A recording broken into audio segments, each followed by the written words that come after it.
Right? Okay.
Good afternoon, everyone.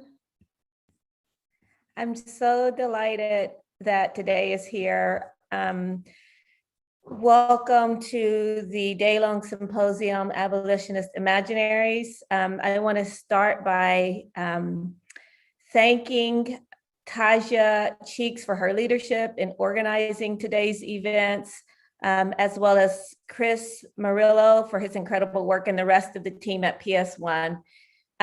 For the past year, most of it remotely, I have collaborated with PS1 staff, its team on a number of events and programs related to Marking Time, the exhibition and the book. And I just want to say that this collaboration has been one of the most meaningful experiences of my life. And this symposium is, part of the culmination of an ongoing collaboration with PS1, and I'm just delighted that it's happening, and thankful for everyone who's agreed to participate, as well as everyone in the audience. I'd like to begin by just thanking some of our funders and supporters of Marking Time and today's symposium, including the Art for Justice Fund, the Office of the Provost and the School of Arts and Sciences at Rutgers University, New Brunswick, MoMA's Wallace Annenberg Fund for Innovation in Contemporary Arts through the Annenberg Foundation, as well as the Friends of Education of the Museum of Modern Art, Julia Lowry, Robert Lowry, Ivana Stonik, Stardust Arts, and NYU Center for Black Visual Culture, as well as MoMA PS1's annual exhibition fund. So thank you very much. And we also want to thank several of the organizations that have agreed to collaborate with us over the past year, including the American Friends Service Committees, Prison Watch Project, Justice Arts Coalition, Prisoner Express, the Center for Transformative Action, and Women on the Rise. So this symposium was originally scheduled for spring of last year of 2020. But as we know, the world changed suddenly and harshly last March. The roots of today's gathering also is in many earlier moments of organizing and envisioning collectively, including the incredible work of critical resistance and abolitionists and organizers across this country and internationally. It grows out of this incredibly rich, rigorous, and fearless scholarship, activism, and creative work of countless visionaries, many gathered here today. And I, again, am very thankful for your agreement to participate. And I want to just speak a little bit about my work with a group of scholars, activists, and organizers at Rutgers and their role in making this event possible. In 2018, I think I began collaborating with two PhD students at Rutgers, Che Gossett and Itzel Aguilar Corona, who are both present today and will be speaking on later panels as part of the Carceral Studies Working Group at Rutgers. And over the past few years, We have been able to host various book talks, speaking events, artist series, and a day-long symposium that took place at Rutgers in 2019. So I am really just delighted and very appreciative that the efforts of the working group continue to resonate and to see its influence on today's schedule. So thanks to Che, to Itzel, and to all the participants in the working group for their collective intellectual and activist labor that made today possible and the scope and vision of today's program.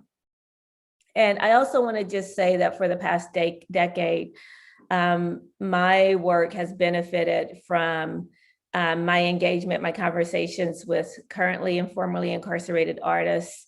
And I have my thoughts and activism around abolition has been inspired by the creative visions and aesthetic experiments of incarcerated artists as they point to new modes of belonging and organizing intimate social and political life. And many of those artists are not able to be here today. There are many people who cannot be here for various reasons. There's Mark Lotney, whose art is on the cover of the book Marking Time, and his stunning portrait series hangs on the walls of PS1. Mark is currently locked away in a prison in Pennsylvania. There is Ronnie Goodman, who passed away on the streets of San Francisco in the Mission District in August of 2020. His self-portrait and portraits of people in prison in San Quentin are also on view in the museum. There is Billy Sell. Billy Sell and I never met. He died in 2013 during the hunger strike to protest solitary confinement in California. I learned about him and his art later through artist and educator Tracy Ziegler, who had worked with him. His work too is on view. And I invoke their names, their spirits, and creativity to raise them to the center of today's discussion. I want their presence felt, as well as the many millions of people held captive or tethered to carcerality who cannot be here. And I especially want to center their presence, given this strange moment that we are in, where abolition has become common parlance in public conversation and debate. Abolitionist thinking and thinkers have been cited and circulated in mainstream media and corporatized political debate. And of course, many of us here gathered might look at the terms by which abolition get bandied about with skepticism and critique. But I also think that the ways that abolition has entered public culture and political discourse means that we take this moment not to retreat or become smaller in thinking, but to expand our vision, our labor, and our demands for a more viable world. That we use these spaces and opportunities to reconsider our own work, our coalitions and collectivities, and the work we do inside and outside of institutions.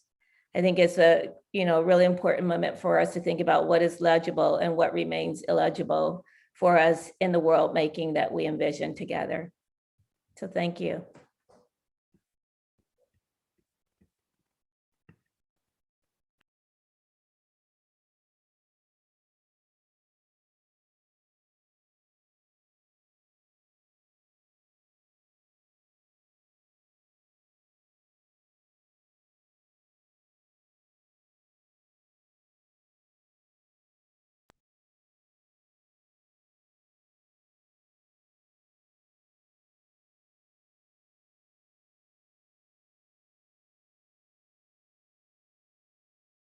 Good afternoon and greetings, everyone. My name is Ronak Kapadia. I'm a professor at the University of Illinois at Chicago, and I'm so delighted to be joining you remotely and on tape.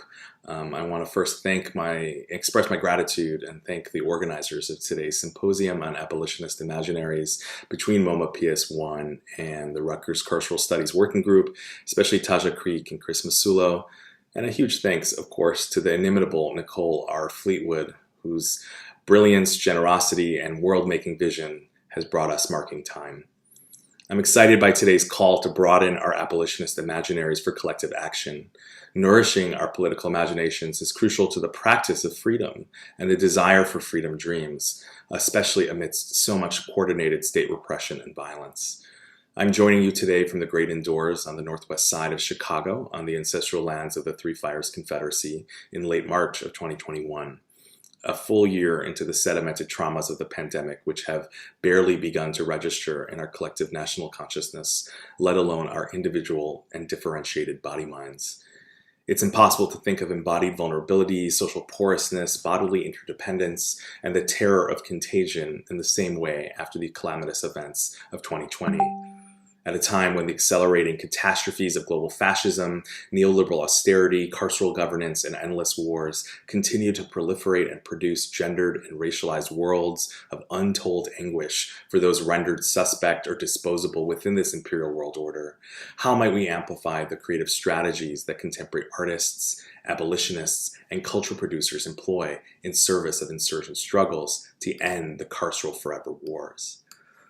First, I want to offer up 5 brief ideas to contribute to today's conversation, and I'll be brief. The first is that this symposium offers an introduction to what abolitionists want, what we believe, and why we are winning. It's important to recall that abolition is a productive, generative project, not only about breaking shackles and dismantling the modern world as it stands now, but about the co-constitution of new worlds and new horizons of being. For me, that entails a new world devoid of systems of power and violence that destroy the life chances of the most vulnerable. A world without prisons, policing, and warfare, which we actually know do the opposite of providing safety, security, and care. A world without poverty and ecological plunder, where everyone has access to a social wage because governments invest in people rather than profits. A world that fosters restorative and transformative models of justice to deal with interpersonal conflict rather than policing borders and cages. A world where educators, artists, activists, and healers are rewarded rather than punished for their labors and utopian visions. A thoroughly queer, feminist, anti-colonial, anti-racist, anti-ableist, and anti-capitalist vision of the world yet to come. Second, it's worth noting that abolitionist struggles have foregrounded the leadership and intersectional vision of feminist and queer activists of color. This is not accidental, of course, and we should be more curious about this fact. Why is it that queer and trans, gender nonconforming, Black, Indigenous, and other people of color are at the forefront of these movements, including here in my city of Chicago? Abolition is a speculative, creative, experimental, world-making practice rooted in Black feminisms. Queer and trans working class people of color are legends within these spaces because they have already been practicing survival strategies and prefigurative practices in visionary fiction, in mutual aid, harm reduction, safety outside the system, freedom dreaming. Abolition has a unique and complex history in the US, and we should commit to a radical study of its many genealogies, along with the study of other fellow traveler type concepts that are equally poorly understood and often appropriated, including terms like decolonization. Third, let us lift up the notion of linked fate, of shared struggles, of the internationalist and global visions of abolition. When we understand that the US carceral state is not exceptional, but instead part of a global neoliberal racial regime firmly rooted in the history of settler colonialism and racial capitalism, we begin to see some revealing parallels in relationships. In my own research on insurgent aesthetics, I argue that thinking historically about race and gender and sexuality and warfare in a transnational frame better reveals the crucial links between the American imperial wars at home or abroad and the domestic forms of racial violence at home. As scholars of prisons, empire, and the carceral state have well documented, there is a long history of US government warfare on domestic populations of color. While the history of political repression against liberation and decolonization struggles in the US and around the world is varied and vast, the militarized policing deployed against Black Lives Matter activists today on our street is not new and was never just a domestic affair. This is where the critical scholarship on US empire becomes crucial to understanding anti-Black, anti-Indigenous, and anti-immigrant policing and imprisonment in the United States concurrently, as it better explains the tangled ideological and material links between the domestic and international contexts of contemporary global state violence and war. In short, in order to dismantle the carceral state, we need to dismantle the national security state as well. More on that in a second. But fourth, Turning the tide against endless policing and warfare also necessitates a critical embrace of the radical imagination and speculative thinking of visionary artists and healers in order to transport us beyond what Achille Mbembe has called the great chokehold of the present. Our political imaginations have been so impoverished by decades of disaster capitalism and neoliberal wars in the US and around the globe. If our goal is to challenge the ethical common sense of US state violence, then we need artists, healers, and creative cultural practitioners of all stripes to be at the forefront of innovating new strategies of how to be in right relationship, whether that's called mutual aid or restorative and transformative justice, crip wisdom and care, disability and healing justice, science fiction storytelling, and indigenous or migrant futurisms. These projects are all central to what we might call abolition. Fifth, and finally, let me extend some of these ideas to pandemic politics and revolution, noting how our shared vulnerability in this moment can be a source of militancy. While the US policing and war-making regimes have long facilitated murderous divisions in the general populace, estranging us from knowing ourselves and each other, these forever wars also often produce the conditions of possibility for imagining otherwise. For instance, even as the pandemic makes touch and sociality ever more precarious and uncertain, laden with risk, we have seen the revitalization of powerful forms of coalition and sensuous affiliation in the United States. Last summer, we witnessed the ongoing efflorescence of Black-led rebellion against the anti-Black carceral violence of the racial colonial state. These race radical freedom struggles are intersectional, internationalist, and multi-generational in scope, queer and trans, and feminist, and anti-capitalist, and anti-imperialist, and anti-respectability, and crip. A novel coronavirus that principally attacks the lungs has killed 543,000 people in the United States alone in a year, a disproportionate number of whom are Black, brown, and poor, as militarized police forces shoot tear gas to suffocate the lungs of Black protesters and their accomplices working to downwardly redistribute breath on our streets across the nation. Could there be any more vivid an illustration of the necropolitical power of the state and its mortal claims to dominion over the insurgent body and its sensory states? This is a stark reminder that our senses and embodied social lives remain vital to any violent recruitment effort. And yet, in the face of so much spectacular state violence, there is infinite tenderness and abundant care everywhere in the air today, too. We have watched as organizers put their vulnerable bodies on the lines for their comrades, passing out provisions like masks and hand sanitizer, rejecting liberal reformist co-optations of their struggles, practicing mutual aid as they tear down white supremacist monuments, and extinguish the cops and courts in our collective hearts and minds. Powerful abolitionist experiments abound if only we could transform our collective frequencies to better respond to their call. These rebellious uprisings represent urgent appeals to revitalize our political imaginations in the here and now, to become more experimental in our tactics and strategies of insurgency to both the global ends of the forever wars on terror and their domestic reverberations, which are felt most acutely through mass incarceration, mass deportation, and police violence in the United States. In this moment when so many are closely engaging with long-standing Black-led demands to abolish the police and prisons, how might we extend these freedom dreams to conjure the abolition of the US military and the broader global security warfare state as well? We know that the police and the military are two faces of the same system of global repression and racial capitalism. Broadening our indictments of the US domestic carceral state to overseas wars and militarized occupations would reveal the inextricable links between the domestic and international contexts of the United States liberal warfare and its relentless ruse of promoting safety and security around the world. So, if the ultimate goal of global abolition is the dismantling of the settler colonial state itself, a likely first step might entail some of the following. And here's a long wish list. Let me take a sip. We could start by defunding all US national security institutions and war-making infrastructures, including the Pentagon, the Department of Defense, the CIA, the NSA, and the FBI.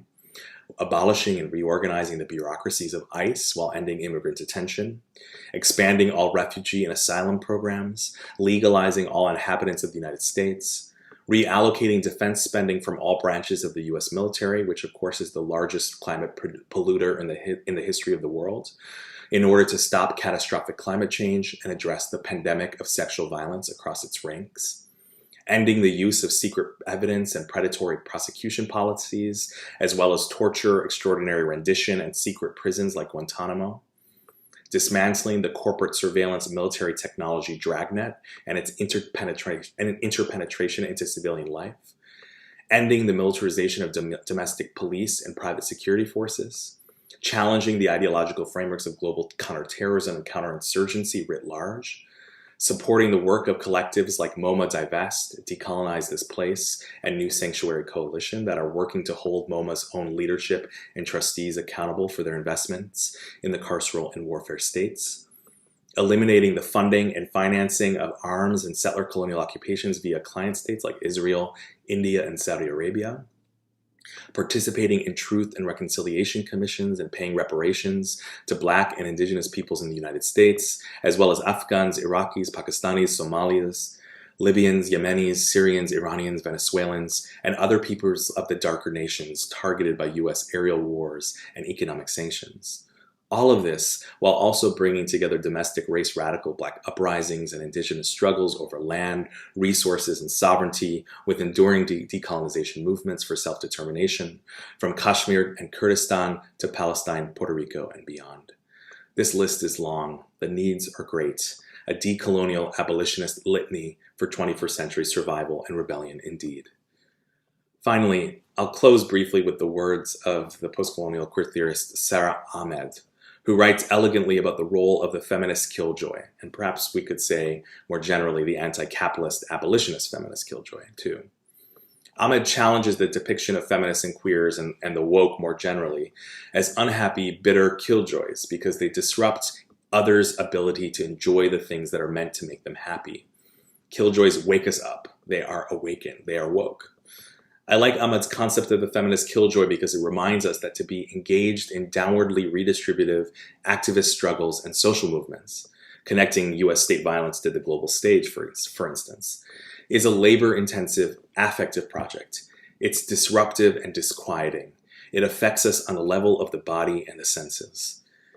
Quote, even talking about injustices, violence, power, and subordination, Ahmed notes, can mean becoming the obstacle as the ones who get in the way of the happiness of others.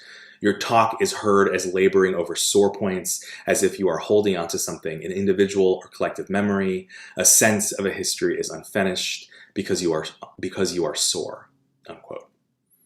Indeed, we are all sore today. Fully living that killjoy life a year into this pandemic is about making room for the soreness in our bodies and minds. Building an expansive abolitionist killjoy toolkit is a survival strategy, a method of transporting ourselves beyond the dystopian here and now and toward the creation of a better, more just world that can and must exist. Thank you.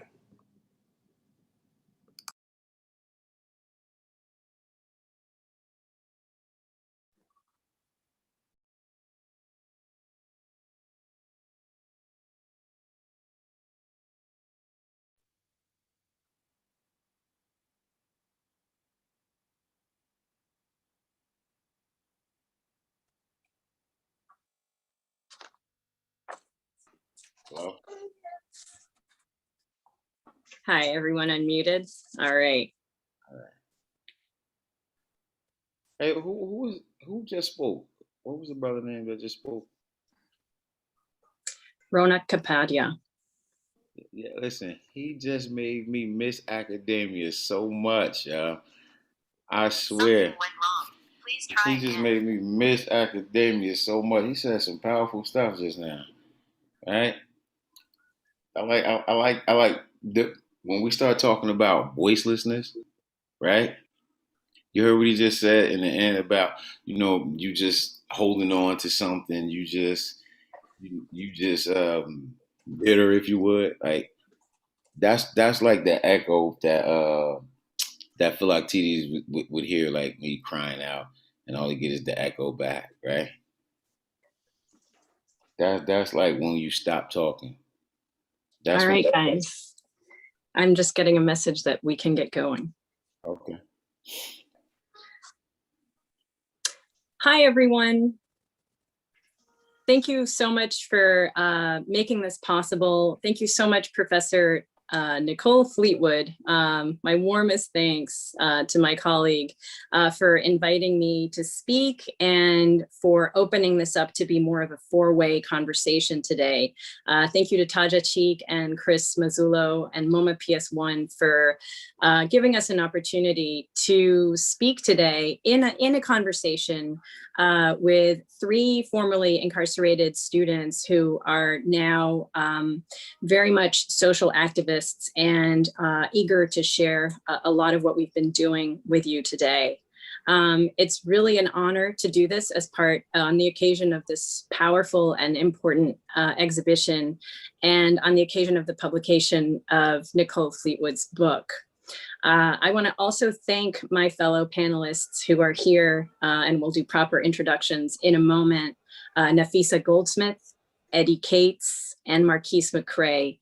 Thank you for accepting the invitation and making the time to come today to have a conversation about Greek tragedy and its resonance, especially for you and for the rest of us. So our focus today is going to be twofold. On the one hand, we'll be talking about the dehumanization that comes with incarceration and its severe damaging impact on individuals, on families, on communities, and on society at large.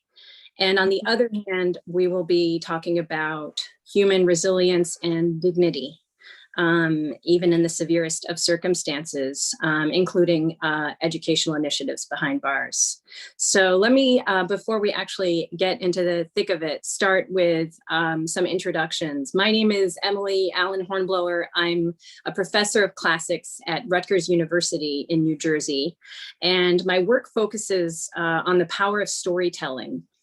Ancient Greek epic, Greek drama, its reception, and I'm especially interested in ancient and modern conceptions of the human and interpersonal relations and factors of connection and disconnection between individuals and groups. Over the last 6 years, I've taught semester-long 4-credit college courses behind bars through New Jersey STEP at men's medium and maximum security prisons. And that experience has been life-changing and so immensely enriching. The discussions in the classroom are so thought-provoking and enlightening, and the connections so palpable that I've been seeking out public venues over the past year to be able to share some of these conversations with the broader public. And I've been able to do this thanks to the generous support of the Whiting Foundation, the Society for Classical Studies, and the Matt Butler Just One Foundation. And today we're here thanks to the support of MoMA PS1. So our sincerest thanks to you again as well. Education behind bars is very much a two-way street.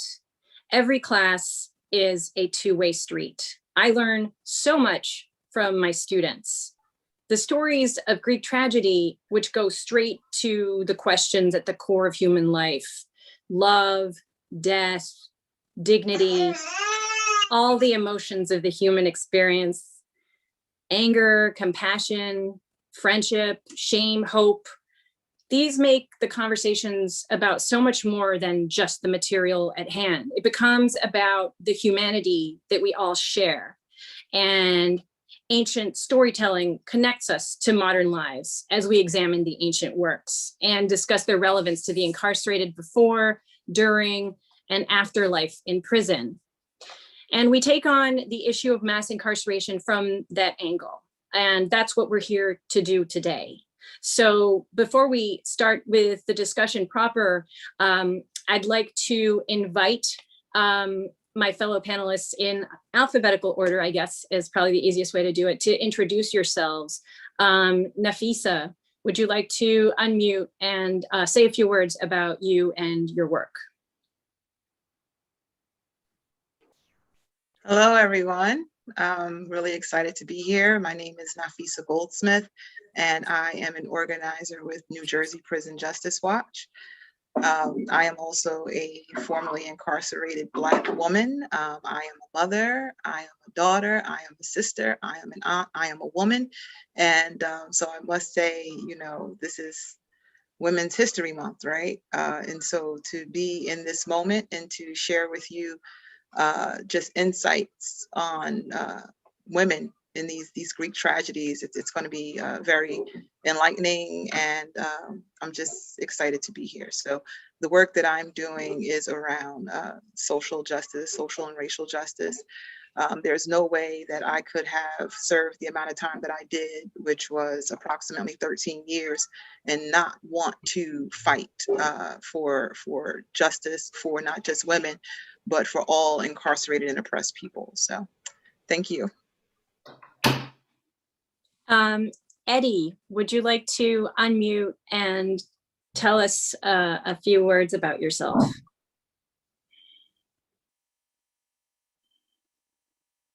Yes, I'm still learning. Yes, my name is Eddie Cates. I was formerly incarcerated for 30 years. And during my 30 years, I went through some trauma, some pain, but I did learn a lot during the STEP program, a lot from during the courses that you came in and taught us, especially with the Greek tragic.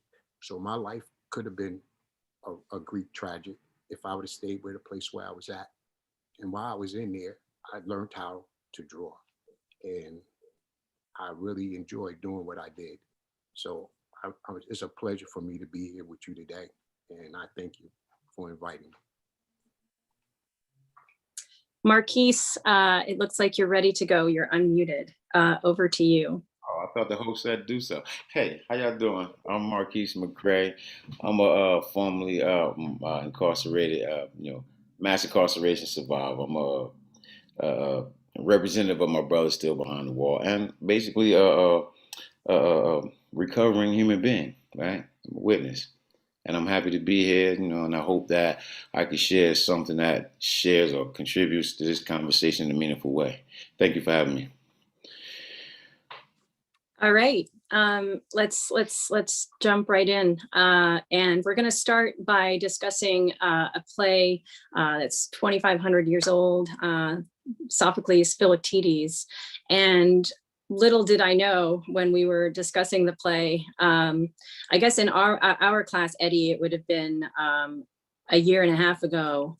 And then you and I, Marquise, have been bringing it up at various events, but we didn't realize that a play about isolation and being on an island and lack of human contact and human touch would resonate so much now with the pandemic, and with everyone having experienced a tiny bit of a sliver of what it is like just for 1 year not to be able to hug loved ones, not to be able to feel a human presence in times of suffering. Multiply that by 28 years, 30 years, any number of years. And I thought it was so interesting that in the previous presentation by Ronak Kapadia, he mentioned nourishing our imaginations. And one of the ways of nourishing the imagination is nourishing the ability to imagine what it might be like to be in another situation. So let's go there now, and I'll just provide a quick summary of what happens in the Philoctetes. Everybody's familiar with the Trojan War and the Greeks sailing to Troy to get for the face that launched 1,000 ships for Helen. Less well known is the story of Philoctetes being abandoned on an island by his fellow Greeks, because when they stopped on that island, he was bitten by a serpent and he has a festering wound. He involuntarily treaded on sacred ground, and he is screaming and loud, and he becomes very inconvenient and disgusting to his fellow Greeks. So they leave him on the island for 9 years, and they still haven't won the Trojan War. And they find out from a Trojan seer that they actually need to go back and get him, because he has a special bow that he obtained from Heracles that never misses its target. And they need this man that they abandoned in order to be able to take Troy. So lots of interesting points in there to unpack. What do they do to do that? They can't force him because he has the bow. They can't persuade him because they've abandon him for 9 years. So they lie to him. They send a young man, Achilles' son, to lie to him and tell him that he also hates the Greeks and he just wants him to get on the ship to go to Troy with him.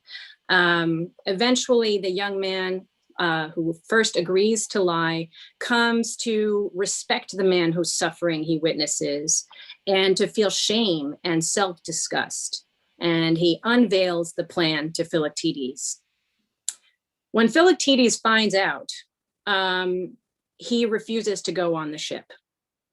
He was abandoned for 9 years, and now he's being asked to be useful because they need him, and he absolutely refuses. Marquise, if you can talk a little bit about why you said this play grabbed you so much, not just in terms of when you were locked up, but also now, out 2 years at the difficult time of re-entry. Well, again, I just love Greek plays. I think in prison you need to escape, and reading just was like the way to escape. But to keep it concise, the contrast between Philoctetes and brothers like me and Eddie and sisters like Nafisa, my incarceration people, right? That is desolation, right?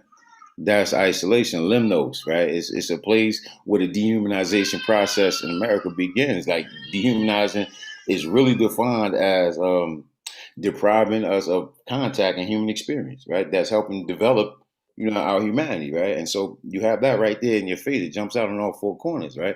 But more than that, the desolation that comes beyond those walls, right?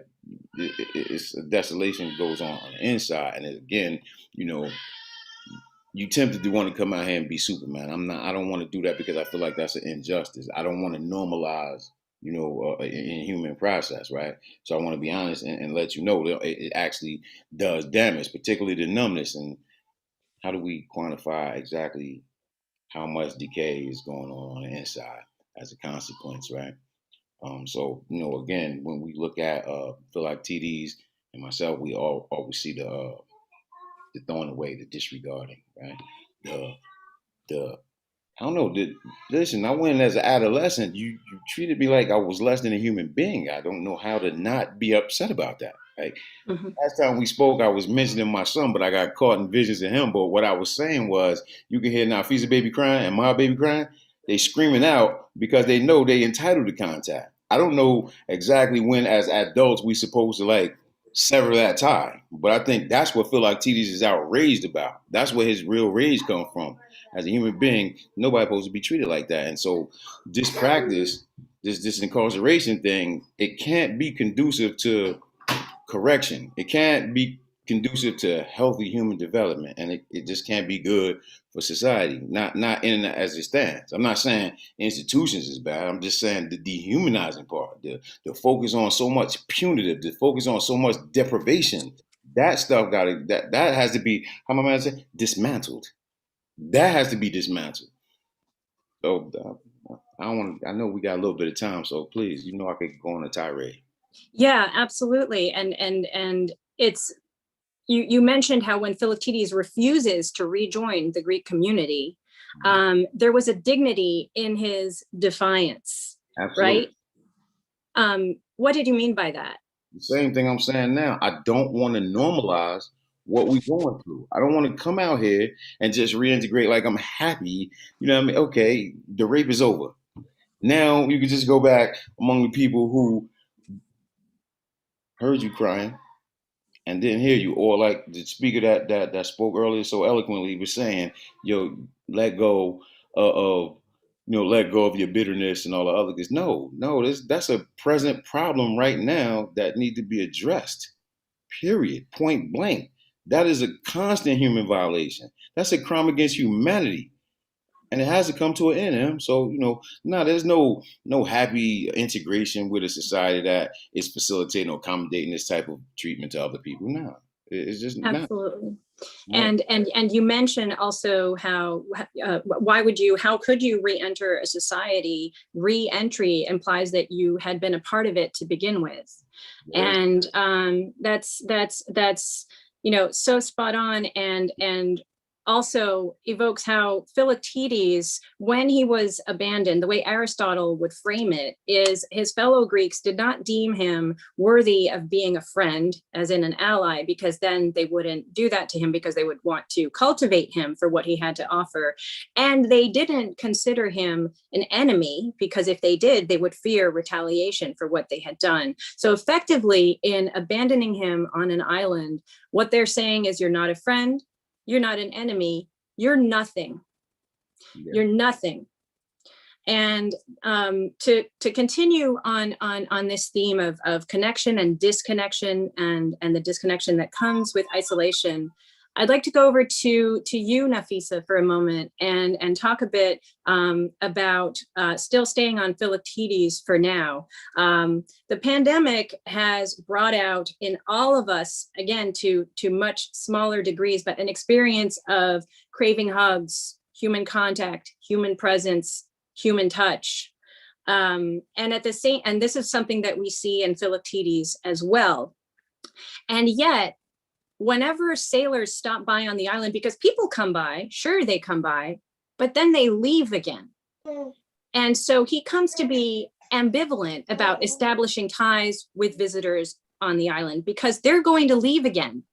And so he both desperately craves ties and bonds, and at the same time, there's a tremendous pain, potentially greater pain, in developing an attachment and then losing someone.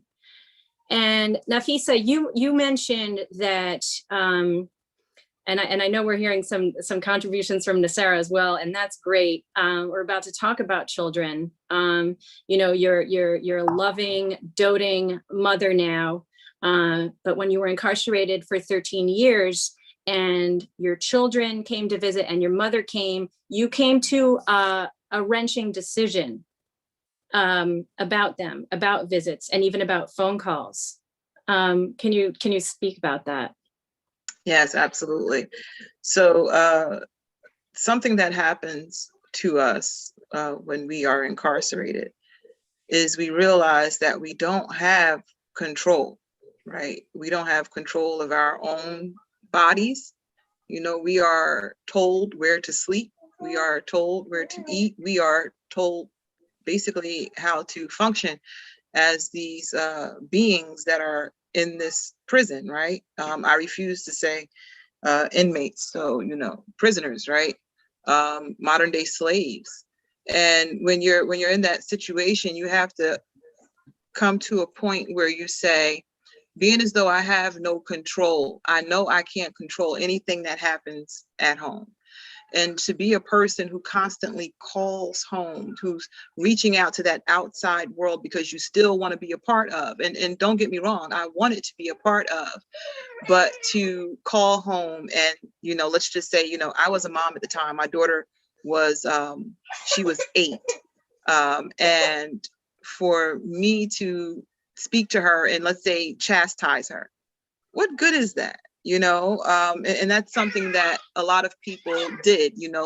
You'd call home and a family member would say, talk to your son, or, your daughter did this. And those aren't, it really isn't effective. You don't want to be the person that the child dreads to hear from, because every time they hear from you, you're fussing at them. Or in my case, that wasn't it. It was more so, I don't want my children to have that living memory of coming to visit me and having to go through the process of being greeted by people in uniforms, having to walk through a metal detector, sometimes potentially not even being able to come and visit me because if, their SOG unit is there with dogs and they're doing searches, you're not going to have that visit, right? So that means your family, in my instance, they've come from Georgia, right? They've come from various parts of, the state. My mother was in Cape May at the time.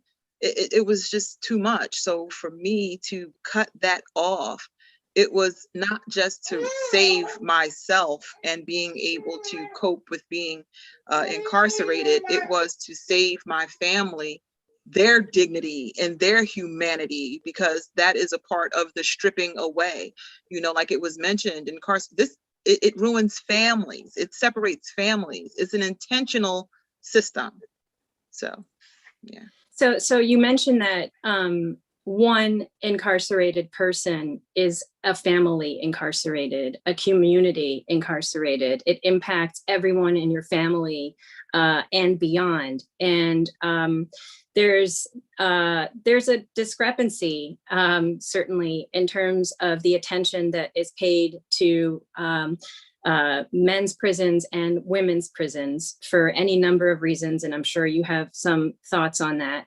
And there are far fewer programs in women's prisons, including educational programs, for, again, reasons I'm sure you're working on right now as we speak, and more on that in a moment.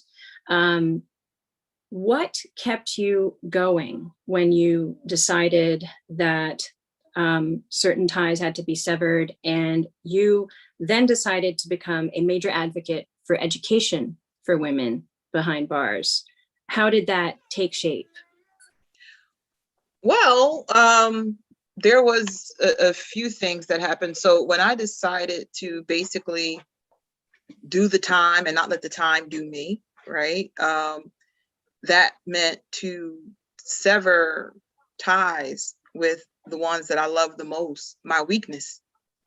That is not a place for weakness. And for me, my family is my weakness. And so to hold on to that sanity, education for me was always key, right? And so to be able to take advantage of that while I was in there, she's in agreement. Absolutely. Mm-hmm. She is. So to be able to take advantage of what they did have during that time, when I was incarcerated, it meant a lot.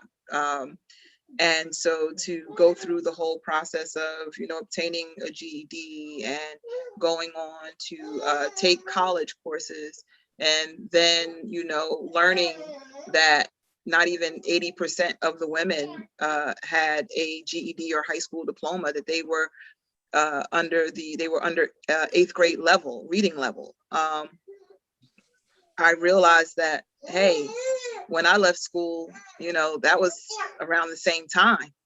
So these women are me and I am them.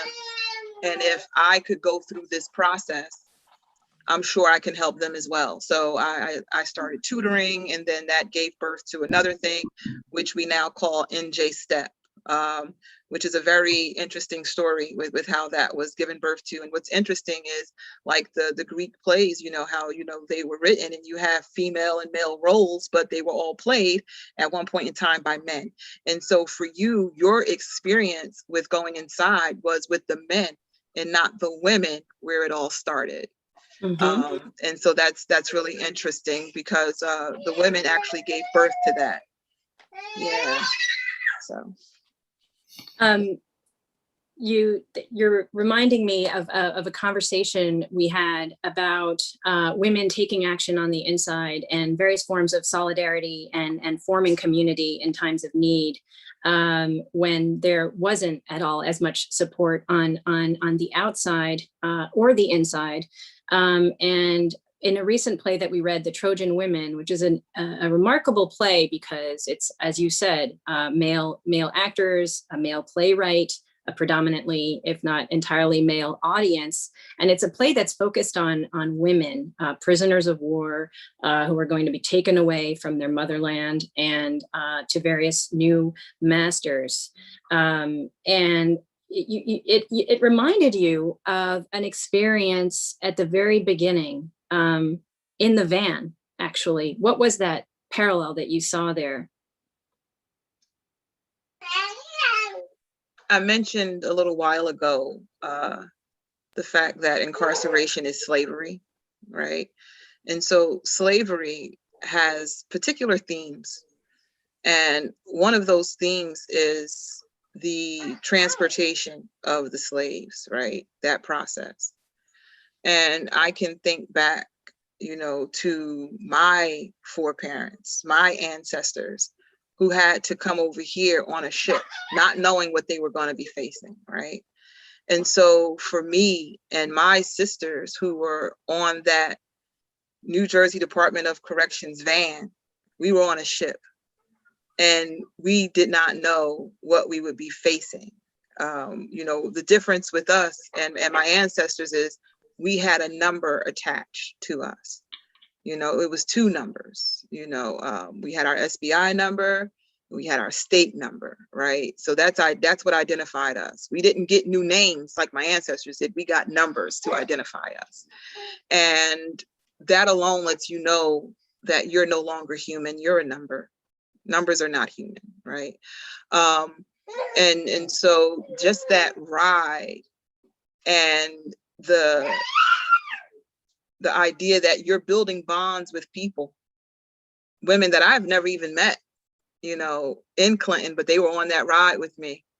And we formed that bond that we're doing this together. And for whatever reason we're going to prison for, we know that we're going to be split up. And we really don't know the outcome. You know, it's one thing, like they say, it's one thing when it's the devil you know versus the devil you don't know. And when you are in the county, you build relationships with officers there, right? And so they know you and you know what you're dealing with there. But now you're being shipped somewhere else, just like the Trojan women.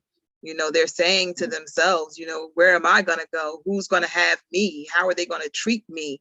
It's that mindset, you know, and trying to come to terms and even saying to yourself, where I am now, my family can come see me. Where I'm going, it's far, it's way too far for them. They'll never be able to see me. We're breaking up families. So you're going through all of these different scenarios in your mind, and all of them are saying to you, this is not going to be good. No matter what, it's not going to be good. Something that you mentioned about uncertainty and the constant stress of unpredictability and the damage that it does to the human mind is something that's being brought out by clinical psychologists right now, something that Rona Kapadia mentioned also, right? We're just beginning to measure the damage done by the pandemic and imagining what years of unpredictability, lack of stability, constantly being moved around, never knowing what the next, who the next person you're going to be dealing with is. This resonates. Going back to Philoctetes for a moment, Eddie, I'd like to go over to you. There's something that was really striking in the play, you said as we read it, which is that as he is in pain, he cries out, but he's on a deserted island. So nobody can hear him. Only the mountains can echo his cries. And there's a particular sort of pain to suffering alone. I think that something else that came out a lot to the health workers this year was the kind of relief that one can feel just from another human presence, just from human touch, even if nothing can be done. And Eddie, you, having been behind bars for 30 years, you lost both your parents while you were on the inside. And you talked about how you didn't want to lay the burden of your grief on your brothers and you had to keep it to yourself. How did you process that? And how is the grieving process hitting you now, really? Okay, so when I was in there and I lost one parent, and that was devastating. And I had nowhere or anywhere to turn to grieve. I didn't want to lay that burden on anybody else because people in there are grieving too. Might not be grieving for a death, but they are grieving. So it would have been, to me, a cruel thing to put on somebody else, my grief on somebody else for they to bear. So I had to internalize that. So my grief was for a moment. My grief was for 24 hours. I go to bed, I sleep, or I go into a shower where I can cry, dry off, put my clothes on and come back out. And I had to go and start my day. So my grieving was so, it pressed down so hard on me that, okay, I can handle it. Doing side and being inside of there. So when I lost the next parent, it was devastating.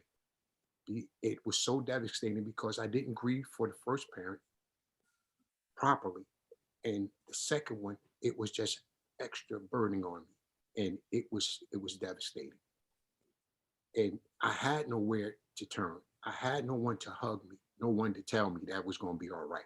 I grieved for my brothers and sisters and my relatives on the outside, because at least they had somebody to hug. I had nobody to hug and to hug me to tell me it was going to be all right. So I had to internalize this and say, you got to make it through. So I laid down for a while in the bed for a couple of days, but I got to get up. I got to get up because I got to move, because it was a weekend. I got to move. I got to get up, and I got to start doing the things that you do while you're in prison. I got to do these things. So I had to get up and put my pants on, and I had to start moving, because if I would have laid there, I don't know if I would have got up and started moving. So you really have nowhere to go. It's the pain that when we lose somebody, when we're in there, we have nobody to really. I didn't want to burden nobody. I didn't want to put this on somebody else, because I know they had a lot to go that's going through. So that part of being incarcerated, when you lose people, it's one of the hardest things that I had to endure, being in prison. And I had no comfort. So I just really had to internalize this and say to myself, you're going to be all right. So I had to keep talking to myself, you're going to be all right. Make the calls at home, and people tried to comfort me, but it still wasn't there, because I was alone in there by myself. One of the harrowing experiences, as you described it, that also enabled you to express and channel some of that sadness into a form of agency in art, was an art class that you took back in 2016. And some of your art is now in Professor Fleetwood's book. And if it's possible, Chris, to put up the chain gang image here, that was one image, the one with the title, here we go. And Eddie, you mentioned that you were drawing based on photographs, and at the same time you were injecting some of yourself and some of what those around you were and how they felt. Do you want to say more about that? Yes. This was a painful image for me to draw, because I was incarcerated, but my pain wasn't their pain. They was in shackles on the chain gang every day, doing back that time while they was in prison, during the era that they was in prison, and who they are, the pain that they endured. So when I drew this, I had to go deep inside of me, and I seen the pain in the guys that I was around too. You know, just looking around at some time when guys is just in that moment and you see it in their face, you see the pain. So putting the pain on these men's face at that time when I was drawing this was like pain. And I don't know if it was the pain that came out of me that I poured into this, but this was one of the hardest things that I had to do. This was one of them. This was drawn right here. And yeah, this was a tough drawing right here. Mm-hmm. You're reminding me of another image that you made, and if we have a few minutes left, I'd like to close on that, and then open up to all three of you for a chance to talk about how, in excruciating circumstances and of constant constraint, you found ways of regaining a sense of dignity and agency. And one of them, Nafisa, is something that you are still doing, which is in the face of basic and horrendous indignities, the whole scale from being denied sanitary pads to persistent sexual violence on the inside. This is work that you are an advocate for putting an end to right now. And in fact, there's an event coincidentally that you are organizing this evening, 5:30 to 7, correct? Yes, it is. It's going to be a listening session with women who survived Etna Mann Correctional Facility for Women in Clinton, New Jersey. It's the only women's prison in the state. And there is so many countless horrific acts of violence on the women. There's also been deaths. It's been swept under the rug. From 2019 to 2020 alone, we're talking about approximately 3,900 grievances were filed. And we're saying that at that time, there wasn't even 600 women in the institution. So, you know, there's a lot to be said and there's a lot to be done. So tonight we will be listening to women share their stories and also have conversations about, you know, what are our next steps? Like, how do we cancel this culture of abuse in New Jersey's prisons? So yeah, that is tonight. And then we also have another event tomorrow. Excellent. And the meeting ID was on that image. So hopefully people were able to catch it if they would like to attend. In closing, I'd like to open up on some topics that maybe we'll have more time to discuss during the roundtable between 1:30 and 2. And that is to turn to you, Eddie, something about the role that education for yourself took on. You had access to courses pretty late, Eddie. And you said this was an inspiration to many younger men. Can you speak a bit about that? Yes, I can. It was a blessing when I had the opportunity to further my education, being incarcerated. And I started, like you said, I started at a late stage in my life, but I just want everybody to know it's never too late to start to learn. Learning is something that never gets old. It just gets better, because the more you learn, the better you feel about yourself, the better you feel about being a part of something. So education was like one of the lifelines for me while I was in there, because I really learned so much. I thought I knew something, but really I didn't know anything until I started really getting into the educational part of it, and it grew. So any young person, anybody that's, even if they're incarcerated or not, whoever hearing this, education is something that's powerful. It's powerful for you. It's something that you can get that nobody can ever take away from you. You have knowledge, and knowledge to me gives you a chance. It gives you a chance. So I encourage anybody that has the opportunity to if they have the opportunity to go back to school or go to courses, whatever they can do to start doing that kind of thing that will really give you some gratitude and some pleasure. I enjoyed it. I enjoyed it a lot. Being where I was at, I enjoyed I enjoyed coming to your classes. I really enjoyed coming to you. It was a pleasure coming to your sessions and learning about the Greek theater and learning about all the characters, learning about all the things that I could put to my life, because a lot of the stuff that they was going through, I can relate to that. I can relate to that loneliness and that pain, that bitterness. You know, I can hurt. I can relate to that, and it made me a better person. It truly did, and I thank you for that. We look forward to discussing that more during the roundtable. I'm getting a message from Taja that we are up. So more later, 1:30 to 2. Thank you so much for having us, and thank you all so much for making this possible.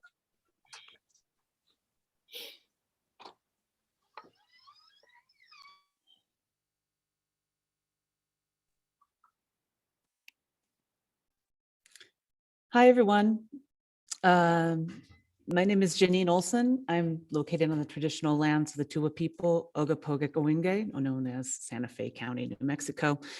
There's beautiful sun here today, but not always the most stable internet, so I apologize in advance for any issues. Thank you so much to Nicole Fleetwood for her invitation and for her beautiful, important book and exhibition marking time. Thank you also to Taja Cheek and Chris Masulo for their help, and also every single one of you speaking today. I'm really, really honored to be here.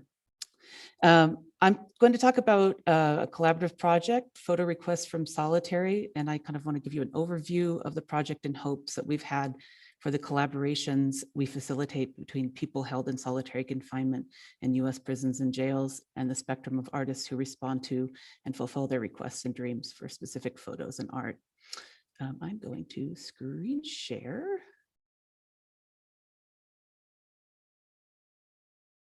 And then go here. And I'm going to move that.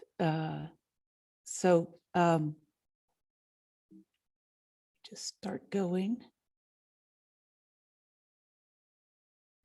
Photo Request from Solitary is a collaborative project between myself, Jean Casella, and Lori Jo Reynolds. They're both exceptional people whose profound knowledge and relationships to various concerted efforts to end solitary confinement have made this project effective to both serve those being held in torturous conditions and to support campaigns to end the practice through educating the public. I'm an interdisciplinary visual artist and teacher now at Rutgers, and my artwork is focused on the sometimes absurd interactions of people inside of systems of culture, language, and control. I've worked on and taught photography for a number of years and have concentrated on ideas of subject, author, material conditions of representation while engaging in a horizontal, queer, feminist, pedagogical, and collaborative approach. Lori Jo Reynolds is a policy advocate and artist who focuses on conviction registries, public exclusion zones, and solitary confinement. She was an organizer of the campaign to close Tams Correctional Center, the notorious Illinois State Supermax prison, and is currently working on the Chicago 400 Alliance. Jean Casella is co-director with the late great James Ridgway of Solitary Watch, which is a watchdog project that investigates and documents the uses of solitary confinement in US prisons and jails. She's a formidable resource on the torture of solitary confinement, a journalist and a writer. I've learned a great deal from both of them about how artists can serve as advocates and collaborators with people held in torturous conditions of solitary confinement. The project is focused on fulfilling those requests we receive from inside and supporting campaigns and movements to end the use of solitary. There have been hundreds of collaborators on this project, as well as supportive advocates and survivors. First, let me give you some information on solitary confinement. Solitary is a legal practice of isolating people in closed cells for 22 to 24 hours a day, virtually free of human contact for periods of time ranging from days to decades. Far from being a last resort measure reserved for the worst of the worst, solitary has become a control strategy of first resort in many prisons and jails. People held in disciplinary segregation in federal prisons, for example, typically spend 2 days a week entirely in isolation and 23 hours a day in their cells during the remaining 5 days when they are allotted 1 hour for exercise. They may or may not be allowed to leave their cells for visits or to make telephone calls. Solitary confinement cells generally measure from about 6 to 9 feet. Some have bars, but most have solid metal doors. Meals generally come through the slots in the doors, as do any communications with prison staff. Within these cells, people live lives of enforced idleness, denied the opportunity to work or attend prison programming, and sometimes banned from having radios, art supplies, and even reading materials in their cells. It is a form of severe sensory deprivation that has lasting effects on the people subjected to it. In 2013, forensic psychiatrist Dr. Raymond Patterson reported that people held in California's security housing units and administrative segregation units had a 33 times greater chance of suicide than someone in the prison system's general population. The number of people held in solitary confinement in the United States has been notoriously difficult to determine because of issues in acquiring data from prisons themselves. Currently available estimates suggest that at least 80,000 incarcerated people, adults and children, are held in some form of isolated confinement on any given day. This doesn't include immigrant, juvenile, and military detention. People are sent to solitary based on charges with little or no outside oversight. It has nothing to do with the original sentencing. Many prison systems have a hearing process, but these are seldom more than perfunctory. Prison staff serve as prosecutors, judges, and juries, and there are no defense attorneys. Unsurprisingly, the accused are nearly always found guilty. The length of sentences are also unregulated. Among Western industrialized nations, the United States is the only country to make extensive use of long-term solitary confinement. Outside of the US, extended periods of isolation are seen by most as a human rights violation. Even those few incarcerated individuals who are separated from others for safety reasons are provided with activities in contact to reduce their isolation and sensory deprivation. The psychological effects are profoundly damaging and lasting. I'm going to read this quote from Thomas Silverstein, who has been in solitary for 35 years. I was not only isolated, but also disoriented. This was exacerbated by the fact that I wasn't allowed to have a wristwatch or clock. In addition, the bright artificial lights remained on in the cell constantly, increasing my disorientation and making it difficult to sleep. Not only were they constantly illuminated,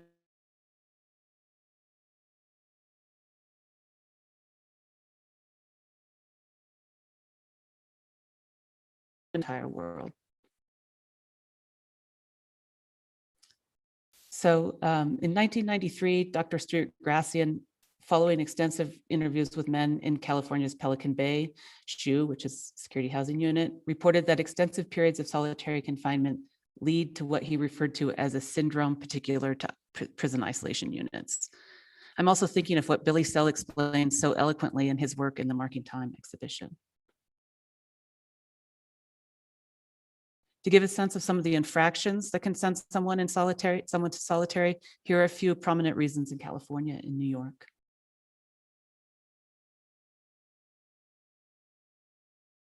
This is a listing of people who may have been placed in administrative segregation for, quote unquote, for their own protection, which is a true irony.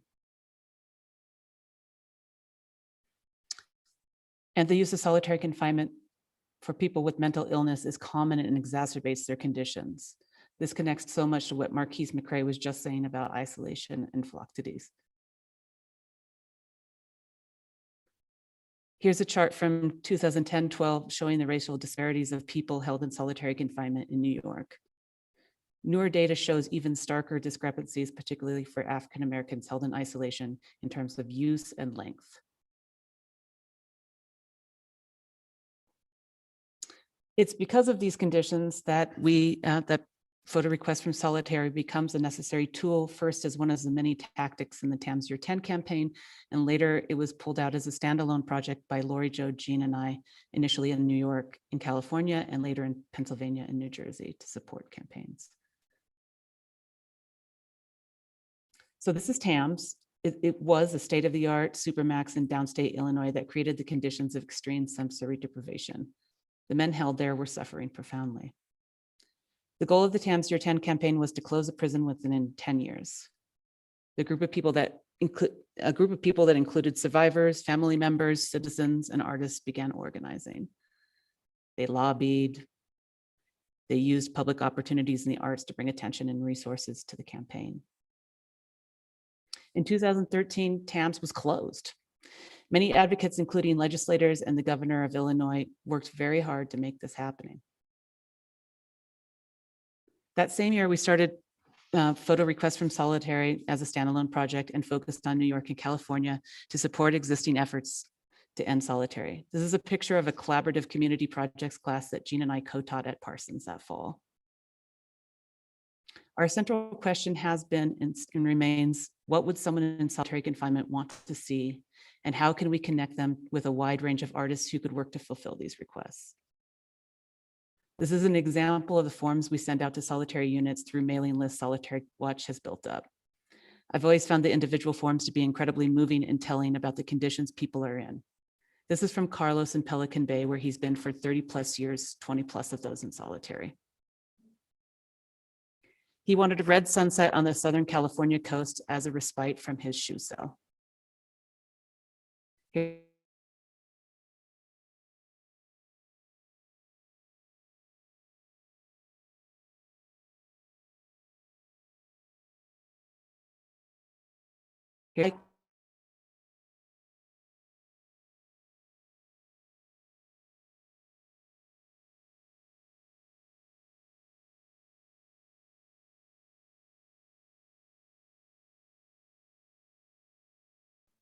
Okay, it looks like I just dropped out for a second. So this is a fulfillment by Angela Salepi. The images, I'm going to go just say this again. They're providing the means of connecting people, providing someone living in extreme isolation with no access to visual stimuli to have a moment of connection and access to an image that's been made for them based on what they want to see. The fulfillers of the images also have talked about their often new understandings of what solitary confinement is and the value of being able to use their skills to provide some small thing like an image to someone held in such terrible conditions. Some people's requests seem to be visions of their own futures. Ramon asked for a photo of a man getting released from prison with $40 in his pocket, with no family and no support after doing so many years. In New York, individuals are generally released from upstate prisons with $40 in a bus ticket.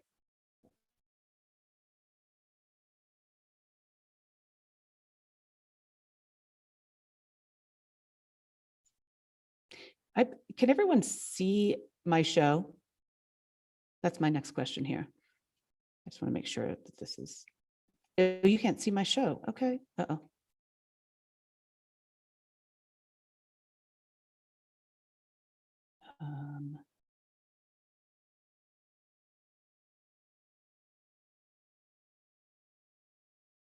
Okay.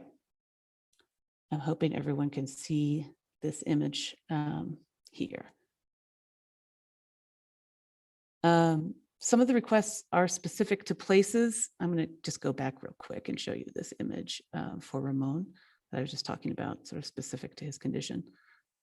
And then sometimes the requests are specific to places and seem to be a way to keep up with change. Shane requested a few pictures of Flatbush, Brooklyn. This was taken by a class at Baruch College. Others are more abstract. Keith requested an image that would represent an African-American family tree with multiple generations celebrating life events. He wanted the photo to express the unity and growth of family when times are good and bad. This is a photo by Keisha Scarville.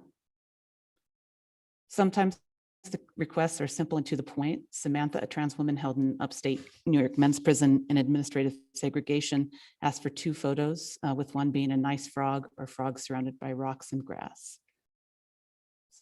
By Maxine Collins. Others are more erotic and detailed. Dan's request was he provided details of what he wanted down to the color of the car, the color of the woman's eyes, and the lacing on the pants. I should also say this image and Keisha Scarville's were in collaboration with Vice Magazine's special issue on prisons. And Jason Alton took this. Anthony said, I am from Philly. I'm housed in solitary confinement at SCI Green State Penitentiary. There's a picturesque location at the top of South Street before it turns into Spruce Street. You can see the skyline of downtown Philly, the water, and the skyscrapers at dusk. It's beautiful. Yvette Chen fulfilled this request. And Yafis Burak requested, I would like to see a photograph of the superhero Black Panther with the Philadelphia skyline behind him or the street sign of the block I lived on behind him, which is 65th and Greenway. Ali Holloway fulfilled this image in a really special collaboration with Oprah Magazine last spring.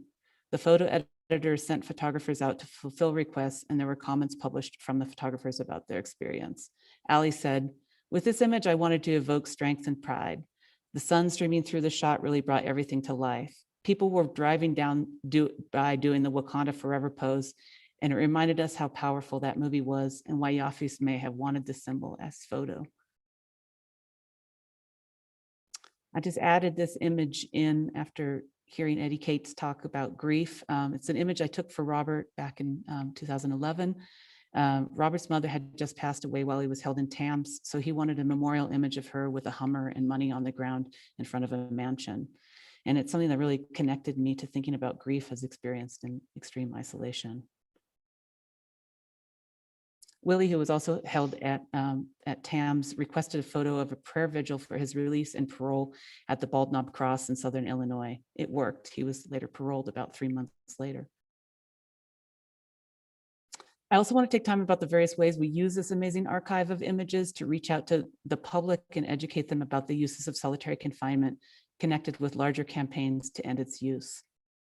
This is my students from that collaborative course at Parsons installing a show at Photoville in 2013. Photoville is an outdoor photo festival in shipping containers in Brooklyn Bridge Park. It's a really broad audience that comes through, and it was amazing to see the reaction to the work in 2013 when there was really little information about what solitary confinement is. We worked with our students to build the exhibition and worked with organizers in New York State. Over 45,000 people came through and saw the show. And we always had an advocate and a student present to answer questions, provide the public with more information, and also the ability to sign petitions and send postcards. Here's someone signing a petition. As a part of Photoville, we also did programming, including this talk with Lori Jo Jean and myself, 2 survivors of solitary, 5 Mwali Mac and Yvette Gonzalez, as well as a dramatic reading from Solitary Watch's Voices from Solitary, which is a sort of a day in the life account. In 2017, we were asked to do a long-term installation at Eastern State Penitentiary, a museum dedicated to studying the history and present of incarceration in the US in a closed panopticon Quaker prison. It felt really important to bring a project about solitary confinement back to the prison that had tried and then abolished its use in the 19th century. It's also a very specific site to work in, so we chose to use 2 cells and also open the project up to Pennsylvania and New Jersey prisons. The first cell has the new Pennsylvania and New Jersey request displayed, as well as a monitor with a website to look through all of the requests we've received. I also want to say our site is a great place to look at the requests and fulfillments. And if you fulfill any yourself, you can also upload them directly there. The second cell served as a theater for a short video about solitary confinement. This show is still up, so I hope some of you can see it if you're in Philadelphia. In spring 2019, we worked with Cora Fisher, the curator at the main branch of the Brooklyn Public Library, to present the project. It was an important moment in organizing in New York State. The Halt Solitary Confinement Act seemed to be moving through the state legislature. We really wanted to start a conversation about solitary confinement in this important civic space. This is the main rotunda. On the floor is an outline of a typical solitary cell, and hanging are 8-foot tall prints of requests. There's also a table with access to the website and information about the project and the Halt Solitary Bill, organized by the New York Campaign for Alternatives to Isolated Confinement, a very motivated group we've worked with to support these public exhibitions. Here's upstairs and a series of images. We also had some programs to help people make requests, like a Photoshop support drop-in day, an event for people to show the images they've made during the run of the show, as well as a talk with a survivor of solitary and an impromptu call-in to urge legislators to support the Halt Solitary Bill. Unfortunately, Governor Andrew Cuomo killed that bill later the same evening. Fortunately, the Halt Solitary Confinement Act is back and has passed with a supermajority in both houses of the New York legislature. It will limit solitary confinement to no more than 15 days and not at all for vulnerable populations like youth, the mentally ill, etc. Now Cuomo needs to sign the bill in the next 6 days. So if you're in New York, please reach out to insist that he does. Here's our project website, as well as any information, on contacting Cuomo. Thank you so much for your time today, and please reach out with any questions. And I really look forward to talking a bit more with everyone.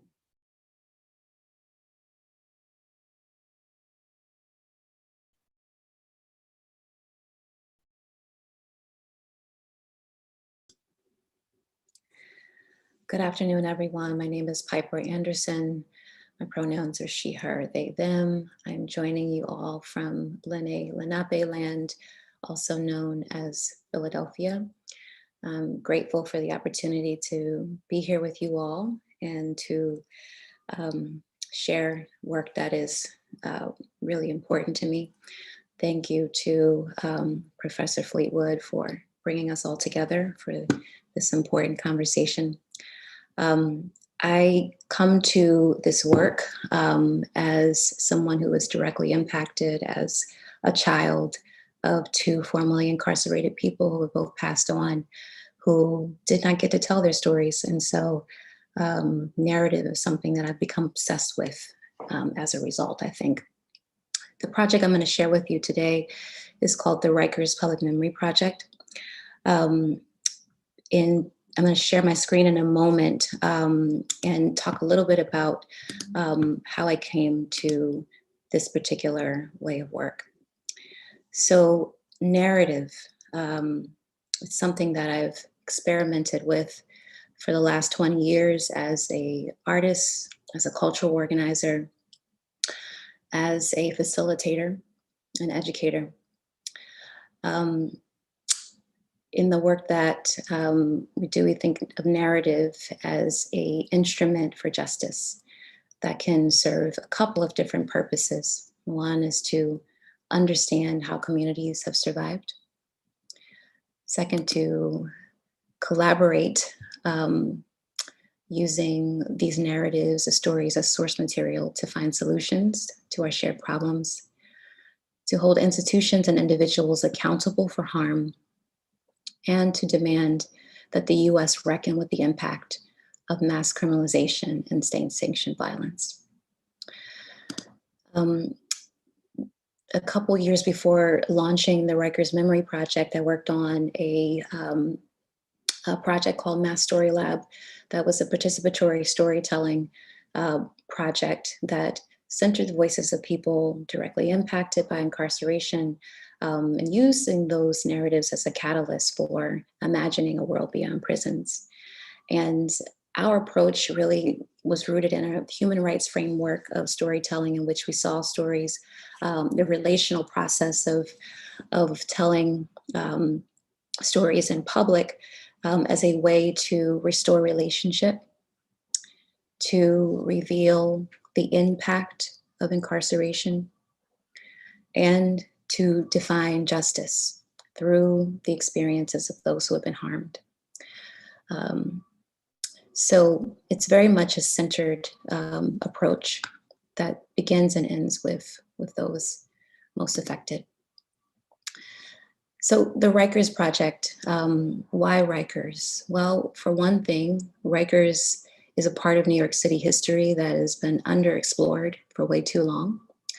Rutgers has always had a very troubled history, even before it was a penal colony. It was a place in which Richard Riker, a judge in the 19th century in New York City, would facilitate the capture and the selling of free Black men into slavery, and they would be held on that land. As we were studying Rutgers and looking at its history, we realized that throughout time, since it was sold to the city and turned into a prison, a jail, it has always had this troubled history of violence, of corruption, and abuse.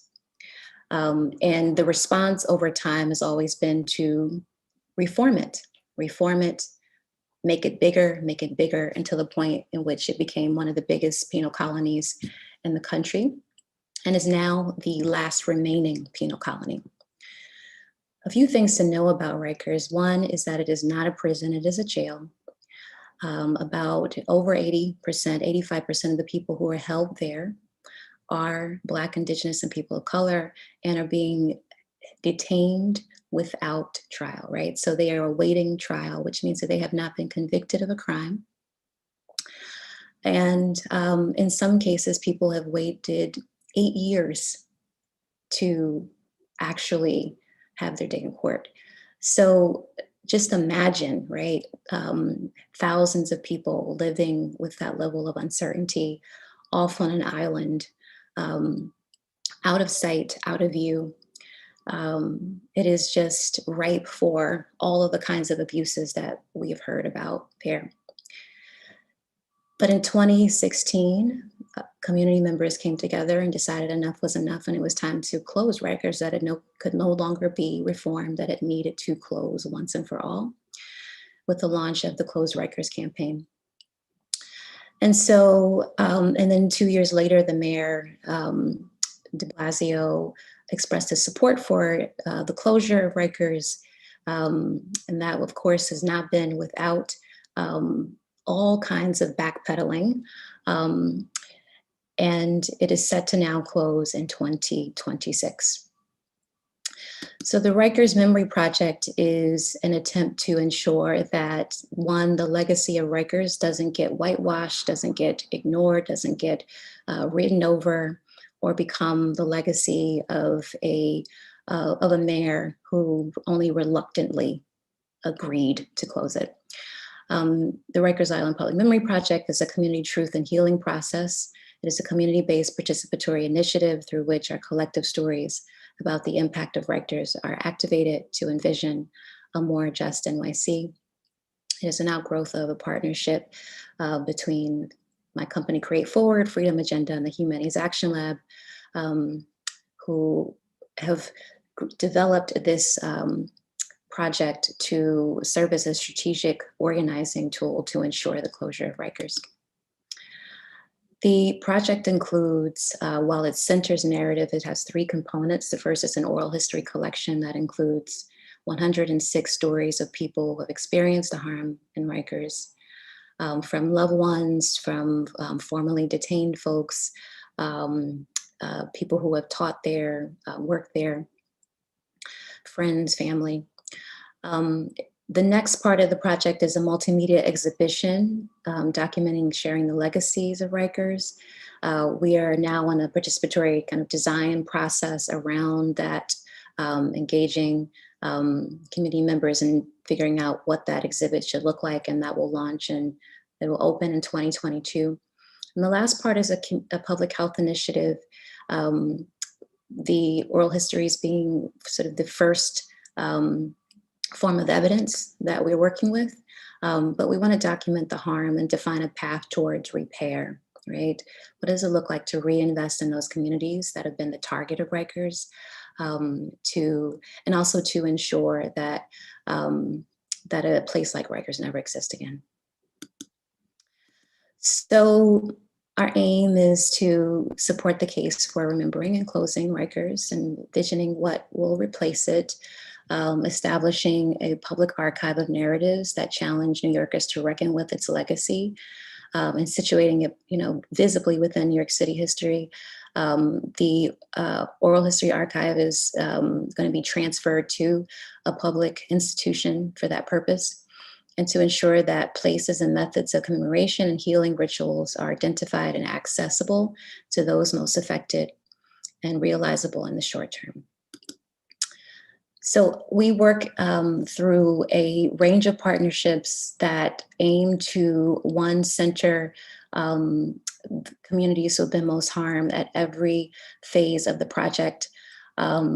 This project was probably the first time in 20 years of doing this work that I had actually had the resources to be able to do a full year in which we just listened and we just heard directly from communities what they, three questions. One, why should we remember Rikers? How should we remember Rikers? And what should we remember about Rikers? So there's, several kind of circles of partnership and collaboration that hold this project together. The first is this core partnership that includes three entities: Freedom Agenda, which is the organizing and advocacy arm of the project; Humanities Action Lab, which is housed at Rutgers, which brings their expertise in designing and scaling public exhibitions on public history, and then my company, which we bring our expertise in cultural organizing and narrative strategy. And so, so we're the core partnership, but then extended out is the next circle of support and leadership is ensuring that at every phase of the project that we are constantly listening to and not just extracting from the communities who have been most affected, right? That the relationships that we build are rooted in trust, and that we trust the expertise of the folks who know this institution best. So we started in the first year doing a series of listening sessions in neighborhoods that had been ground zero for Rikers Island. And so 350 people shared their ideas of how they wanted to remember Rikers. We also have built partnerships with 40 organizations and hosted collection days with them. Through them, we have connected with 106 narrators who have shared their stories. We continue to work with those narrators. They know that at any point that they can decide to remove their story from the archive if they choose to. And they get to decide in what ways those narratives are used. And then we have an advisory council that can also serves as another level of accountability for us as well, and informs the decisions that we make about the project. But, you know, I think talking about is one thing. I think hearing directly from the narrators themselves is an important way to understand this experience best. And so I'm going to now share with you all one of the things that we've started to do most recently is develop a series of animations and videos adapting some of the archive. Okay, so when you can tell when you're at Rutgers, like you have to come over a big bridge in order to get there. And as soon as you hit the bridge, you smell sewer. You smell sewage. It was just horrible. Like you go into court, you're coming over the bridge, you don't even want to breathe. The smell coming over the bridge, you knew if you were sleeping coming from court, you knew when you got to that bridge. Because the smell of it, you woke up. So now as soon as we get there, right, a process takes about 8 hours. They sit you in a cell for 8 hours. They feed you in the cell. You can't use the bathroom in the cell. You can't drink water in the cell. The toilet is stopped up with piss, feces. So this is the cell that you sit in for 8 hours. My first day being inside Rikers Island, the first day I get there, there was a fight that broke out right when I was about to make my first phone call to let my family know that I was okay.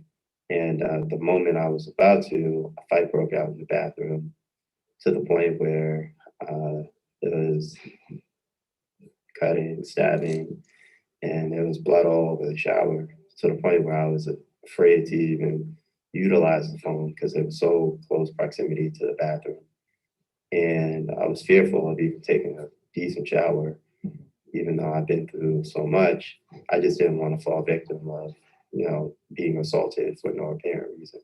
I don't even remember my first day. I don't even remember my first day. I know I've been there several times. And each time got worse and worse and worse. I had fights in there. No, it was horrible. It was really horrible. And then when you first come in, they bring you off the van into the area where you gotta wait to get processed. They put you in this big old cage, a little bigger than this, about 50 of them, people on the floor and all that kind of, oh, it's horrible. And it got worse and worse and worse. I said, that was enough for me. And then when you come out of there, then you gotta go see the nurse, and then you gotta sit in there for like 2, 3 or 4 hours, and oh man, it was crazy. Sit there with the sheet on and all this kind of stuff. Take a shower with lice and all this kind of stuff, you know, and oh my gosh. You don't know if you want to have bed bugs in there, them little nasty mats. Oh man, it's nasty. It's horrible. They don't have no compassion, no, you know, we're still human. You know, we're still human. First time I went to Rikers Island, I was 16. When I got to Rikers Island, it was disgusting. First of all, it was disgusting. Got to Rikers Island. They put me in the cell with one girl. She was laying on the floor. I thought she was sleeping. I didn't know she was sick. She was another teenage girl. She was about 17, and she was pregnant. And she was detoxing off of heroin. She had been in the cell for 2 days, and nobody had let her go to the doctor because you cannot get methadone until they get a script from your doctor at home. Now, how many drug addicts you know have a doctor? So she was throwing up all over the place. That's when I realized she was sick. So I was trying to get out of the cell. I kept calling guards. I was scared. She looked really sick. She was sweating, everything. And she was really, really pregnant. And all I remember her being really, really skinny. Like you can see how her elbow bone's so refined, but her stomach was really, really big. Her legs were really, really small. I kept acting out. The guards arm would not move me until finally she stopped shaking and stuff. And then I was like, I don't think she's breathing. They came in, they checked her, and they took me out the cell and took me in the back. Later on that day, I found out that girl had died. She had died from detoxing, withdrawal, her and her baby. And that was my first day of exile.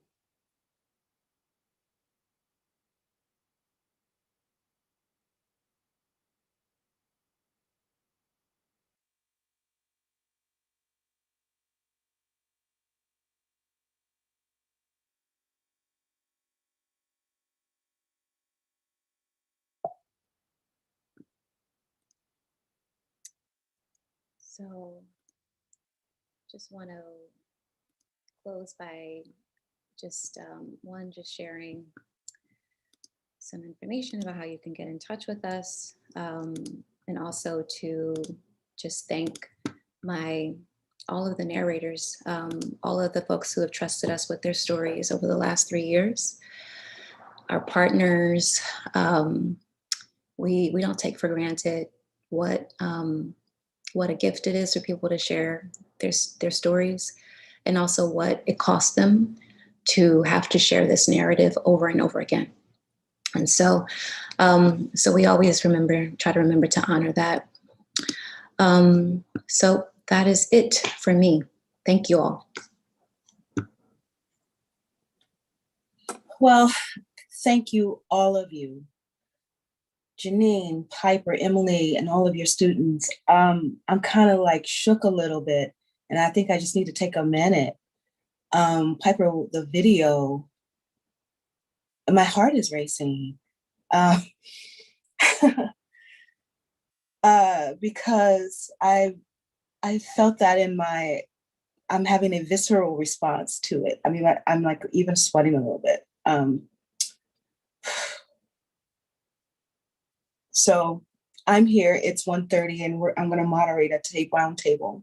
But I wanna say that just from the presentations that have gone before and what Nicole presented at the introduction, what we see demonstrated from what Ronak said early on is that we have a linked fate.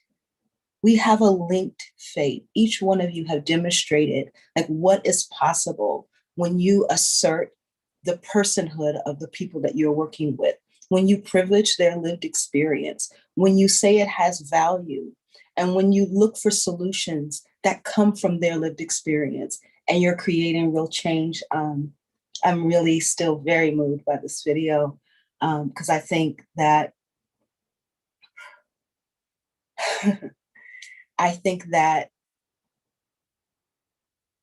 move towards healing does require this revealing of the truth, this reckoning with history, this reckoning with the conditions of confinement that people are in.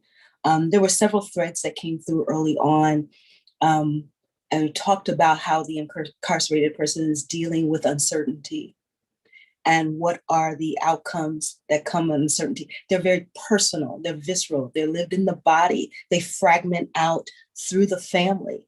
One of the things that was said is that when the person is incarcerated, the family is incarcerated. And that uncertainty, that fragility, is often out of view of mainstream culture and society. And the work of all three of you are changing that, right? And that's abolitionist work. And so let's talk a little bit now that you guys, if we can all get you all on screen, all of you, Emily and everybody, all your students, based on the work that you all have done, I'd like for you guys to talk a little bit about what you feel is the potential of countering state oppression and incarceration. So all of your work is doing certain things. But can you talk a little bit about, how your work is disrupting state oppression and how people might get involved in changing these systems, these carceral systems as they exist right now? And it's open for anybody who has some thoughts about that.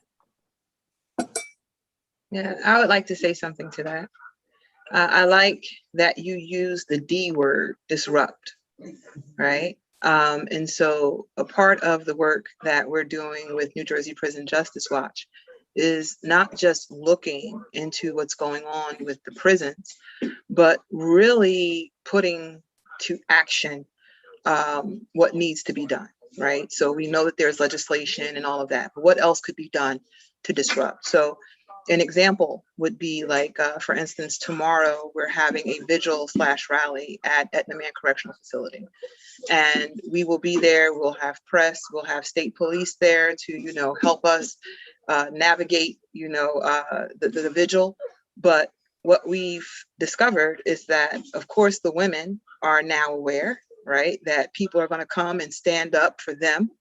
But the officers are saying that they're going to take off on Saturday. So that alone is disrupting them, right? And the run of the institution. If you have a number of officers saying they're not coming in, they're saying, forget that pay for the day.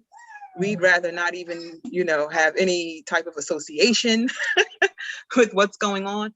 But that's just a small example of, shaking up the system. I am not going to take a day off and miss a paycheck if it's not something that really means something, right? The other thing is, when you bring the truth to the forefront, that's disruptive, because the truth isn't always pretty. And for, our society, a society that has been manufactured, we have all of these social constructs.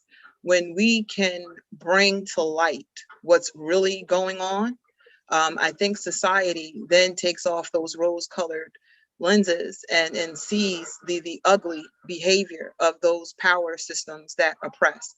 And particularly, we are going to say, the prison justice system, that is a system that must be dismantled. So I would just say, that's just an example of like what we're doing. It's not about for us, it's not about the officers and their what can you say, their reputations and their dignity. It's about the ones who have been forgotten, and the ones who have been abused, and the ones who have been stripped of their humanity. So anybody else would like to speak to that? Sure. I think Marquise may be dealing with his baby right now, so that's maybe why he's not coming back on just yet. I wanted to go back to something that Eddie had mentioned, and it's something that comes up about education behind bars and how, and it bears raising, and some people raise it, how providing an education behind bars might be seeming to buy into or God forbid, even condone a system, right? And saying that, well, you're providing something, and therefore that's part of correction or restorative justice. And if Marquise were here, he would say, what's restorative when there's no justice to begin with? How can you restore something that wasn't there to begin with? And to address that, I was thinking about a conversation that I had with Eddie about this, and about how the outcomes and the output and the creativity and the contributions that we are getting today, right now, from Eddie, from Nafisa, from Marquise, are actually proving that, to use an expression that Marquise had used, when those multiple pressures that keep tethers on our souls, right? Everything that is required to be in survival mode is removed, then we can soar, right? Education is about nourishing the imagination and going towards what's possible.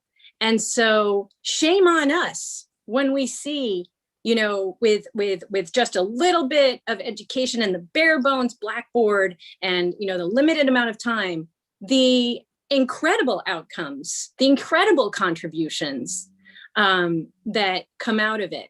So I think that's a call to action in and of itself, right? What are we doing? Shame on us. And I was so inspired by Eddie's art, and Eddie, I'd love to hear how maybe if you wanted to talk about one of them, about how you said you felt it was a call to action as well. But it is very inspiring to think about. I'm going to go back to the Trojan women. There's an epitaph. The Queen of Troy says, after the Greeks throw her son from the walls of Troy, because they're afraid that he might come back and avenge his father, she says, "What could a poet write on your tomb? The Greeks once killed this boy because they feared him." That is an epitaph to shame all Greece. And along those ironic lines, if we wanted to write an inscription on the walls of prisons to call it like it is, and say what is it that we're doing, what might be put up there, and I'm sure there are countless ideas, right? But one that comes to mind is, we were afraid of the most vulnerable among us, so we just warehoused them and threw away the key, maybe. Eddie, Yes. any thoughts? Yes. When I started doing the drawings, and at that particular time, a lot of stuff was going on in the society, and I poured into that what I was feeling at that particular time. I was at a point where I was in pain, and I was hurting, and it was unbearable. But so I just poured a lot into it. So with the chain gang, it was, wow, people were still going through the same thing now that they was going through back then. And people of color are still feeling the brunt of this mass incarceration. And it seems like it's not going to end. It's not getting better. It's not coming to some kind of understanding. But everything is, well, that's not us, that's them. So when is your turn? Who's going to be there for you? So I poured a lot into that. I poured a lot into it. It was painful. It was painful. And mass incarceration and all the stuff that come along with it, it's devastating on the soul. It's devastating on the families. It's hard. It's hard for me to put what I feel in words. So I hope I did it in my drawings. You know, I maybe not articulating it the way that I want to articulate it, but I hope my drawing said a lot about what people were going through. And it was painful. It was really painful. What I think I see here is a thread that's running through all of the work here is narrative justice that Piper illustrated earlier. You're using your art as a way in which to share your truth, your experiences, to work out solutions, and also to talk about how you survived. The photograph project is doing the similar work. Incarcerated people are able to express what they need in a visual ideas that help them while they're incarcerated to survive the conditions of confinement that they are under. And then the history, the Rutgers History Project, I mean, it's designed to give people a place to tell the truth about what happened to them, tell the truth about the horrible conditions that they lived under, so that they can get past it through a verbal telling of the truth, so they can move toward healing, as Piper illustrated. And it acknowledges the harm. That seems to be, and of course, this is so interesting because my dissertation project is on creative liberation strategies. But what I see running through this whole entire project is about narrative justice. Piper, can you talk a little bit, go into a little bit more sharing about, like the force and the power of narrative justice and how you see it being operationalized through your work and the work of the incarcerated people and formerly incarcerated people that you work with? Yeah, of course. As I said, the There's a couple things that we aim to do whenever we're utilizing narrative. One is the relationship piece, right? So the experience of incarceration for everyone involved breaks relationship, right? Creates isolation, creates shame, punishes people through isolation, right? In one of our story lab events in Greensboro, I remember a man standing up and saying, you know, I've came home from prison, but I feel more alone than I've ever felt before. Right? I don't feel like I'm actually returning to my community. I feel like I'm outside of it. And that was an impetus in that moment. Everyone in that room sort of like, huh, and was like, got it. And then the work that we ended up doing in that session was about redesigning the reentry pathway in a way that created more connection, more relationship, right? So when we talk about narrative, we talk about these stories being an instrument of justice. It means like listening in that critical way that you really get, okay, this is what justice is. If connection is what people need, then let's build that, let's create that. I think the other piece of this, though, that's really important that I find myself sort of up against, particularly as we think about abolition, right, is that people can be a little bit selective about their narrative choices, right, when it comes to what they will accept.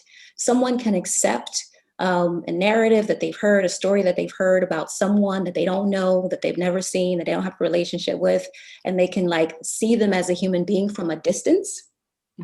But let that be a story that involves someone that is actually in your face who may have actually harmed you, right? And it's like, nope, you have you trapped in that narrative that I have made about you. Because if I change the narrative that I have about you, then I have to change the narrative that I have about myself. And so that is the next sort of the next piece of the work for us, right? Is like, how do we bring people together to restore relationship? In a way that allows us to all let go of the narratives that are rooted in punishment, that keep us all trapped in a cycle of punishment. Wow. So, you know, so restoring relationship, defining what justice looks like through the lens of those who have been harmed by these institutions. And the last piece is that in this country in particular, while we love reconciliation, right? Love to talk about reconciliation, love to talk about healing, but nobody wants to talk about truth. The truth has to come before the reconciliation, right? We can't contend with, you know, with the damaging outcomes of incarceration unless we first reckon and are accountable, right? And our institutions and the state is accountable for the harm that it has caused for generations of people. And so that needs to be the outcome of any narrative justice strategy that is oriented towards abolition. I agree with that so much. I think that that's one of the things that Ronak talked about earlier. He said our shared vulnerability can be a source for our shared resistance and our coalition building. And it must come through this coming together and telling the truth. So I just want to say that I appreciate every person on this panel and everything that you have brought forth. And I will give you the last words to share and about this idea that our fates are linked and that there is no true separation when we're dealing with coordinated state oppression. And if you'd like to take, we have like 3 minutes and we have to switch over to the next amazing panel coming up. But I really want to give you guys the last words to kind of share. And Janine, I'll start with you. You know, your last thoughts about our linked fate. Well, I'm thinking about what Ronak had said about the great chokehold of the present, and quoting Sheila Mbembe, and thinking about all of these different strategies that we're incorporating, you know, in our different practices, and I also was thinking a lot about how important narrative becomes in everyone's projects differently, to be an actual form of pedagogy and also a form of coalition building, you know, but like Piper was saying, with some of the difficulties of reconciling across that, right? And I think for photo requests from Solitary, it's very much about a kind of organic pedagogy that's collaborative and happening between the requester and the fulfiller of photographs. And hopefully that becomes kind of the story of the work when it's in the world, and an understanding of what that practice in prisons and jails, the harm that it causes. So, but I think it's kind of exceptional to think about storytelling and narrative and how important that is to this grouping of us. Thank you. Anybody else have any last thoughts? I thought about both what you were saying about something evoked earlier, the shared vulnerability, and how the ability to use our imagination was also evoked by an earlier speaker. And one in the definition of compassion, he uses the word pity, but he means compassion that he gives. Aristotle talks about how you need to have the ability to imagine that the suffering that you are witnessing might happen to you or someone that you love, and that it might happen soon. And Eddie, if I don't know if Chris is able to pull up the image that you gave the title, "This Could Be You," to, of a lynching. And Eddie, if you could talk about that title, "It Could Be You," because it goes straight to, I think, what you were saying.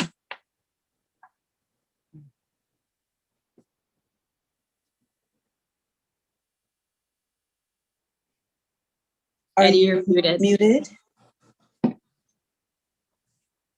Okay, all right. We can hear you now. Okay, so she had a voice, but her voice was taken away from her.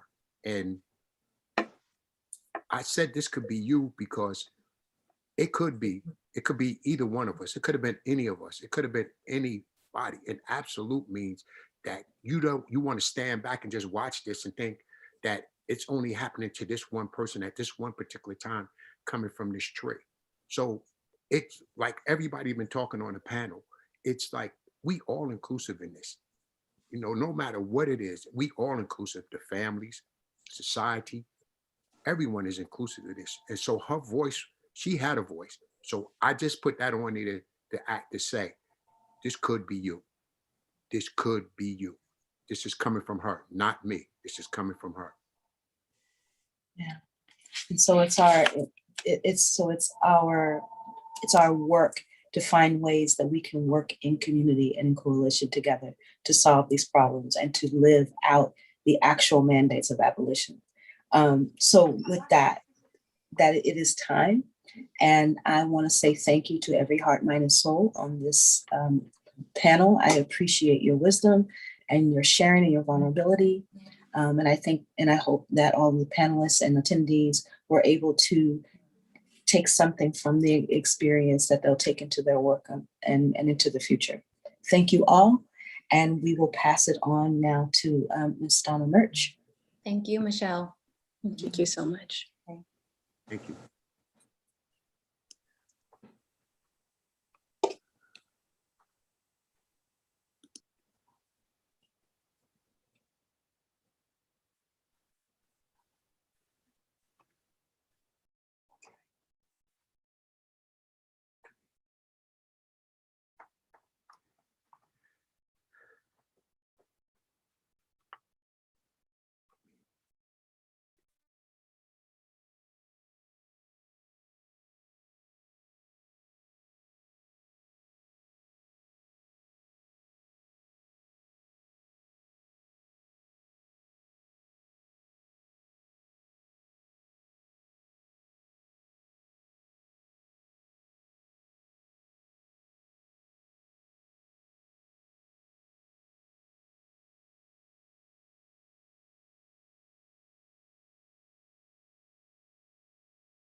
Hey, everybody. Can you see my screen okay?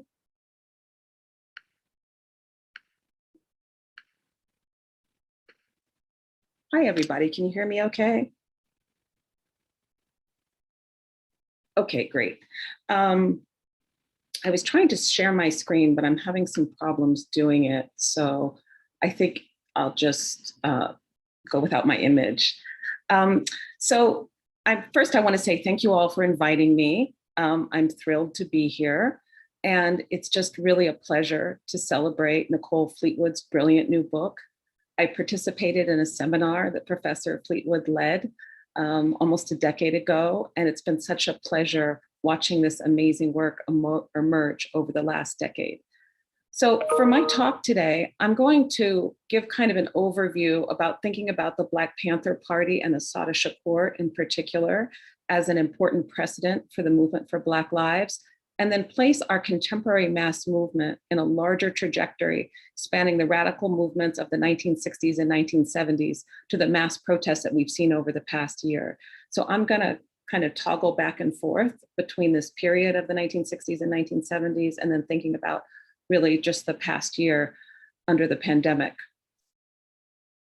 While the current movement for Black lives has many important antecedents, one of the most important and immediate is the Black Panther Party, to which a number of contemporary organizations trace their lineage. In October 1966, Huey Newton and Bobby Seale co-founded the Black Panther Party for Self-Defense in Oakland, California. Throughout its 16-year history, the Panthers evolved through stages of Black nationalism, Black internationalism, and intercommunalism, which provided a framework for liberation schools, health clinics, and breakfast programs.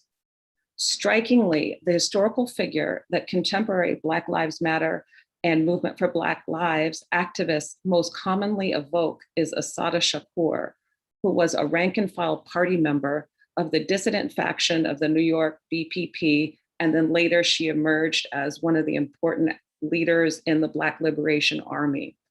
A poem of struggle that Assata Shakur wrote in the 1980s has become a movement anthem that is often understood to open and close gatherings of BLM, BYP 100, and many other groups involved in the movement for Black lives. It is our duty to fight for freedom. It is our duty to win. We must love each other and support each other. We have nothing to lose but our chains. The choice of Assata Shakur as a political symbol reflects the needs of the contemporary political movement, as well as a lesser known history of the Black Panther Party, in which women sustained the organization after 1968 by running and staffing its longest running institutions, schools, and community service programs.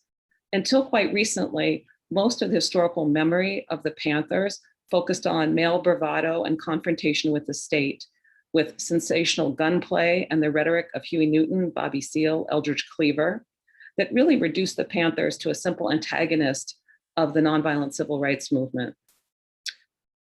So one of the really important contributions is the way that the movement for Black lives has reached back into the past, into the archive of the past, to also reinterpret which leaders and which images are most significant. For BLM activists, Assata has a particular resonance, not only because she was a Black Panther, but also because she joined the organization's militant successor, the Black Liberation Army, whose allies enabled her to escape to Cuba in the 1980s. Her writing served as an important organizing tool that dramatized the scale of violence that women prisoners faced at all levels of the criminal and justice system. More importantly, her status as fugitive and exile showed that seemingly impossible victories could be won. Quote, "Who else is a better symbol of resistance? From the New Jersey Turnpike to being broken out of prison to living in exile in Cuba," asked Ashley Yates, co-founder of Millennial Activists United in Ferguson. While Black Lives Matter and the movement for Black lives took some of its iconography from Assata Shakur and the post-war Black Power movement, its real origins lay in mobilizing against the carceral world that emerged in the aftermath of the modern civil rights movement, in which law and order campaigns and the war on crime permeated life in the United States, profoundly circumscribing life chances of the majority of Black and Brown people. So what I'm going to do is just give a quick overview to think about the period of time that separates the Black Panther Party to the takeoff of the movement for Black Lives between 2012 and 2016, and then fast forward to our contemporary moment. My first book was about the Black Panther Party, and I spent so much time in my career thinking about the origins of the scale of mobilization we saw in the 1960s. And I turned to looking to the subsequent decades, because in many ways, it's the successive generation to the Panthers, which is my generation, which is confronted with the acceleration of racialized incarceration. So racialized incarceration is not new. It stretches all the way back to the 17th century of disproportionate, racial caging. But in the early 1970s, in the years after the Black radical movement, Black power movements of the 1960s, we do see a real increase in the scale and depth of criminalization that today many have called mass incarceration. So the 60s and 70s is this amazing period of constant movement and rebellion, from the thousands of people going out on the streets in the urban rebellions to the overturning of Jim Crow in the South, and then really the fight against racial capitalism in the North. So fighting against housing segregation and racial capitalism expressed in housing, education, and jobs. So it's in the period after this mass mobilization that we begin to see this just acceleration of the police state, of caging, of federal monies being given to municipal, state, and municipal, county, and state incarceration, as well as federal. So in researching the 1980s and 90s, I was struck by how difficult it was to have mass mobilization organizing around this. You had really important activism that was a kind of continuity from the 1960s and 1970s, and many of the Panthers were involved in this, but they really had a tough time, even in some of the most criminalized places in the United States, of trying to reach larger numbers of people. What's striking is that I think that if we extend the timeline to think about the last decade, this is where we've seen this mobilization against mass incarceration in large numbers, and of course, reaching its peak in the past year during the COVID-19 pandemic. So I'm going to start with the contemporary piece and then work my way backwards. The morning after 4 Minneapolis police officers suffocated George Floyd, a 46-year-old resident and father of 5, the US entered the most sustained period of civil unrest in its history. Video footage from bystanders showed an excruciating scene with Officer Derek Chauvin pressing his knee into Floyd's neck as the handcuffed man begged for his life, telling officers over a dozen times, "I can't breathe." After nearly 8 minutes in this position, with officers holding him down, Floyd cried out for his deceased mother and lost consciousness. He was later pronounced dead in a local hospital after suffering cardiac arrest. His alleged crime was purchasing a packet of cigarettes with a $20 counterfeit bill. Like the shootings of Minneapolis residents Jamar Clark and Philando Castillo, and the over 5,000 people killed by law enforcement since Michael Brown's death by police in Ferguson, Missouri, this kind of everyday racial violence was routine. Historian Elizabeth Hinton described the killing as a devastating incident of state violence with deep historical roots. In the days to come, massive civil disobedience swept through the city of Minneapolis as thousands of people filled the streets, with much of their ire focused on the 3rd Street Police Precinct. Residual anger over the police killing of 26-year-old Breonna Taylor in Kentucky 2.5 months before Floyd's death also informed the catalytic spread of protest. Armed with a no-knock warrant, officers from the Louisville Police Department shot young Taylor, shot the emergency room technician 8 times, killing her in her own home. Within 48 hours of Floyd's death, authorities had still not charged Chauvin and the 3 officers, despite flagrant violations of protocol. Instead, local law enforcement responded with aggressive crowd control tactics, tear gas, rubber bullets that quickly escalated the scale and tenor of protest. By May 29th, the city of Minneapolis' 3rd precinct was burned to the ground, and a multiracial crowd of demonstrators expressed fury not only about Floyd, but also protesting systemic police abuse, economic marginalization, and the devastating effects of COVID-19 on populations of color. Strikingly, in the Minneapolis metropolitan area, Black and American Indian residents' poverty rates were over 5 times those of whites. Uprisings in Minneapolis inspired solidarity efforts that quickly spread throughout the United States as calls for the abolition and defunding of police entered the mainstream media. The events in Minneapolis quickly ignited demonstrations throughout the US and other parts of the world. By the first week in July, between 15 and 26 million Americans took to the streets in mass demonstrations, with a little less than half of all counties in the US taking part. The sheer size and scale of protest ensued from May 26 to the end of the summer of 2020. It dwarfed any previous period of social unrest. So I just wanted to highlight that. This is exponentially larger in the total numbers of people participated. At their highest, the urban rebellions in this period from 64 to 72 were estimated to have had hundreds of thousand people participate, but this 15 to 26 million is unprecedented. Today, the mass mobilization of protests following the killing of Breonna Taylor and George Floyd has opened up a national dialogue on prison abolition, structural racism, and defunding the police that would have been unimaginable just a few years before.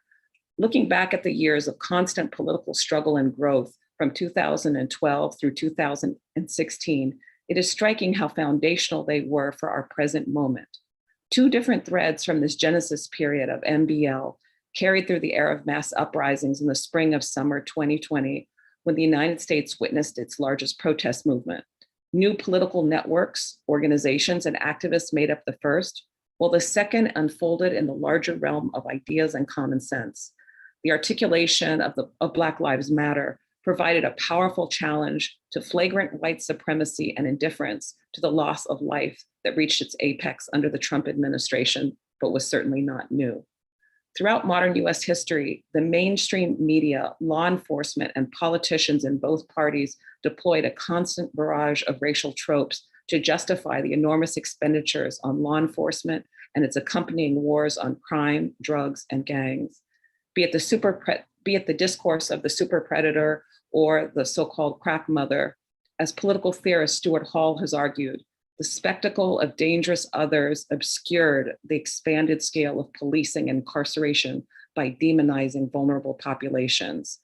As this punitive term unfolded, gutting social services, public goods, and reversals of the social protections of the New Deal and civil rights movement, this caused rapid downward mobility of large segments of the population.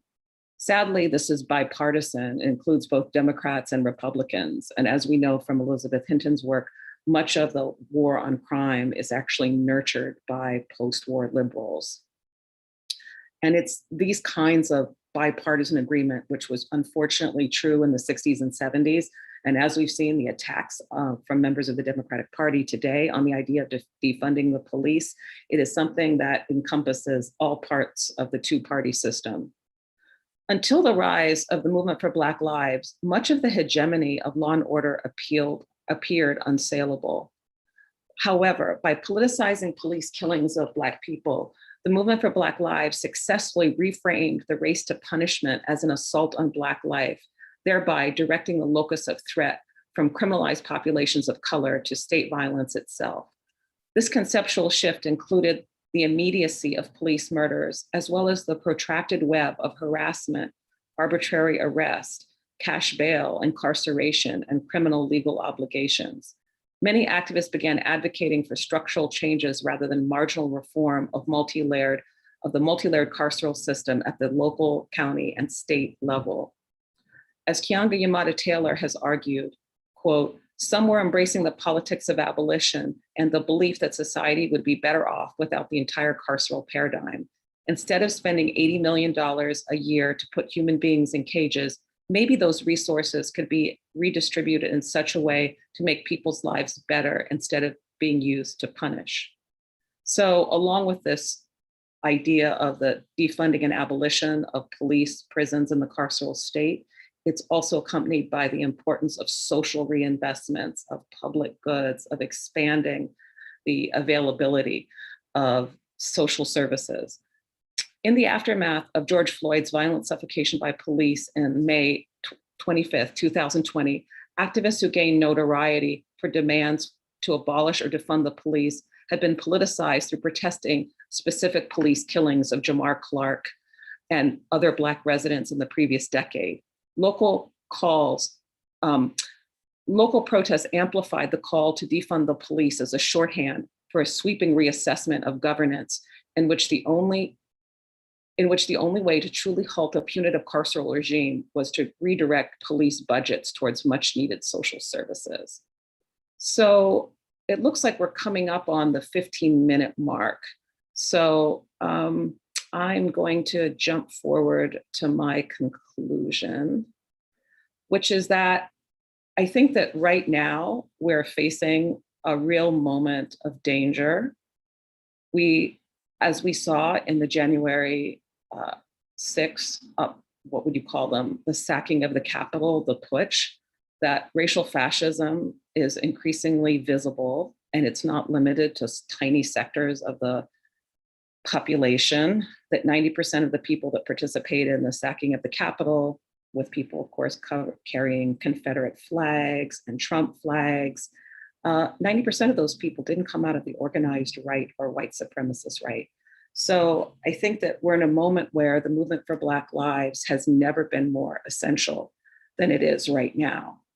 One of the challenges that I think that it's facing is that in many ways, the pull towards electoral politics is so strong. And this kind of pull to influence the mainstream, you saw it in the 1960s and the 1970s with the Panthers, and you see it with MBL today.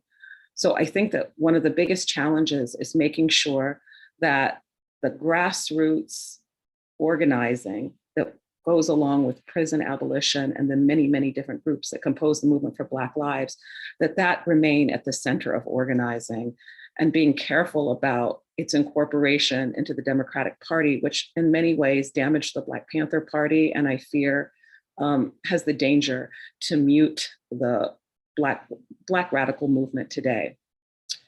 So to conclude, as the United States enters a new phase of its history after the sacking of the Capitol on January 6th, MBL has never been more urgently needed to break the bipartisan agreement on punitive anti-crime policies, neoliberal reform, and the upward redistribution of wealth.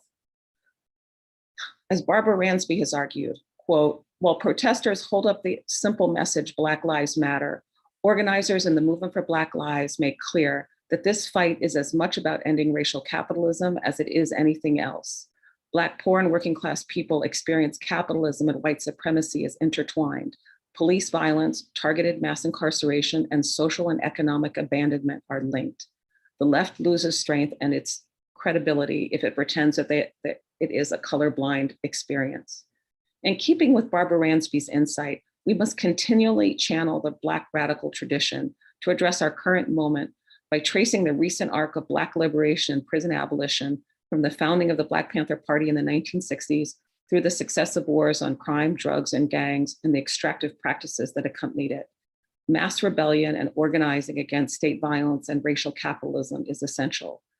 As Assata Shakur reminds us, quote, dreams and reality are opposites, if not synthesized by action. Thank you.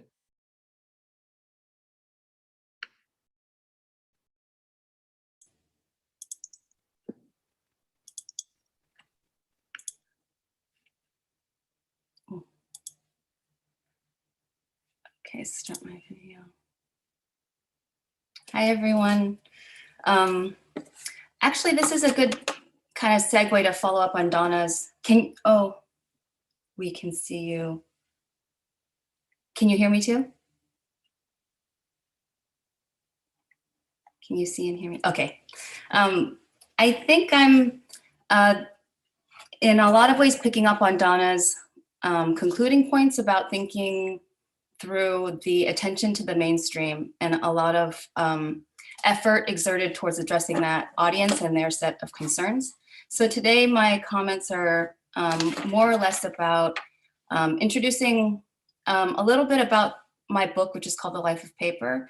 And then I just want to go over a few quick points to talk about some of the things that were on my mind in doing that work, relevant to the conversation that is under this heading of praxis and activism. So the book is about, it's not necessary to show the visual, Chris, if it's a lot to pull it up, but the book is called The Life of Paper, Letters and a Poetics of Living Beyond Captivity. And it's a book, it covers 3 different phases of carceral geographies in California history. And then in that context, it looks at the role of letter correspondence in communities that are undergoing the systematic social dismantling to reconstitute their social fabrics.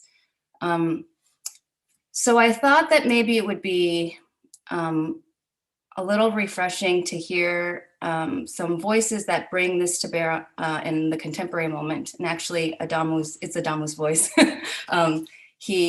He produced and took part in this podcast that is about letters, actually in this moment of COVID. So I wonder if, Chris, you can queue up, or I don't know if I have the capacity to do it.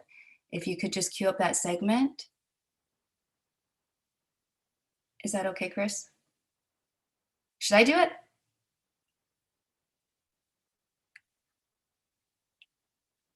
Okay, let me try.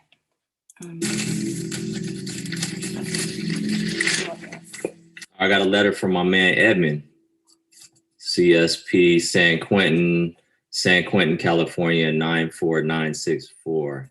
Yeah, that's familiar. I remember addressing mine. I've known Edmund for over 2 years now, a little over 2 years now.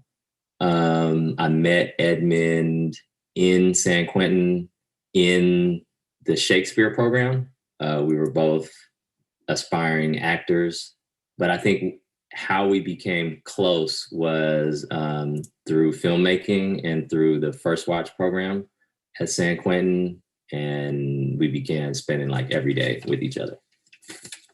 He's actually my best friend, and it's really exciting to get a letter from him on the day before his birthday. So let's go ahead and open this up.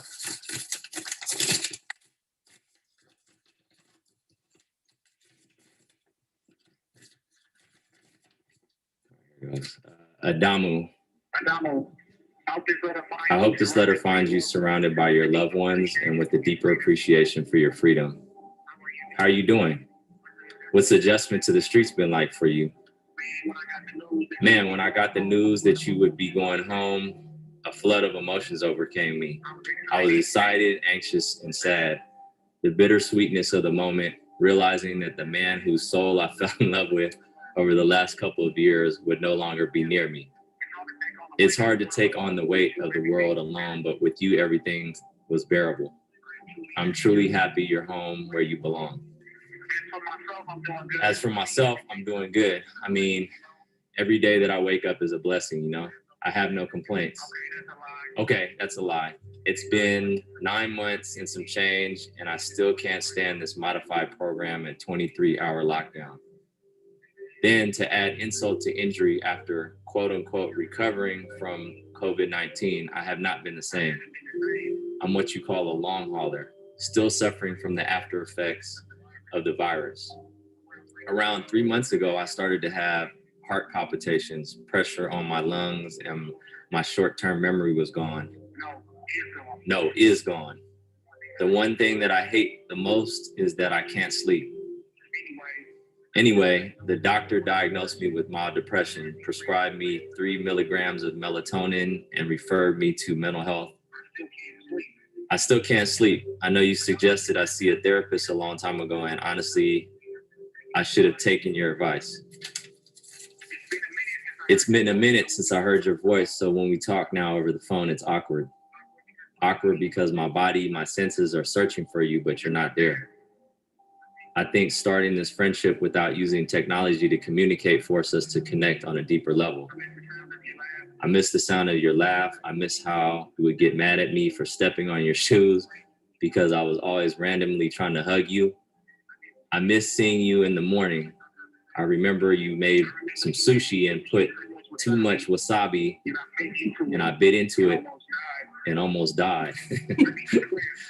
Let me be clear, spicy is not the same as lighter fluid being lit in your nostrils, LOL. I have memories like this one that are a constant reminder of how much I value our relationship, and more than anything, how much I miss you. I love you, your best friend, Edmund.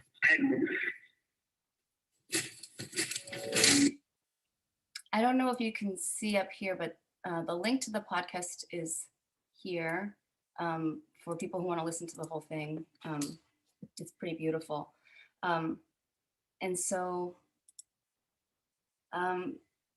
with that example, I just wanted to highlight a few things before going into, some points. What I was trying to do with the life of paper is both to kind of unpack the total sum of what is required to write a letter in a context like this. So if we listen to Edmund's letter, 23-hour lockdowns, COVID, and then not to think about, the total infrastructure that once you have engaged in the physical practice of doing it and all the resources required, then the geographic infrastructure to get that letter sent and received through regimes of censorship and, the kind of total sum of all of this. And you can remember too, during the election season, the debacle with the post office.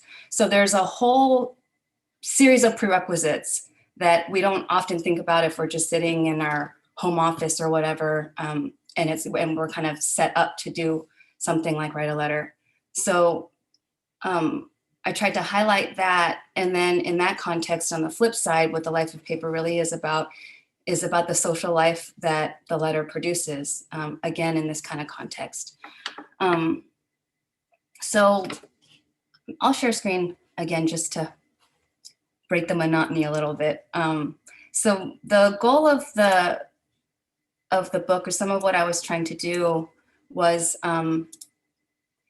sorry, that's not it, was to put letters like Adamu's and Edmund's into some kind of historical context, because each case is unique, but we come from places and we come from histories where there's long-standing struggle that animates everything that we do. And so, in 3 case studies, I just kind of go through the early carceral geographies of migrant detention, and then civilian internment, and then the contemporary case of prisons, and thematically highlight various aspects of the whole process. So there's the first case looks at the development of modern infrastructure, post office, all of the transportation and communication technologies that basically built the settler state. And then with internment, in the context of the rise of the security or surveillance state, apparatuses of population control. And then with contemporary imprisonment, these emerging ideologies, in some ways inventive, in other ways residual from the past, in response to the state's counterinsurgencies and incorporation of social justice movement claims that were made under the heading of race. So I guess I'm sorry, I'm looking at my notes here. Again, we're talking about, we're having this conversation about praxis and activism. And so there are maybe 2 or 3 key points that I wanted to bring to bear on that in relation to what I was trying to do with the book. So back to Donna's point about, talking to the mainstream and even about activism, I think one of the goals of the book was really to highlight, in a way that was not going to be overly sentimental, the significance of, ordinary people's activities simply to love one another, to be together. And you could hear that in Edmund's letter, and not just in the, what it says, but in the very act of writing. And so a part of what I wanted to do was to recast the activities that we see as meaningful, and in that way also to recast the people that we understand as meaningful. And in that way, understand activism or praxis perhaps a little bit differently through that lens.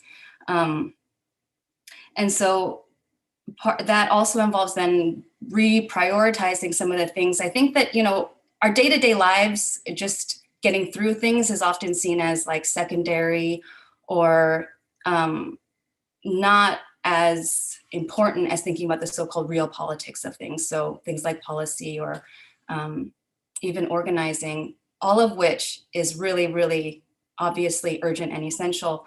But I think that sometimes what gets lost is people's everyday activities to survive, which forms the basis. And what I'm trying to show in the book is it establishes the foundations or the conditions of possibility for everything that we would consider politics or law, capital, geography, literature. All of those things are actually epiphenomenal or emerge from, evolve out of people's everyday struggles to be a community, to fight, to be intimate, to do all these things that, in prison contexts are in important ways mediated by the letter. Another point was that, particularly in thinking about the multiple roles that letters play, we write letters to government officials, we write letters, in all these kinds of kind of managerial or economic ways. What I wanted to show also was that the meaning that's being produced in our acts of writing to one another kind of exceeds what's actually literally on the page, and it exceeds any kind of instrumentality that they might have in whatever's going on. Because there's something about that, just the act of thinking about someone and giving and receiving and engaging in the activity that in itself is kind of productive. And the words alone are not as important as the feelings, the affect that it involves in terms of making claims on one another and securing that sense of bonding that is attempting to be dismantled through the processes of genocide. So there's something about the life of paper that exceeds these kinds of modes of recognition that are available to us. That might be, that can't be given name, the mystery of it all. And so I guess I have a new message. Yeah, so for the purposes of time, I know, okay, the last point that I have is, again, related to a little bit to Donna's points about we're experiencing a moment when everything has kind of erupted into peak crisis. But one of the things I was hoping that the book would do is to highlight that when we're not experiencing this moment, these moments where the contradictions come to the fore, that there are still things that we can think about as creating social change beyond these ways that become visible or recognizable.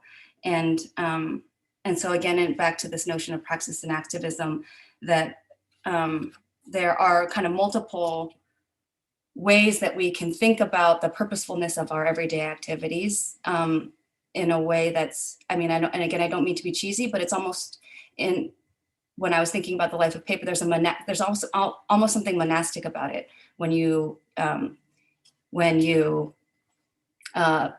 give purposefulness to your everyday activities, whether that be in an everyday way or whether as activists and, for myself, an academic, thinking about our approaches to the way that we represent life, activism, politics, all of these things.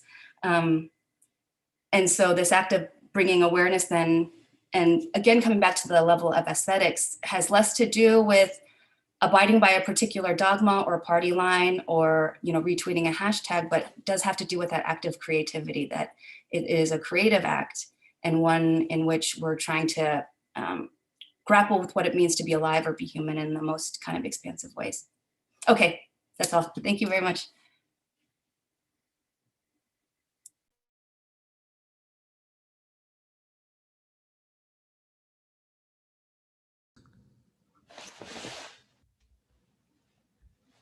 Hello, everyone. I hope everyone can hear me. Yeah, thank you so much, Sharon. That was a beautiful presentation. And I can't help, thinking about like the connections that we have to each other, and also the connections that I have to Edmund, and that it feels like so much of this work is about those connections. And so I'm just glad to be here.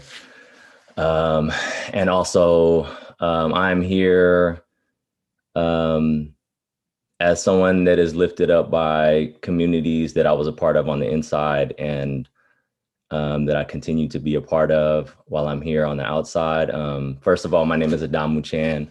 I'm a writer, filmmaker, and community organizer from the Bay Area. And I came out of prison, came out of San Quentin about 4 months ago after being incarcerated for over 12 years. And while I was inside, I was involved in a lot of art and media work, specifically around changing the narrative around who incarcerated people are, upending the kind of like dominant ideas of like criminality, and calling into question the normalization of incarceration as a social practice. So yeah, I think today, like what I'd like to speak about is kind of about, and how this is related to activism and practice, is talk about communities that I was a part of on the inside that were doing the work of abolition, and also using like the process of creation and of art, like in parallel ways to like the work of abolition, and how that can like inform like community building and relationship building. And so, yeah, like my background and like how I'm coming into this and like what I want to present today is just to talk about like some of the filmmaking that I was doing on the inside. And if we can like get this video set up. So this is a video that I produced about a year ago, just to give some context about it. About a year ago, right before it was released, right before the pandemic hit, right before all prisons in California went on lockdown, and is a video where I interview folks around San Quentin about the Democratic primary, which was happening at that time, which seems like so long ago now. But it's basically like folks asking questions of the Democratic candidates.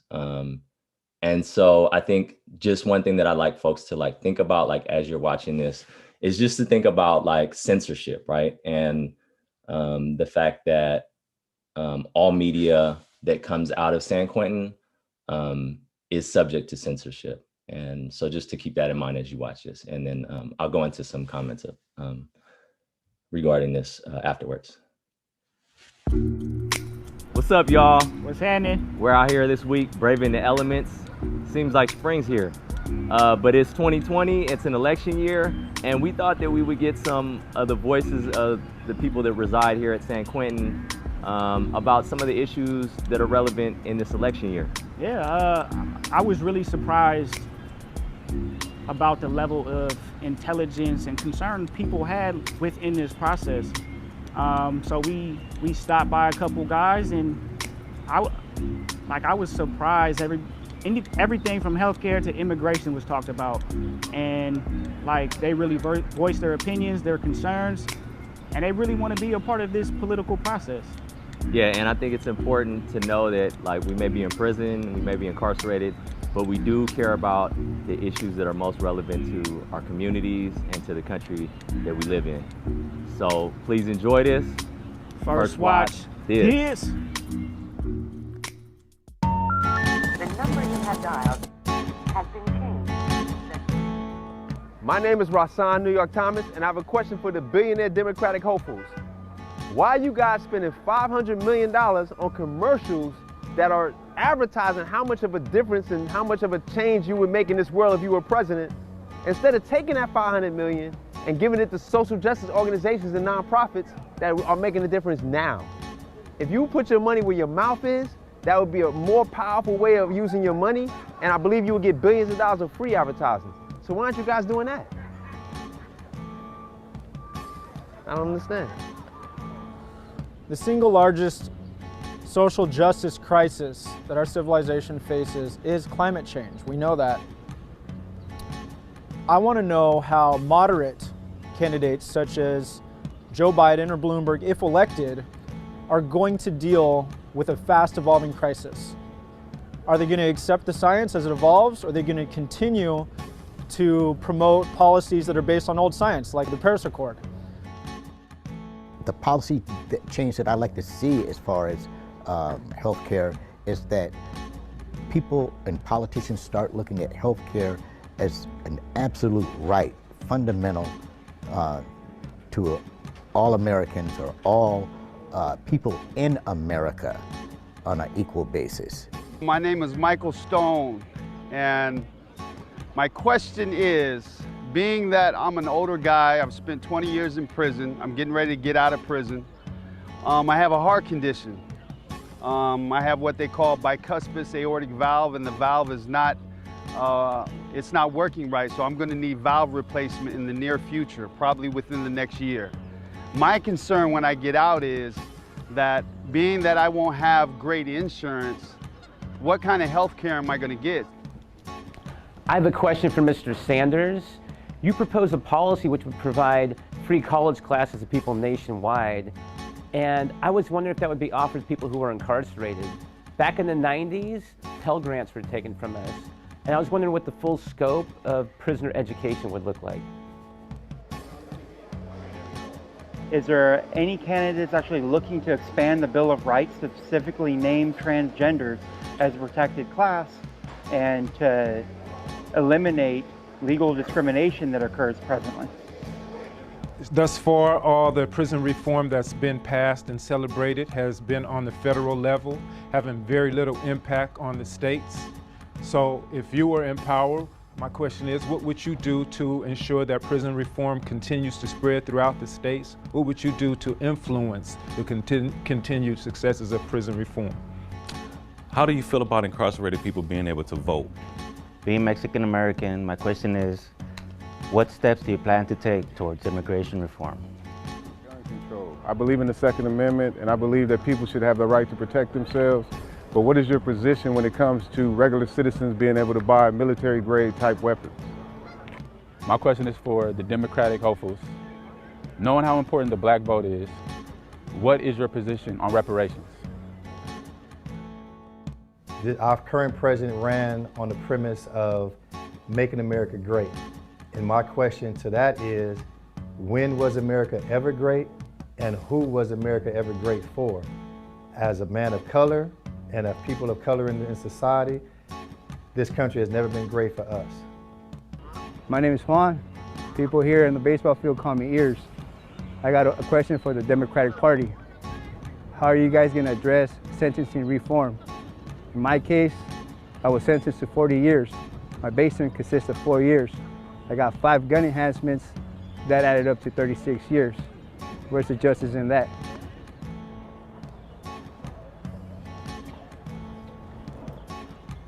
Mr. Joe Biden, you were the author of the 1994 crime bill. You were an advisor to Nixon's war on drugs. You were the architect of mass incarceration. Why should the people vote for you?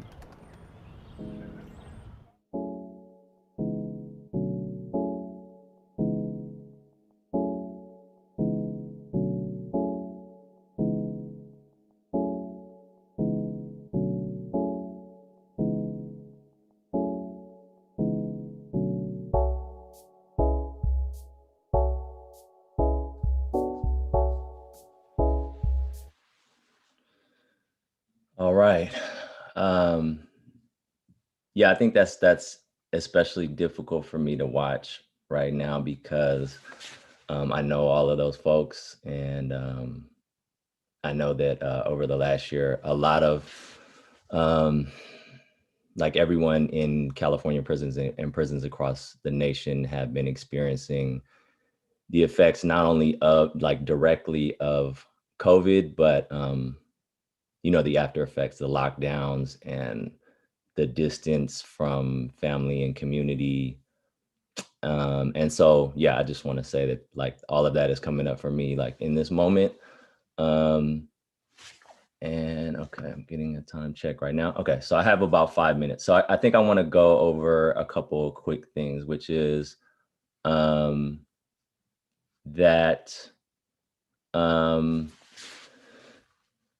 I think like one thing that I like to talk about first of all is that, you know, historically like art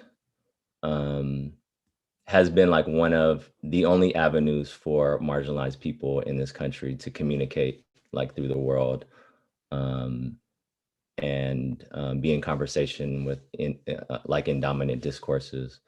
And specifically for Black folks, right? Like the legacy of Black music and art as this mode of expression and communication and resilience and refuge and dignity to so many folks, not just Black people, but to all marginalized people across the world and people who are living under colonial rule.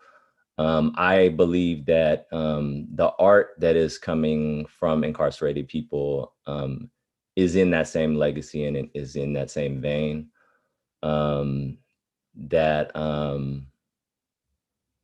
Yeah, this is like one of the only modes of communication that is acceptable, right?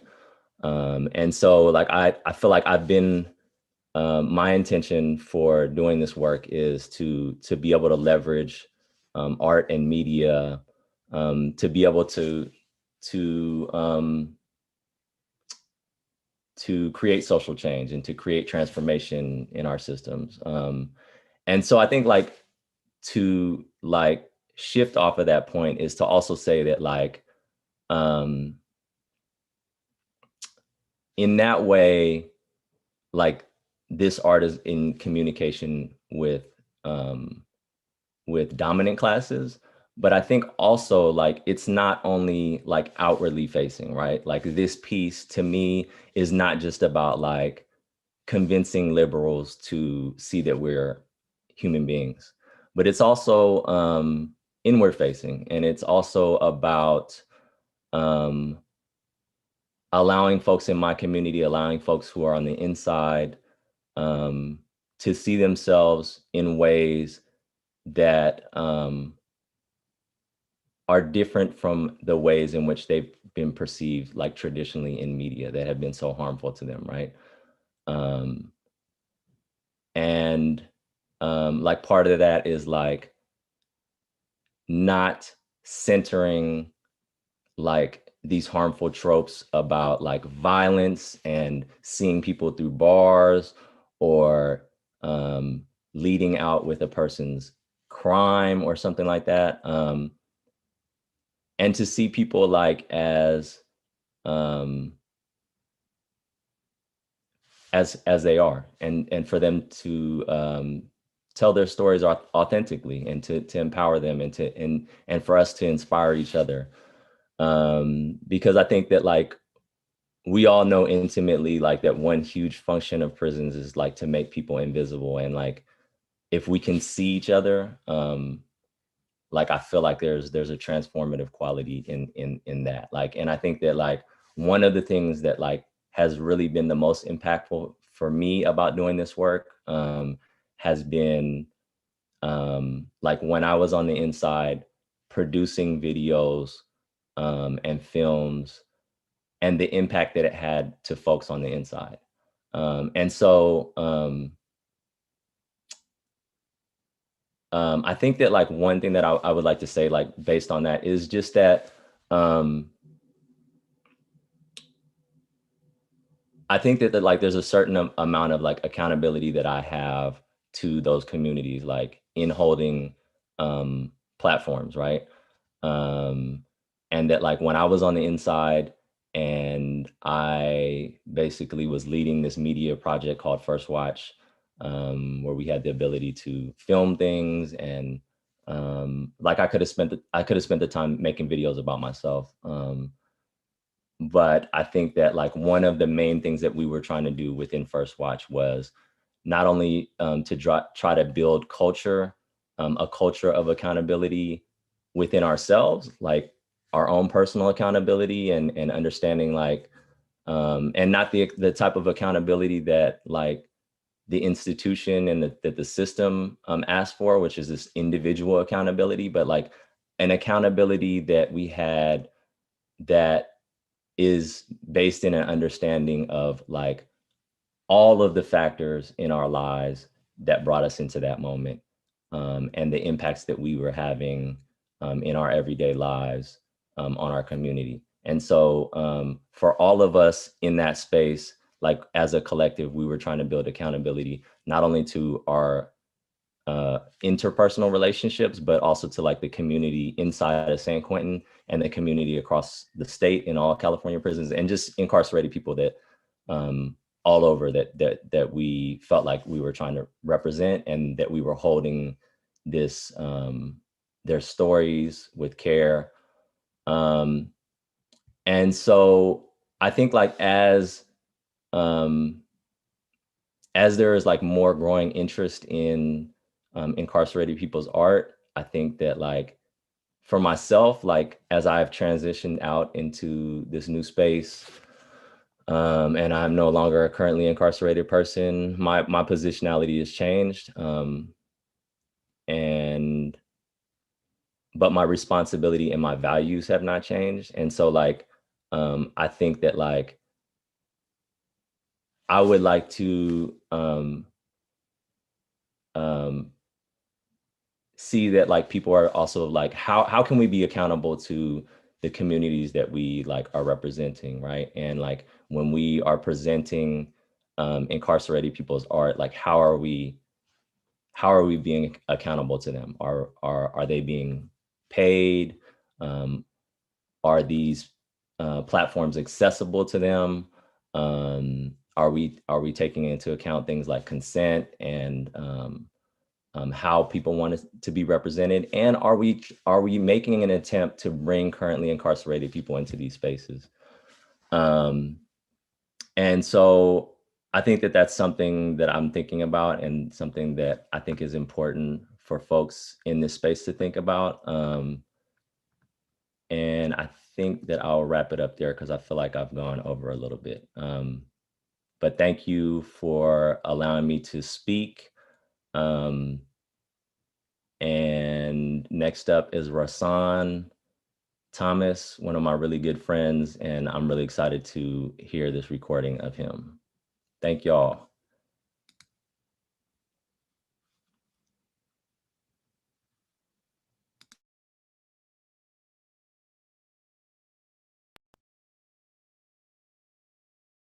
$2 million. I was watching on the news the other day, and I saw a tweet by Jack Dorsey went as a work of art for $2 million. And then another JPEG, a collage of a whole bunch of images, went as another huge work of art. It sold for $69 million. $69 million in American money. And this got me to thinking, like, what makes these works of electronic art worth so much? Who decides what art is worth? How do we value art? All right? By the way, my name is Rasan New York Thomas. I'm a co-host and co-producer of the podcast Ear Hustle. I am a contributing writer for the Marshall Project and San Quentin News. I'm also a would-be director and advocate with Initiate Justice in Ella Baker. And I also founded co-founded Prison Renaissance. And as part of Prison Renaissance, I created a program called Empowerment Avenue. And it links, it's designed to empower incarcerated artists. And that's why I'm really curious, like, how do we value art? Because when I look around me at the artists in here, they're amazing. I mean, I got a guy, man, LeMavis. He created his own style called Fusion, where he uses 3 or 4 different styles in one painting. There's another guy, Stan Bay. He's like a pixel master. He takes dots and makes them into bomb, super clear, crispy images. There's Bruce Fowler, who had a son that was incarcerated. When I say son, I mean like the sun that shines in the sky. He did like one of those for CBS Morning Show, and it was on there. He's amazing. And just all these amazing guys. But for the most part, when they do their art, they just do it as an act of remorse, as an act of redemption, and they give it away. They have nonprofits to sell it, to raise money for the nonprofits. They own art galleries, Guggenheim, and all different kinds of places, and they generally don't get anything. And these guys do all this time and go home parole broke, right? And I just like, I want to know, like, why don't people see the value in their art? Why don't we make a way for these artists to start getting ready for retirement? Because they're doing so much time, they come home older, right? Elderly. Pause for the cause. Yeah, they come home old, they come home elderly. And so that's what I try to do with Empowerment Avenue. I recently curated a show on the Museum of MoMA, the Museum of African Diaspora. And it was awesome. It was an online exhibit because of COVID, and we were able to provide our artists with grants. So these artists did get paid for their artwork being displayed. And then afterwards, we held an art gallery, and we put up 21 pieces of art. And I thought they would all sell out and raise tens of thousands or hundreds of thousands of dollars. Well, we only sold about 5 or 6 paintings, which was pretty cool, but not what I expected. And the highest painting went for $1,100. And so it goes to show, and it has me thinking, it seems like the only time an incarcerated artist is valued for his work is if he's on death row. And I wonder why, like, guys on the mainline aren't as valued, right? And so I start thinking, like, maybe it's because we're incarcerated. Or maybe people don't see us as regular artists because we are incarcerated. But I do know that people who do take the time to see our humanity, that see the value of working with incarcerated people as colleagues, as equals, not only is it rehabilitative and pro-social for us, it also benefits those people. For instance, Joseph Crowder is this amazing woman who choreographs dancing in the air. She has a company, a nonprofit called Flyway Productions. And she's just amazing. And she had a husband who was incarcerated. And so she didn't see someone as being incarcerated as bad or less than. When she needed somebody to help her organize an event dedicated to have Black and Jewish voices united together to stop mass incarceration, my name came up, and she reached out to me. And because of her, we were able to partner with MOAD and put together an amazing online exhibit. The same thing with Nigel Poor from Ear Hustle. She came into this prison to teach a class for what was then Patton University, right, Patton College. And she was just blown away by the humanity of the people that she met here. And she started working in the radio program. And she volunteered for like 8 years, right? Just volunteer. Then they came up with the idea for Ear Hustle, her, Erline, and Antoine Banks Williams. And when the heads from Radiotopia first came into San Quentin, they talked about how a successful podcast is like 50,000 downloads. And Erline told them right then and there, nah, we're going to hit 1 million. And they did. Our first episode of Ear Hustle reached millions. I forgot the numbers, but it's at least 3 million right now. And altogether, Ear Hustle has over 50 million downloads. It's a phenomenal podcast that was nominated for a Pulitzer Prize. It won the DuPont Award recently. And it's because people saw the value of incarcerated, of human beings that are incarcerated. And so it goes to show me, man, how can I let more people know about that? What they can accomplish working with incarcerated people? How can we get more people to value incarcerated people and come proximate to us so we can form relationships and collaborations and be colleagues, right? How can we get a painting sold for $69 million? And so, again, I started this program Empowerment Avenue with that in mind. It's on the Prison Renaissance's website. If anybody wants to volunteer, support Prison Renaissance, please do. Hold on, pause for the call. Hey, Namu. Yes, sir. Hello? Yes, I'm here. Are you going to be the pro toolist and make it make sense? I'm messing up a little bit. Yeah, it's all good. Okay. Another example, too, of incarcerated people working with the outside and having phenomenal success is Initiate Justice. Taina Vargas, she came into San Quentin. I got to meet her and learn about how a bill becomes a law and how laws get changed. And I came up with an idea of incarcerated people being able to vote, because they talked about how a lot of times you can't get a law changed immediately. It takes time to get a law changed.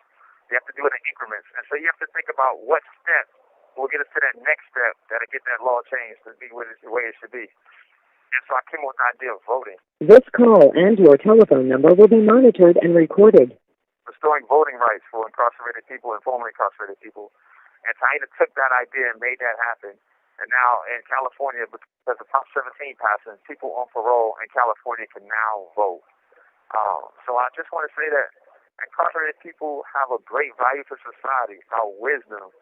We are people who have gone through the worst of the worst, and sometimes have committed some of the worst acts.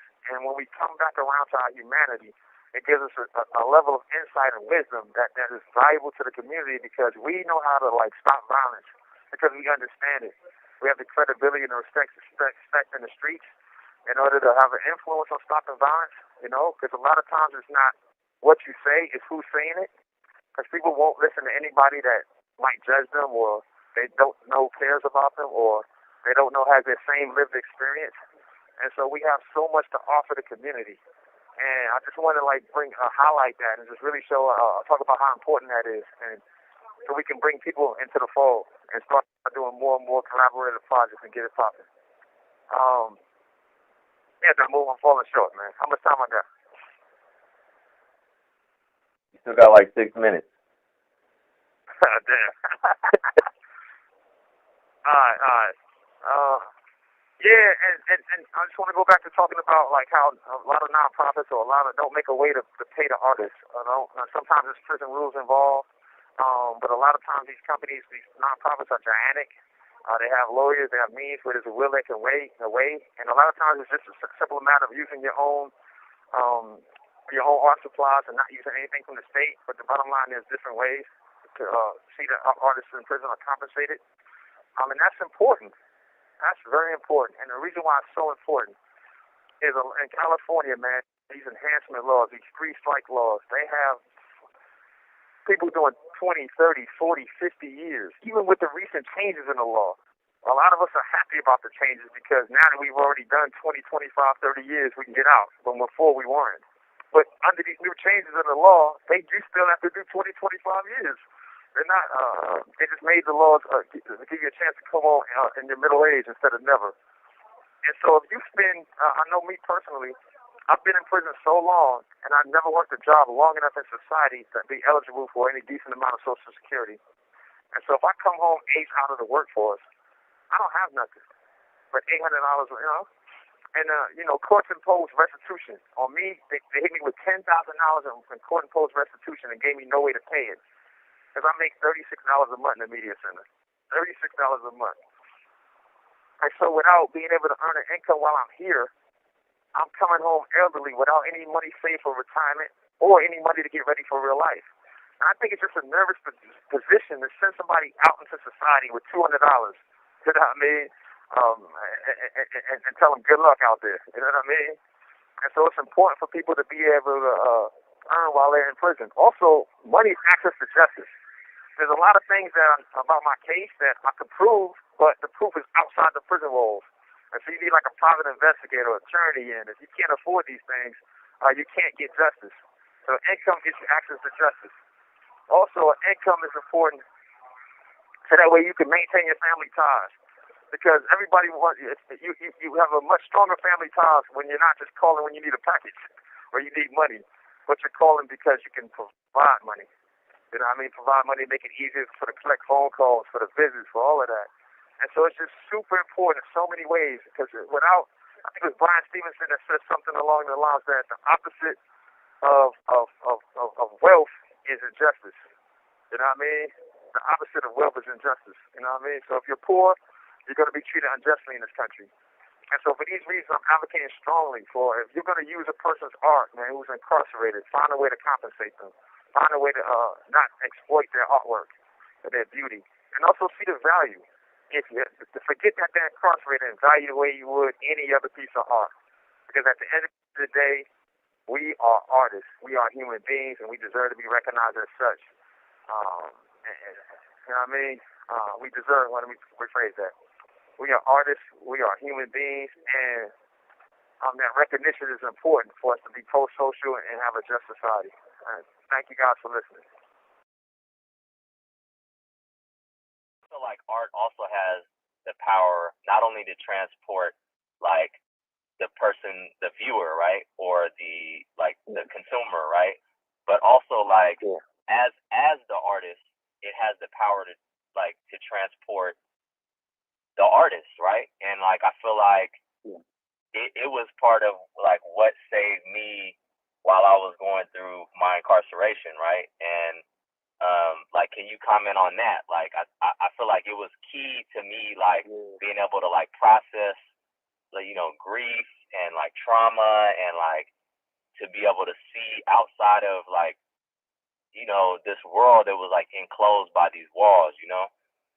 So can you speak a little bit about that? Yeah, definitely. And I'm going to touch base on two aspects of that, right? The first aspect is that art gave me purpose. You know, like I was sentenced to 55 years to life. And at the time, the governor was Gray Davis, and you were never going home. You had 55 to life, truth and sentencing, no good time. It was over. I'm coming home at 83 at the earliest, right? No, 85. And so art gave me purpose.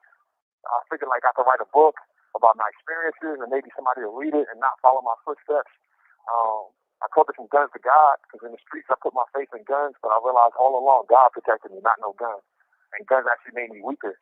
And so I thought I could write about that journey, and so it just gave me a purpose to keep going. Because without a purpose, like, why would you want to do 55 to life? You never go home. You're going to die in prison.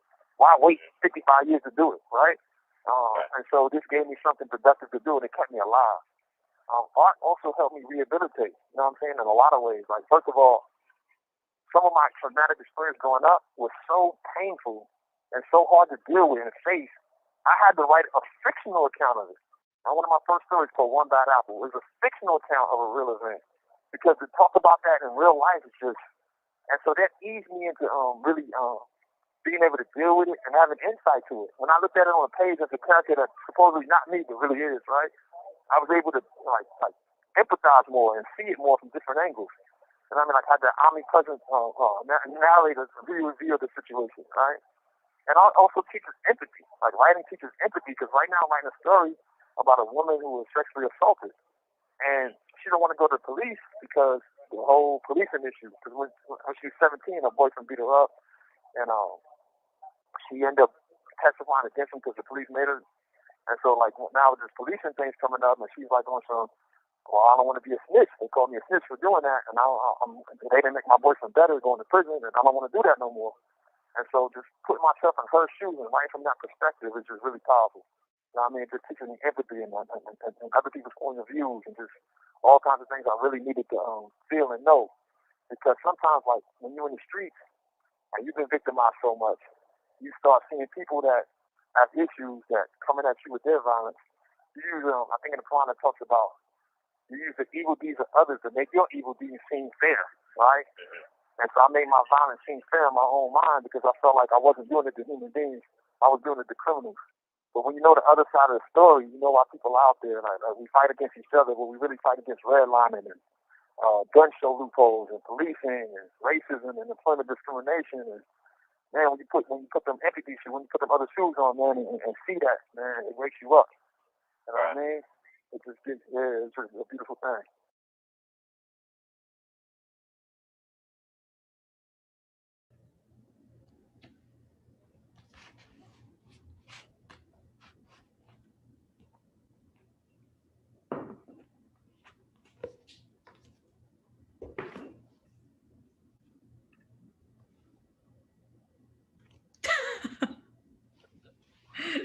Okay, that wasn't a soft transition. Thank you, Adamu and Rashawn. I'm a huge fan of Ear Hustle and pretty avid listener in working with someone who is currently incarcerated on death row, Tim Young, in San Quentin, and it is my great honor to have time with him. I'm Jackie Summel, and I believe I'm on and live, and I'll be speaking with Mariam Kaba. And in a lot of ways, I feel like my time here is a little bit like her hype girl. And just to remind y'all, if you don't have this book, to pick it up, We Do This Till We Free Us. It's Mariam's newest abolitionist strategy book. As many of you may already know, I'm going to share my screen here. I am a visual artist who has had the great privilege of working with incarcerated individuals for now 20 years, moving in and out of prisons, jails, and detention centers. Most of my work has been organized around abolishing the inhumane practices of solitary confinement.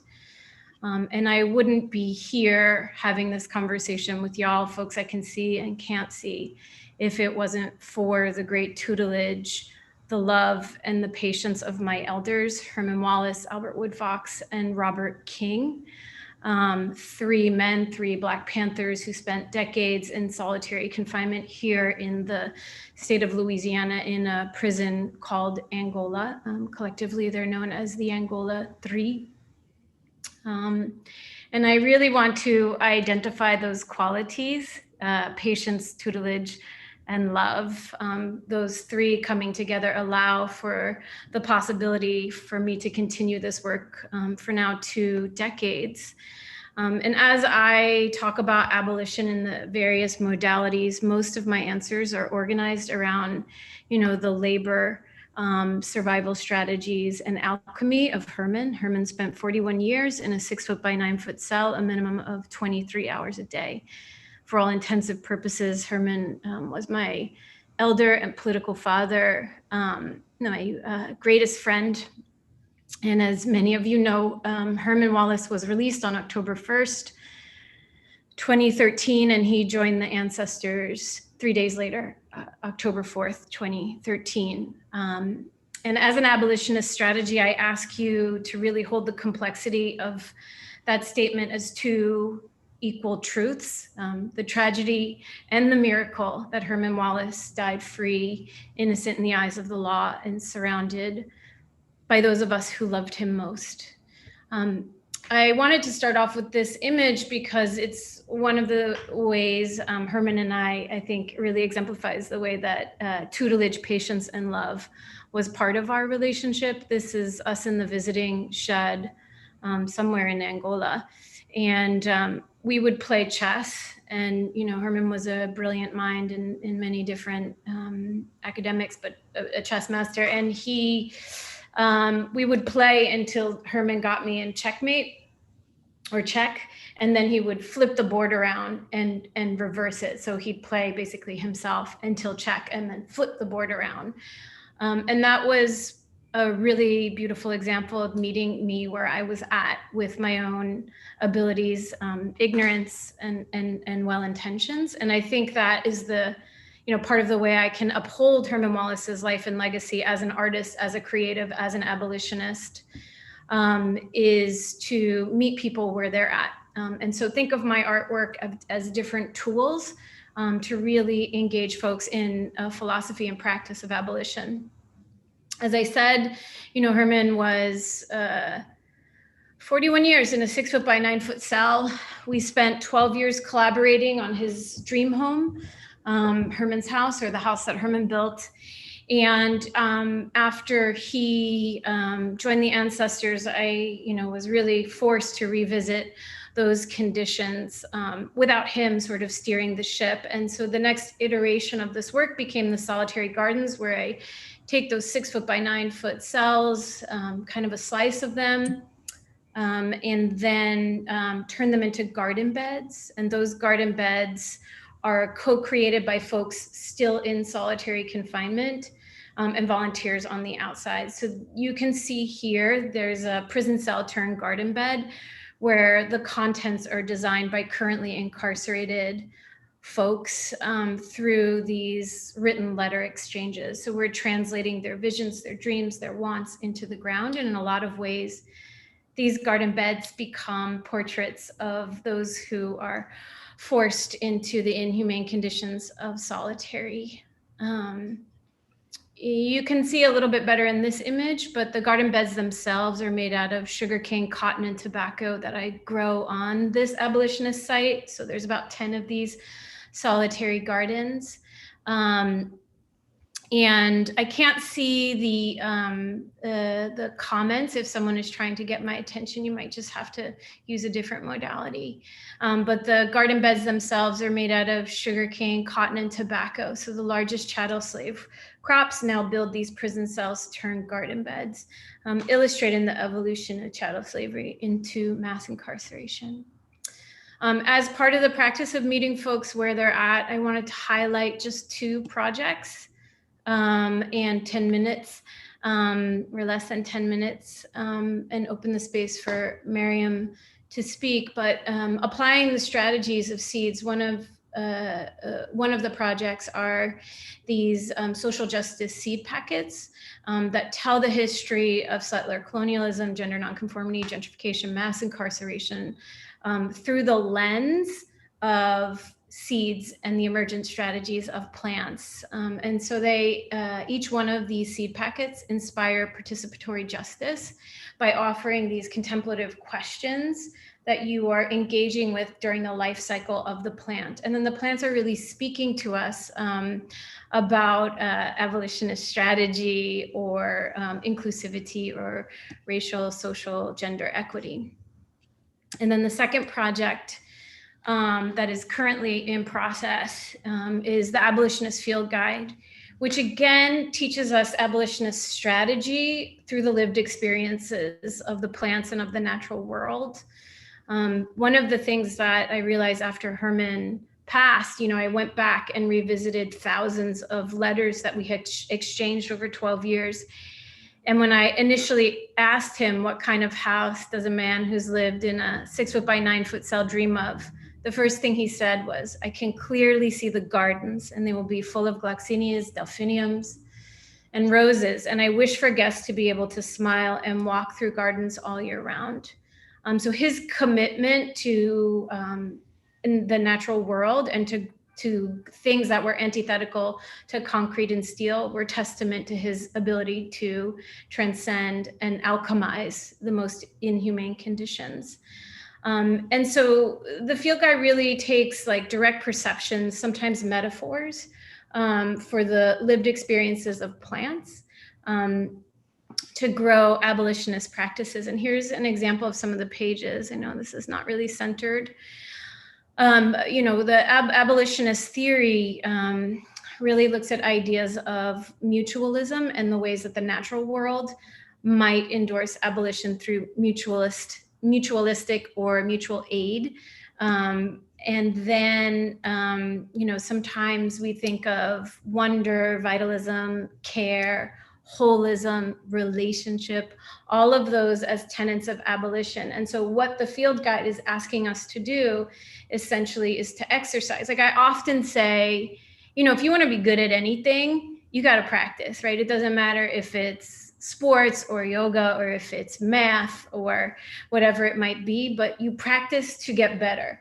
And I feel that way about abolition also. And, I was blessed that I had the most incredible tutors, teachers, elders, who possess the qualities of patience and love alongside of like unbelievable wisdom and access. And so to be able to share that with folks who may not see exactly the way that we do, to train ourselves not to see abolition as a destination, but more as a philosophy and practice. Abolition, as we know, is committed to ending cycles of harm. And so how do we practice without causing more harm on our fellow human beings and human doings? And I believe that plants are generous enough to allow us to do that, to engage with the natural world, observe, and practice without causing even more harm. I think I didn't start keeping time, but I just wanted to say that I'll take these projects on the road in June. Hopefully, PS1 will be one of the stops on a tour with the Prisoner's Apothecary, where we're taking medicine grown at the solitary gardens and then having these outward-facing workshops as part of a national tour, where we're really looking at healing, justice, prison abolition, and the natural world, the ways that plants ultimately teach us to be better people. and the way that local plants or plant medicine will ask us to really consider the bigger picture of nature's endorsement of abolition, both for survival and for joy, and for pleasure. So I'll finish there with immense gratitude to Taja and Chris and Professor Fleetwood, Nicole, all of you, Miriam, thank you so much for agreeing to do this. I'll stop sharing my screen. Wonderful. Thank you so much, Jackie. Appreciate you. So I'm kind of like, I had a plan to start, and I'm also not appearing on screen because everybody knows I don't do that. Yeah, I had a plan to start, and then I heard you talking about Herman, and of course I knew you should have, of course you were going to talk about him, but I didn't. Anyway. So I remember when Herman died in 2013, I posted on my blog Prison Culture a reflection of his life and his death. Very short, but it was, I put him in conversation with a man named Prince Mortimer. And I had learned about Prince Mortimer, who died in 1834 in Wethersfield State Prison. He was 111 years old when he died. And Prince Mortimer had arrived to the US when he was 6 years old from Guinea, which is where my dad was born and raised in West Africa. And he was enslaved in Middleton, Connecticut, and he was imprisoned when he was 87 years old for attempting to poison one of his masters, a man whose name was George Starr. Anyway, I was thinking about, so when he was 103 years old, Mortimer was transferred from Newgate Prison, which was being permanently shuttered, to Wethersfield State Prison. And when he was there, he spent his final days in solitary confinement in a 3.5 by 7 cell without water or heat. And he was still expected to work even at his advanced age. When he died in 1834, he was buried in the prisoner's cemetery in an unmarked grave. And so I had been thinking about, when I wrote this piece, about Herman Wallace in his tiny cell, 6 by 9 for over 40 years, and then thinking of Prince Mortimer, who spent 105 years in captivity, if you include his incarceration through enslavement. And I was thinking about those connections between their lives 140 years apart. And I wrote, so I'm going to just read this because I felt moved in the moment. As an enslaved Black man in America, Mortimer had been prepared for his prison existence. After all, he'd already spent 81 years in bondage and captivity before he set foot inside Newgate Prison. Wallace also understood that as a Black man, he had been born into a captive society in a state of confinement where his opportunities were curtailed. Yet there was something in Wallace's spirit that always refused to be caged. And I like to think that perhaps Prince Mortimer was by his side whispering, "Hold on, son, don't let them break you." And maybe Mortimer lived and died so that Herman Wallace could experience 3 days of freedom before his passing. My mother likes to say that as Black people living today, we've already been paid for through our ancestors' suffering. I don't know if I agree, but I do know that Herman Wallace stands on the shoulders of Prince Mortimer, and that I stand on Wallace's shoulders, which means that I can see more of the horizon than either Mortimer or he could. Prince Mortimer and Herman Wallace, I speak your names in the hopes that those who will stand on my shoulders will make it closer to true freedom. And yeah, so I just, I felt so moved to share that right now, because people, whether we meet them or not, have such an impact on our lives. Yeah. And abolitionists know this because we know that the unit of concern for us is relationship and what we care about is harm of all kinds, including the harms of the prison industrial complex itself. So I went off script to share that because I think that what you shared is so important, about history and relationships and love across walls and through walls, and also love when people aren't here with us anymore. I wanted to share a little thing from my screen. And I'm going to try to do that and see if it actually works.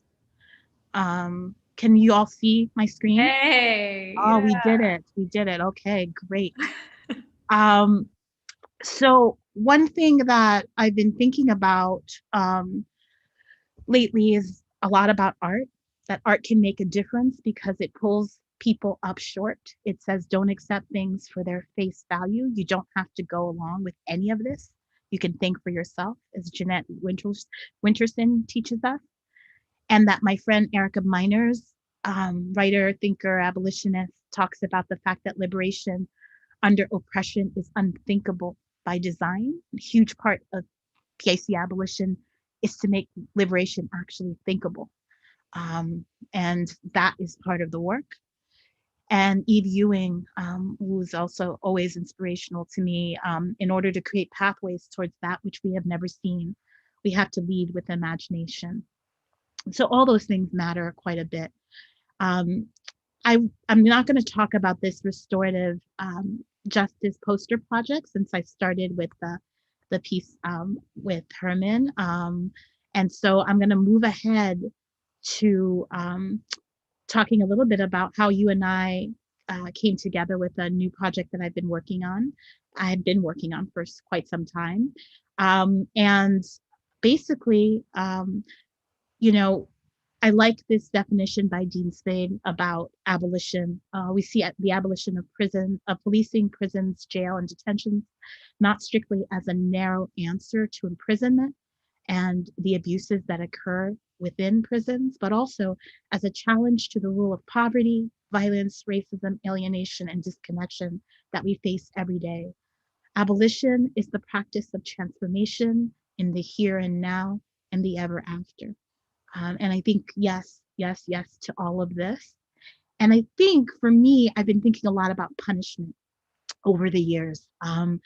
Punishment as the glue that really keeps oppression in place, really makes it so that we are in a position where we are consistently always having to struggle with both ourselves, our best selves, and our worst selves, to not enact further violence on people who might have enacted violence against us. And so I created a resource that took me a long time to pull together called Against Punishment, that asks people to reflect on some questions like, what's your first memory of being punished for doing something wrong? And how did you feel? What did you learn about punishment in your family, in your community? Asking people to just kind of take a moment, journal to themselves, think about that in part. In the guide are a series of curriculum units, some of which I created and have used in workshops and trainings and political education over the years, and some from people I really respect and that I wanted to find a way to share with others. So one of the curriculum units that is in this piece is based on the Solitary Gardens project that Jackie created. And I really had this idea in mind that I wanted to, I really wanted to talk about kind of what is it that we can grow instead of punishment and suffering. And that question really motivated my interest in wanting to engage particularly young people. What is this? To engage young people in particular. Sorry, everybody. I don't know what happened here with my little thing. But I wanted to engage young people in particular with the thoughts and questions about punishment, because punishment is really the climate. It is the water that we swim in. We can't avoid it. we are it's so steeped within our systems and within our communities and within our structures that it can be hard sometimes to see, and it's definitely hard to try to fight against, because it's just the common sense. And part of what we do in abolitionist organizing is to change the common sense and to create new forms of common sense that actually fit within the politic that we're trying to bring forth and trying to enact in the world. So I really love the idea that young people can grow using seeds, particular plants, that they can make relationships with people who are currently incarcerated who are in their lives, or people that they want to reach out to and be pen pals with, that they can document the growth of their plants over time and share those images with people who are on the inside, that they can write to each other and think through what is going on in terms of that, the worlds that folks inside are inhabiting, and the worlds that young people are currently inhabiting on the outside, which sometimes can feel to them like their own forms of capture and enclosure.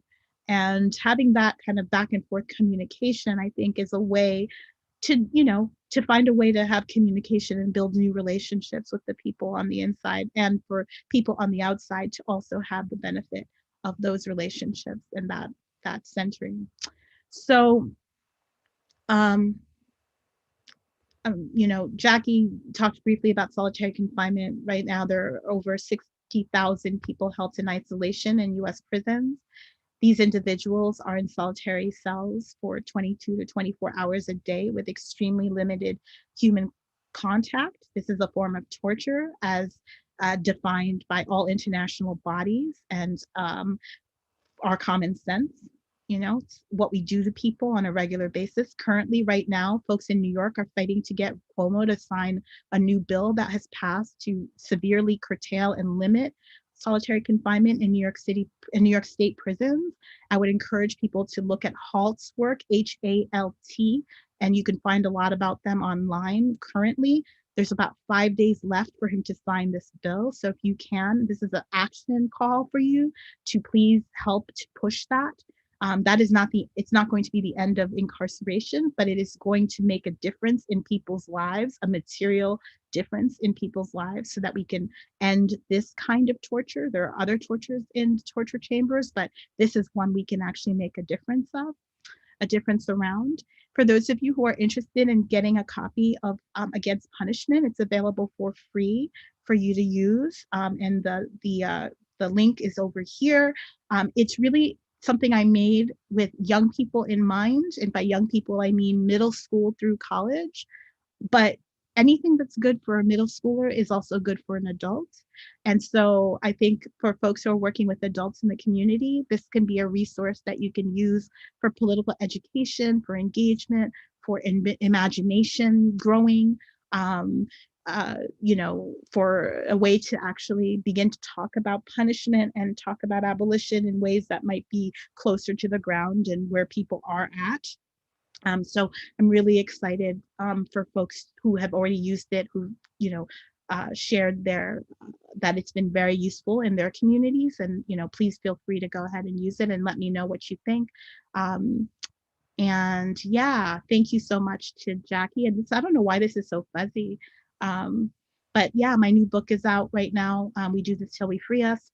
Folks are more interested in ideas I've been working on and working through. I'm going to stop sharing my screen now. Please feel free to access that. And I know we have I think 5 minutes.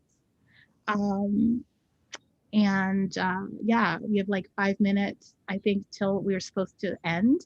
Or maybe, I know people were running behind, but Jackie, do you have any responses that you want to make before we log off?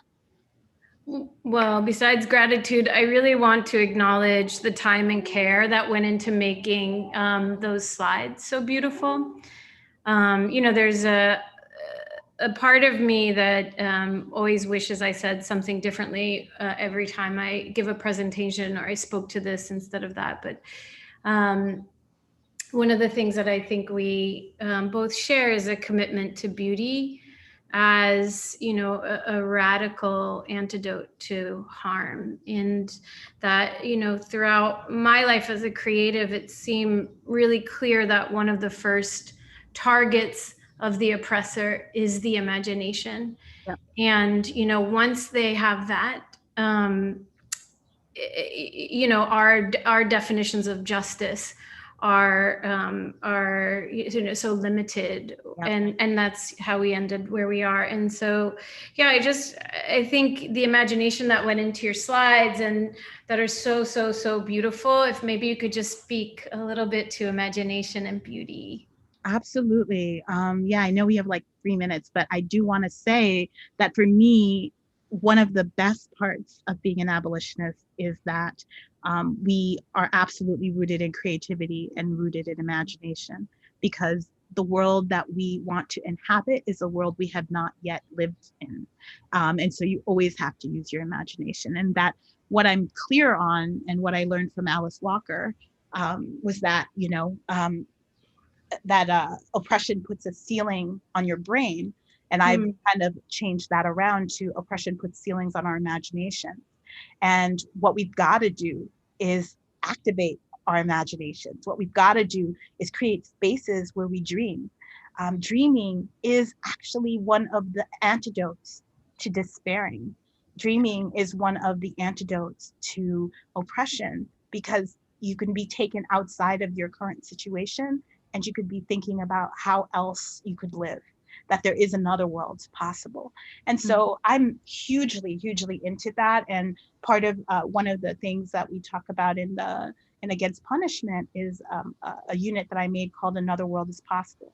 And it's really just that. It's like sitting with that. And art is such a hugely important way for us to access our imaginations. Artists are imagination, you know, activators. And I see that with people on the inside being so important to, you know, that art being so important to people who are on the inside, but their art being so important to us. And I see that we have a time check of 1 minute. I'm just thrilled to have been able to have this really short conversation with you, and looking forward to the continued collaborations into the future. And so just so grateful for how you embody, you don't just do, you embody like a different way of being. And I think you probably got part of that from Herman. So thank you. Yeah, and thank you. And if I didn't say it at the top, you know, for all of your labor, wisdom, love, and commitments, and all the ways that they influence and confluence and create a better world. So thank you all for having us. Thank you. Bye, everyone.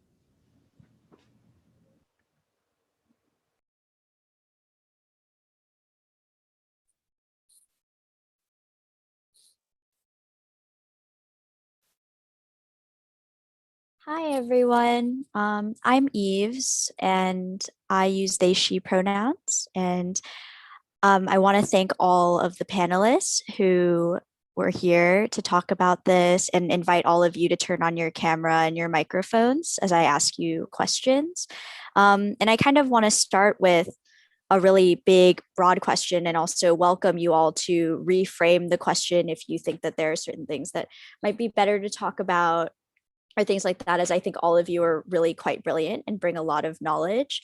So I kind of want to start by asking about a little bit about your practice and what practices you do in order to center people who are currently and formerly incarcerated in whatever that practice might be, whether it's doing the work of analyzing and looking at history, or if it's your art as an educator and or as an organizer, and so forth, which all of you kind of touched on this a bit, right, in how you center and hold relationships with people who are formerly and currently incarcerated. But I wanted to give the space for you to talk more about it.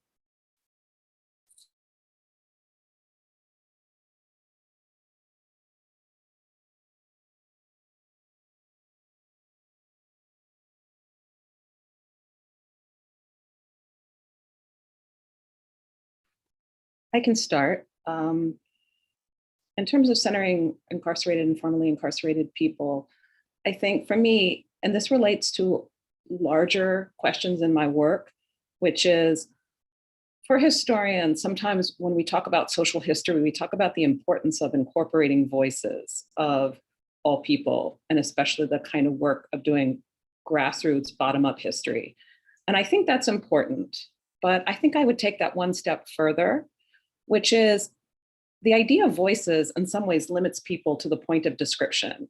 And I think one of the most important things politically is to listen and to incorporate people's analysis.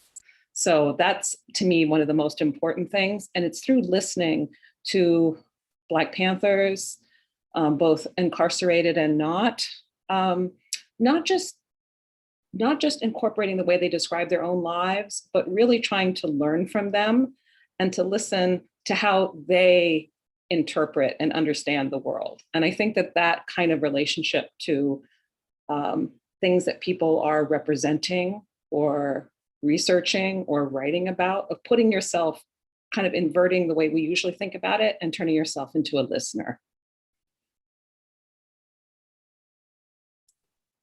To add to that a little bit, the platform of letters is also really instructive in this area because,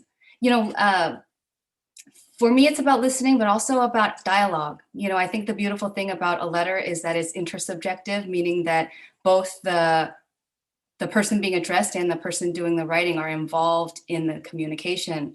And in real life, it's always that way, but I think in the letter it's made more explicit. And so listening, as Donna was just talking about, it isn't just this passive thing that we're taught that it is, but it becomes an active part of the conversation. And when you enfranchise that, and when you think about dialogue in terms of the meaningfulness of all parties involved in the act of communication, the dynamics of the dialectics shift in terms of ourselves as seemingly autonomous beings. Those walls in being considered independent thinkers or whatever, all those also crumble in the assumptions of what constitutes our own humanity.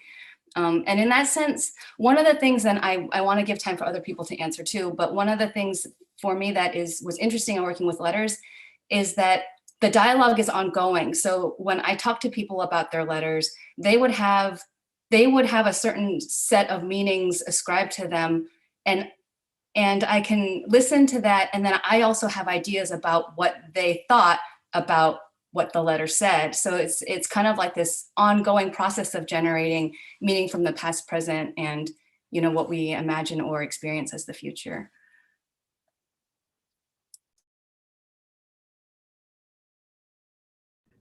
Yeah, just to add to that, I'm not sure if I completely am hitting the bullseye of the question, but working with Herman in particular, and I have dozens of comrades who are currently incarcerated that I still work with.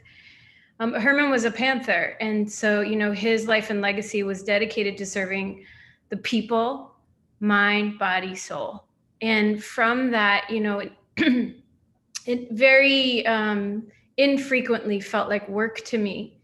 To this day, this is my life. And when that and those decisions are fueled by uncontainable love and respect for somebody who loved and respected you back, the notions of labor evaporate, and it creates a really fluid dynamic where there never was any other choice for me but to center Herman's voice, Herman's decisions, Herman's life and legacy.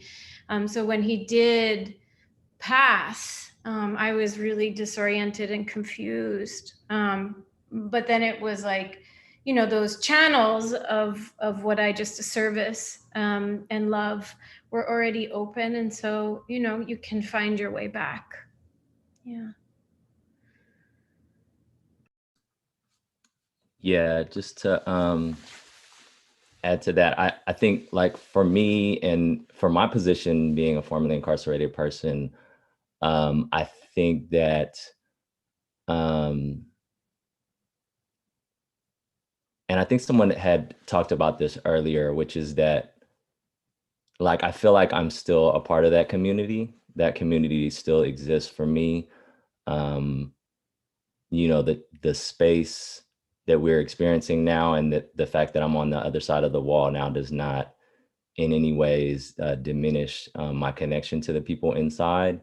There are challenges, but I think in the same ways that I value people's voices on the interpersonal level, I value their insight, their relationship to me as colleagues and as elders and as loved ones. Like, I feel like there is not, for me, their voices are always centered for me. But that doesn't discount the fact that, like, I'm also, and I think I tried to talk about this in the presentation, which is that I try to be aware of the ways in which my positions like have now, or my position has now changed. And that, you know, there are things that I need to know about, like, what's happening right now in real time inside, right? That I'm not experiencing that now. I've been gone 4 months, but in some ways, like, my frame of reference has completely changed. Like, I cannot, it would be so incredibly just, it would up in my whole world for me to, like, be locked inside of a cell right now, right? Like, I am no longer kind of, I have not normalized, like, that reality, you know, as a means of survival. And so it within that, like, it's important for me to also know that, like, in centering people's voices that are currently incarcerated now, like, I'm also learning about, like, the conditions that are happening, like, in real time right now, and what is happening that I'm not experiencing. So yeah. Thank you so much, y'all. And in Adamu talking about, like, your positionality changing, and I also think I remember Sharon talking about, like, the way that COVID has affected people and, like, letter writing, especially as, like, we saw the postal service have a lot of issues over this past year. And I'm also thinking about your work, Dawn, as, like, a historian. If y'all wanted to talk about how you kind of see practices or strategies changing, or an example of how you might have changed as your positionality changed, or as, like, a lot of different circumstances have changed, and especially as the movement has changed, and it has, as some people have described on the panel, as, like, exploding. I can start. Recently, I was on a panel with a young activist from Wisconsin, and she said something that I had been thinking about ever since, which I think really fits with this moment. I'm thinking about this moment in relationship to that larger arc. I was really talking about the last 50 years, but you can also place it in an even larger arc, and thinking about the history of abolition, which is, she said, I come from a school that believes in the pragmatic value of impossible demands. And I think that that's just very profound, because it's talking about the way that the call for abolition and its emergence, it has really in many ways restructured the core ways that we talk about the carceral state, incarceration, policing, caging. And I think that what we saw this year was an arc in which this has literally resulted in the largest protest movement in history. Now, granted, it's temporally, it's more narrow, and it's not centered on individual organizations. You have networks and people, and then mass protest, especially of younger people. There are a lot of older people that participated. So to me, this is a moment where the United States is in a real time of reckoning, a profound one. And I think that I can see at least two possibilities, although there are more, but we're seeing literally this mass mobilization against killing and state violence and racism and racial capitalism, in which 40% of all the counties in the US have participated. Now, we don't know that all the individual motivations of people involved in this. So there may be a variety of them, but nevertheless, the umbrella that brought them all together was Black Lives Matter and a fight against state violence. So the horizon of possibility looks much larger today in many ways. On the other hand, we're in a schizophrenic moment where we are really confronted with racial fascism. And there are things that I didn't have time to talk about in my talk, but one of the most scary things about the sacking of the Capitol in January is that 90% of the people involved weren't part of the organized white supremacist right. These were ordinary people, many of them middle-aged, average Republicans. So we're also in the danger of a kind of mass mobilized fascist right, and not fascism as it's understood only as the Nazi period and the interwar period in Europe, but the United States has been a real incubator of fascism happening simultaneously with democracy. So I'd say that the way things are changing for me right now is I feel the stakes are just very, very high. And I think as a historian, I'm interested in how people work in different political registers. So radical activism is absolutely crucial, but I also think the translation of that radical activism into different spheres, whether it's labor unions or schools or ways that we can insert this in culture and mass culture and popular culture, that I think that it's urgent.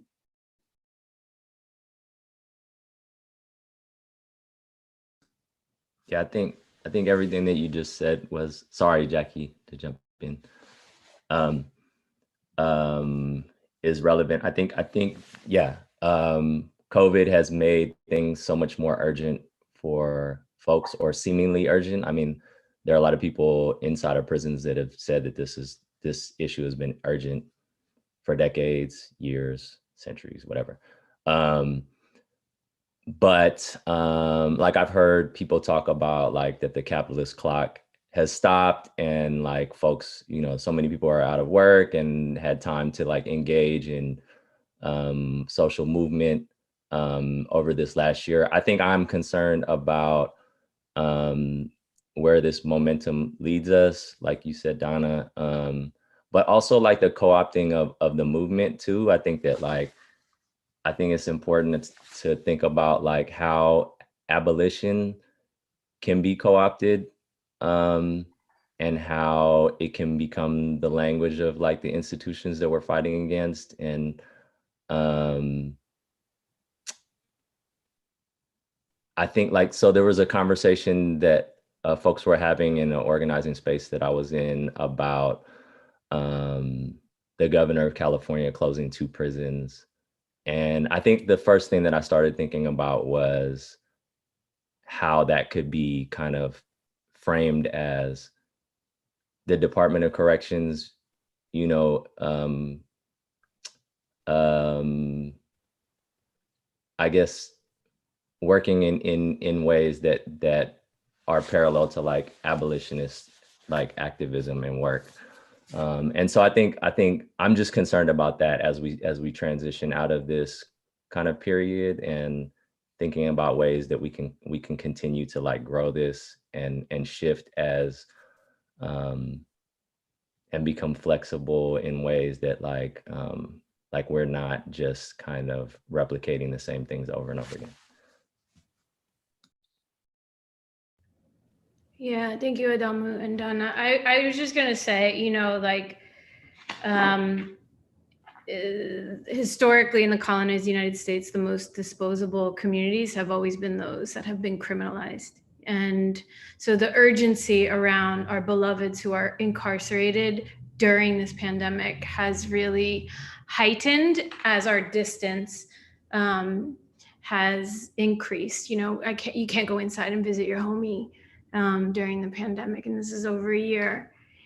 And then I just want to, position this next comment on saying that in no way, shape, or form am I diminishing the harms that this pandemic and the man-made response disaster to the pandemic have caused. And I am like not pro-COVID, but goddamn, has it made my job easier as someone who has been, targeting the abolition of solitary confinement as cruel and unusual punishment. Because when folks feel claustrophobic in their homes, in their inability to move through space and time as they are used to, it is just like the slightest taste of what our carceral institutions have imposed on our community. And I think that, in some ways, this time has made it a little bit easier for me to talk about it, or for people to feel it in a different part of their body, you know? Yeah. One thing I just want to add, and again, second everything that Donna and Adamu and Jackie, the concerns that were raised, but one major thing that has shifted for me, COVID related, but I think augmented by COVID, is really thinking about the role of care, you know, in its kind of asymmetrical dialectic with killing. And in particular, the fact, you know, it's just redoubled for me, and it's apparent in how apparent it is that, you know, Black, Indigenous, and women of color hold up the entire world. You know, in the intervening years, I also had a baby who's a toddler right now, and thinking about, you know, women who have, you know, faced a disproportionate amount of unemployment and permanent unemployment, but also taking care of their kids and still trying to put food on the table, trying to hold on to their homes. For me, as a middle-class person with a toddler in daycare, I already feel like it's hard. And I can't believe the work that women are doing to survive this. And, you know, in a lot of ways there's attention to it, but I think it's just so naturalized and assumed that it's just what people do. We just magically wake up in the morning still alive. I think it's still very underemphasized, the contributions of the women of the world to keep the world spinning. Thank you so much, Sharon. And thank you so much to Damu and Donna and Jackie, and also to Miriam, who had to hop off. It was really nice to have this conversation and to think a little bit more about all of your practices and to look into the work that you do. And thank you to MoMA for having me here to have this conversation with you.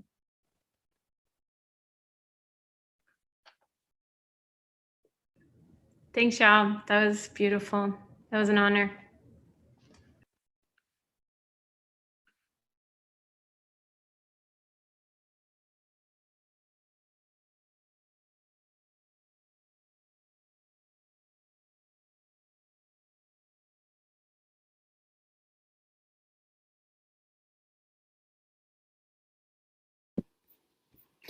Hi, everyone. It's my pleasure and honor to be here, and I wanted to begin with thanking Professor Nicole Fleetwood, who I had the pleasure and the real honor of watching last night win the National Book Critics Circle Award, which I'm sure is one of many accolades that the book has already received and will continue to. And I want to also thank all of the curators for the Marking Time exhibit, and all of the artists for their political and aesthetic labors, and all of the presenters at this symposium as well.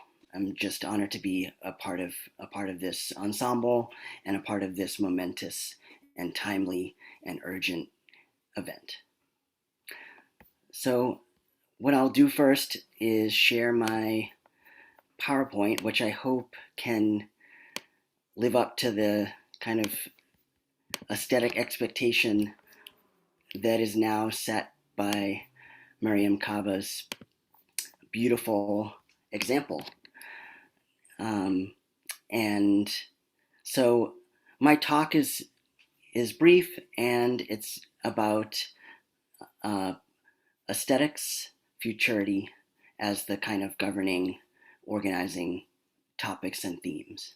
So I wanted to begin and open with a quote from Saidiya Hartman, professor of English and comp literature at Columbia and a recent MacArthur Award winner.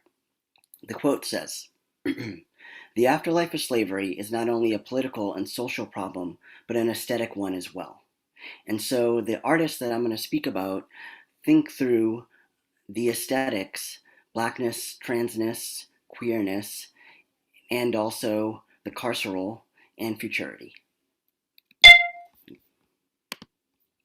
So the first artist who I'm going to talk about is Tourmaline, my sibling, who's an amazing abolitionist, longtime abolitionist activist, and also a filmmaker. And the images that I'm going to show are from, or that I'm showing now as well, are from Chapter NY, which is a gallery where she had her first one-woman show actually recently, several months ago, called Pleasure Garden. And part of it was these beautiful portraits, and another section of it was a theater where you could see the film Salacia. So Salacia takes its title from the Roman goddess of the sea, and it's a film about the life of Mary Jones, who was a Black trans sex worker who, like so many other Black queer and trans and Black figures in the archive of slavery, come to us through the historical register via the police record, the court transcript. And that's how we, in the archive and its anti-Black and anti-trans violence, that's how we find out about these historical figures. And so the archive itself is a site of violence that we have to read against, and it's a carceral device in terms of how it erases on the one hand and captures on the other our histories. And so Tourmaline's work really approaches the archive as an aesthetic object and radicalizes it. You can even say maybe shatters it and makes something totally different from the pieces. And so Mary Jones was a Black trans sex worker. She was arrested in 1836. She was brought to court. There's a remarkable court transcript that I actually first discovered from reading Tavia Nyong'o's book Amalgamation Waltz. And because I'm kind of fond of archives, I ordered the transcript and I read it, and she's asked by this judge, she's interrogated as a Black trans woman about her gender and her presentation, and she's asked, how long have you dressed this way? And she says, I've always dressed this way around people of my own color. And so that always is a really interesting temporal index, because it helps us to think about the queer and trans Black temporalities against the archive and its violences and effacements. And so in the film, Mary Jones is living and fugitive along with many others in Seneca Village, which is where a part of what is now Central Park, and it was kind of demolished to make Central Park. And the village is under duress from slave catchers, also police. Mary has a friendship and lives with a Black abolitionist who runs a print media newspaper, as was a big part of the abolitionist early modern movement was print media. And so the film itself intersperses documentary. There's clips of Sylvia Rivera, Marsha P. Johnson, with this other form of critical fabulation, which is Saidiya Hartman's term for thinking beyond the limits of the archive. And so how Tourmaline takes us beyond the limits of the archive and the historical register is by showing Mary Jones as possessing a power, and that power is African Indigenous cosmology and magic. And so Jones is able to transport herself from the past into the future as a form of escape, and what Daphne Brooks calls escapology. And so she is imprisoned in Sing Sing. She is able to break out and move herself into the future, and yet we find that the future itself is not a liberated site.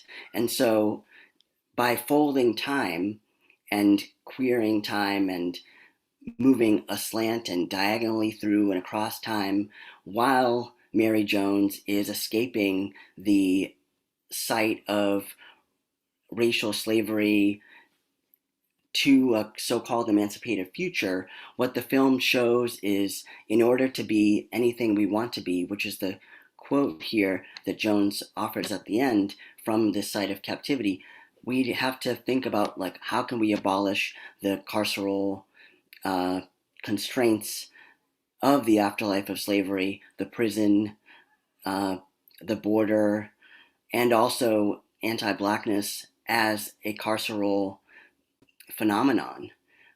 Before the prison, there was the slave dungeon and the slave fort. So thinking about the relationship between abolition and aesthetics and political imaginaries and futures and what's required to make Black trans futures livable. The second artist I want to talk about briefly is Keon Williams. And Keon Williams last year was an assistant professor at Virginia Commonwealth University, is a really profound and powerful performance artist and media installation artist. And this exhibit was at the Shed in 2019, and it's called Meditations on the Making of America. And what you see at the bottom is a kind of crypt called the womb or the vessel or the abyss. And that grammar comes from, is kind of invoking Hartman and also invoking Edouard Glissant in Poetics of Relation, who thinks of the middle passage as a womb or an abyss that swallows in its violence and in its anti-Black ontological violence tried to unmake and undo the entire subjectivity of those held captive on the slave ship. And so what happens in the installation performance is soil or dirt or earth is taken out of this vessel and thrown at the blank white canvas until America materializes. And in this way, America is radically undone, deconstructed, dismantled, desedimented. The kind of political ontological sovereignty of the settler nation state is made, thrown into relief. And so this helps us think about the afterlife of slavery, dispossession, dirt, the soil. This is an image of Williams during the performance. The soil that's held in the womb or the abyss and the vessel is transported actually from the Caribbean, and Williams's family is from St. Croix, and so much of Williams's work is about ecology and materiality and the afterlives of racial slavery and colonialism. And inside this vessel, actually the mushrooms that are there started growing, and Williams takes this as an occasion to think about how Black life, Black queer and trans life in particular, persists under conditions that are supposed to be inhospitable to life itself. And so this gets at the kind of aesthetics of Black queer and trans existence and resistance and persistence as well. The final artist I want to, together with you all, think about is American artist whose work is included in the incredible Marking Time exhibition. And American artists, this is an image from an installation called I'm Blue, in parentheses, if I was redacted Black, I would die, in parentheses. And this work thinks about the kind of the carceral aesthetics, as Nicole Fleetwood, which is a term Nicole Fleetwood uses in Marking Time, of the weaponizing of a color, and that color is blue. This idea of the police having blue lives and blue lives matter, which is the aestheticization and carceral aestheticization and kind of aesthetic violence of anti-Blackness, because the police use this, as a response, and that response is not only kind of an image response, it's an aesthetic response too. They used it as a response to, not only an aesthetic, but a political response. Like they formed it was a political action committee designed to pass legislation or feed legislation and support legislation that would criminalize Black Lives Matter. And Black Lives Matter is a kind of grammar for Black life itself. And so this particular image shows the school to prison pipeline, the kind of carceral anti-Black pedagogy of policing. Also, blue life, blue is kind of goes from a color to become a political identity. So the racialization of color itself. The second and final image here is from another exhibit called My Blue Window, which was at the Queen's Museum, and in it there's a kind of police cruiser, and so you sit in the audience and watch this video of a police cruiser, and it's techno-futuristic. So the police cruiser, the video starts, the sirens kind of cut through the silence, and you're watching as though you were inside a police cruiser that is projecting criminality onto the future. And so when you watch the video, you see the categories of criminalization appear, you know, arson, rape, etc., etc., but there's no actual criminals. And so it's a kind of intervention or a kind of commentary, aesthetic and political commentary on predictive policing, on the kind of, politics of e-carceration, you might say, and also the kind of making of the future into an incarcerated site, the incarceration of the future itself. And American artists also made a corresponding app as well. And so in our moment of e-carceration, increased surveillance, this kind of techno-aesthetic, Black techno-aesthetic forms of resistance help us, as well as the other artists that I mentioned, to think about abolition as an aesthetic project, and what can aesthetics do in terms of our political imaginaries towards ending anti-Blackness of the carceral form and the brick and mortar of prisons and borders and detention centers. So I'll stop there, and thank you so much.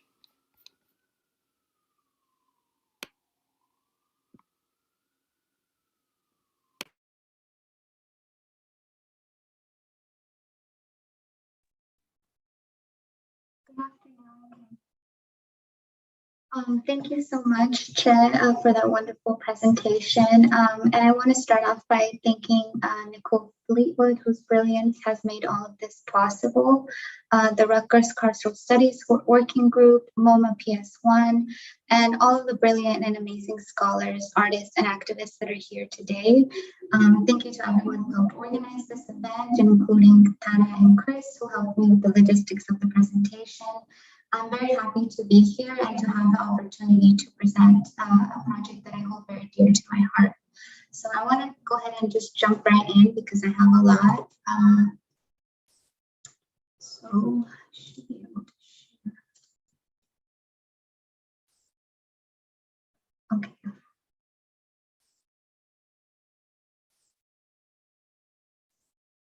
Okay, so this work offers a rigorous interdisciplinary study of the relationship between the U.S. carceral state and immigration policies and systems through an abolitionist and feminist queer color lens.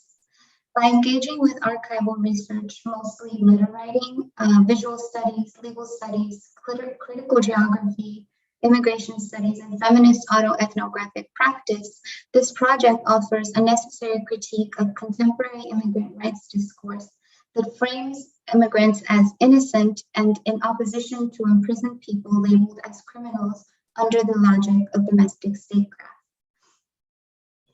Over the past decade, I have interrogated how immigrant rights advocates have played into criminal legal discourse that positions Black and other non-white people as deserving of punishment and imprisonment.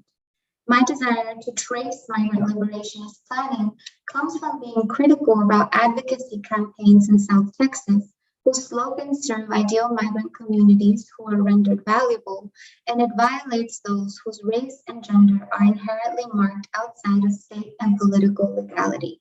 They are criminal, left unrepresented, disposed of, and utilized for machinations of nation and state violence. I argue that in order for immigrant rights groups to advocate for a more capacious notion of abolition, rights, and freedom, they must understand how laws and policies regulating non-white immigrants are rooted in legacies of racial chattel slavery and racial capitalism.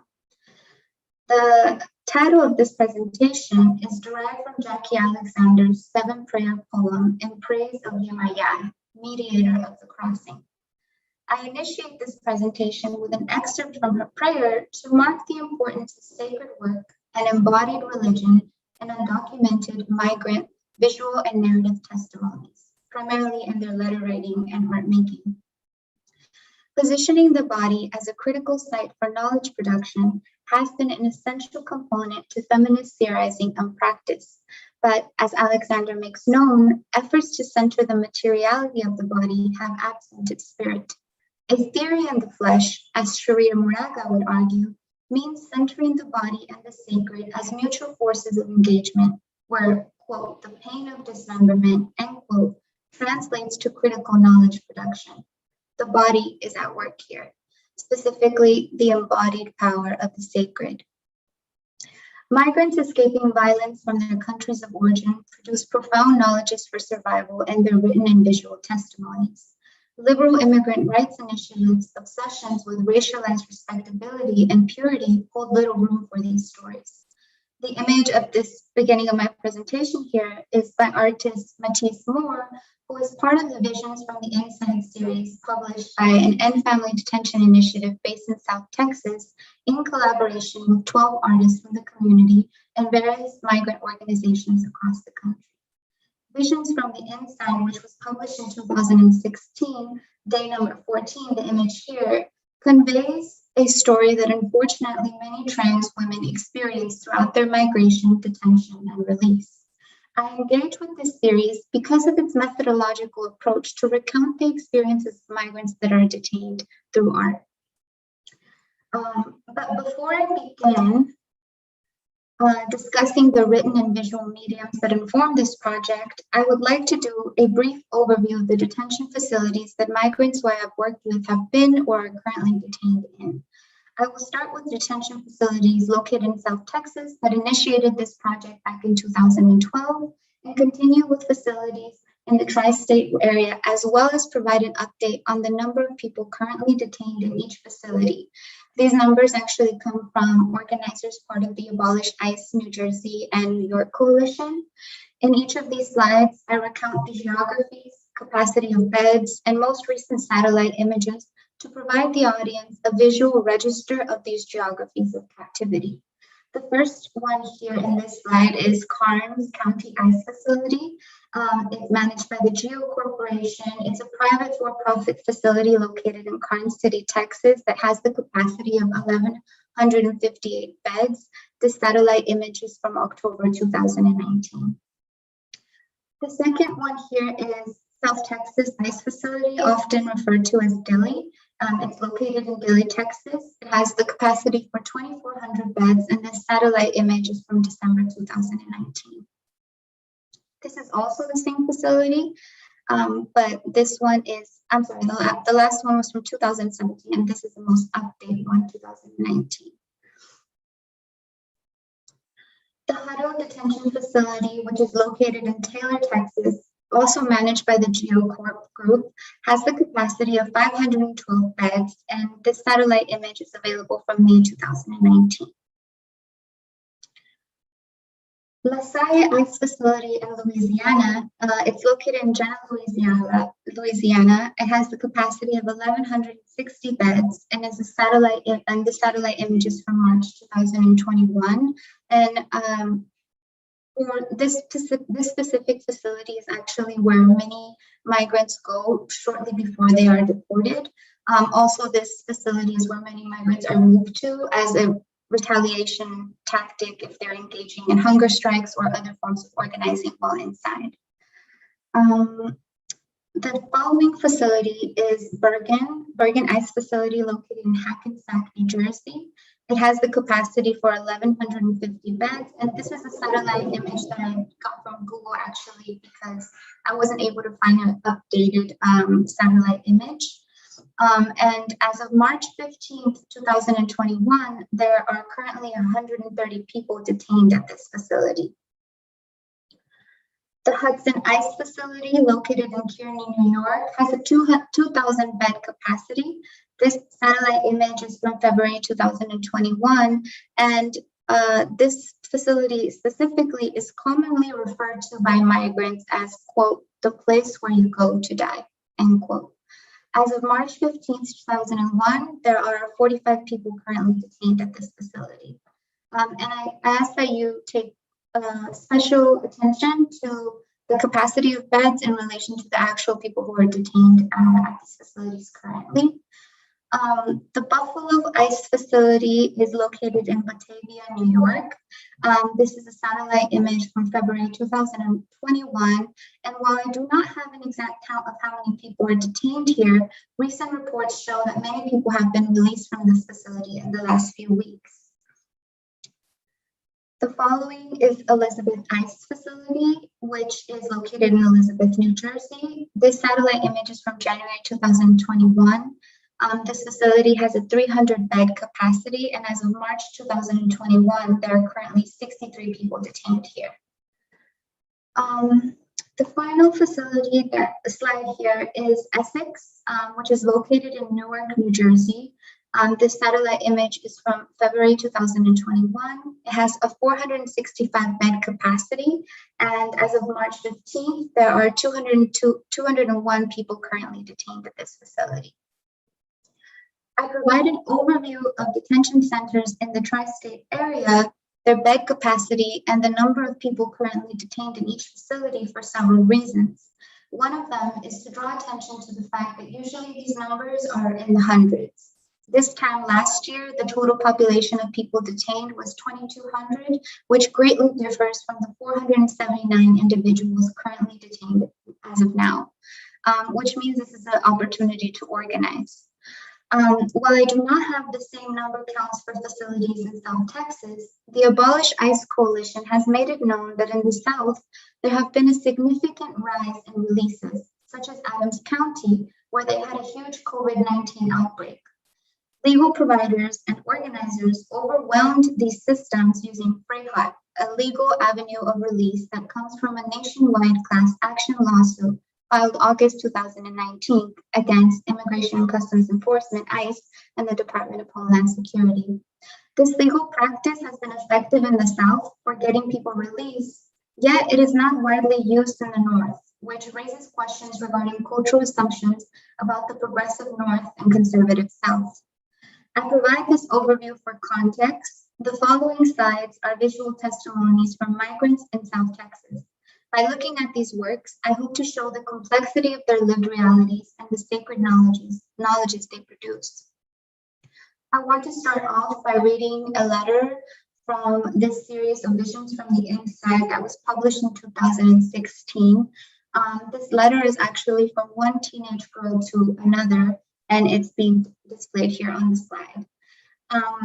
This is a goodbye letter from one teenage girl to another. They met inside the Carnes detention center, and the writer was deported to El Salvador with her mom and about 90 other people on Thursday, October 30th, 2014.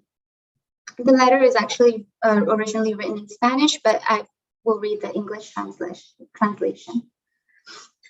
Hello, my precious Melissa. Before anything, I want to thank you for your friendship. Even though I didn't know you for very long, I realized that you are a great person and friend. I like the way you are, and I asked you for a favor. Well, let me rephrase. Do the world a favor and never change because you are worth 1,000. Melissa, I hope that you get out of here soon. Don't worry and don't lose faith that God will make it up to you. Always pray to him that he give you the strength to continue moving forward. Never forget me, and I will never forget. I tell you, it hurts to leave friends like you, but well, I hope that we always stay in contact so that a friendship lasts years. I want you to be an aunt to my children, LOL. Never forget me, my friend, and never give up easy. I know that with God first, you will arrive to your destiny. I know that you'll be happy and that you will forget this place.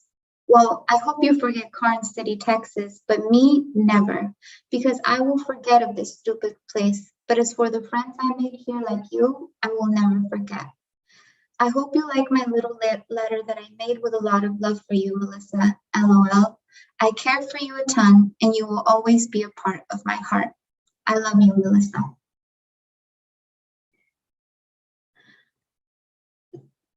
This series of Visions from the Inside, there's actually two different segments. One is from 2016 and there's another from 2014, I believe. And each is marks a day of detention. So this piece is titled Day 8, and it's by Celeste Luna, whose artist statement states, "The imagery is about the idea of being stuck between a rock and a hard place. Detention and deportation symbolized by the two different kinds of fences and how difficult it can be navigating the paperwork and legalities of the prison immigration system.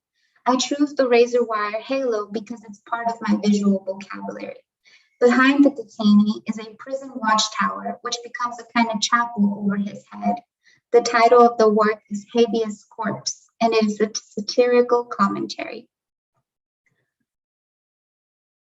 The second piece, Day number 6, is by an artist named Evan Lee, whose artist statement states, "Dealing with an ink monitor, you don't feel free even in the outside. You have a specific time that you can go and you have to ask for permission. You still feel like you're imprisoned. That's not living," which is an excerpt from the letter that this piece was inspired by. The actual artist statement states, "In my work, I aim to catch the spontaneity of what I'm feeling with or without words. A line that really stuck out to me in the letter was, to get to this country, one suffers a lot. It says a lot in one sentence. I wanted to make a design that incorporates an image of perceived freedom, which is demonstrated in the lines in the flag, and incarceration of the prison bars as well." Okay. So for the sake of time, I'm actually going to skip this piece. This is a drawing by Luis Ramon, a child inside Carnes Detention Center in 2014. And the following slide is also a visual testimony of a child from Honduras.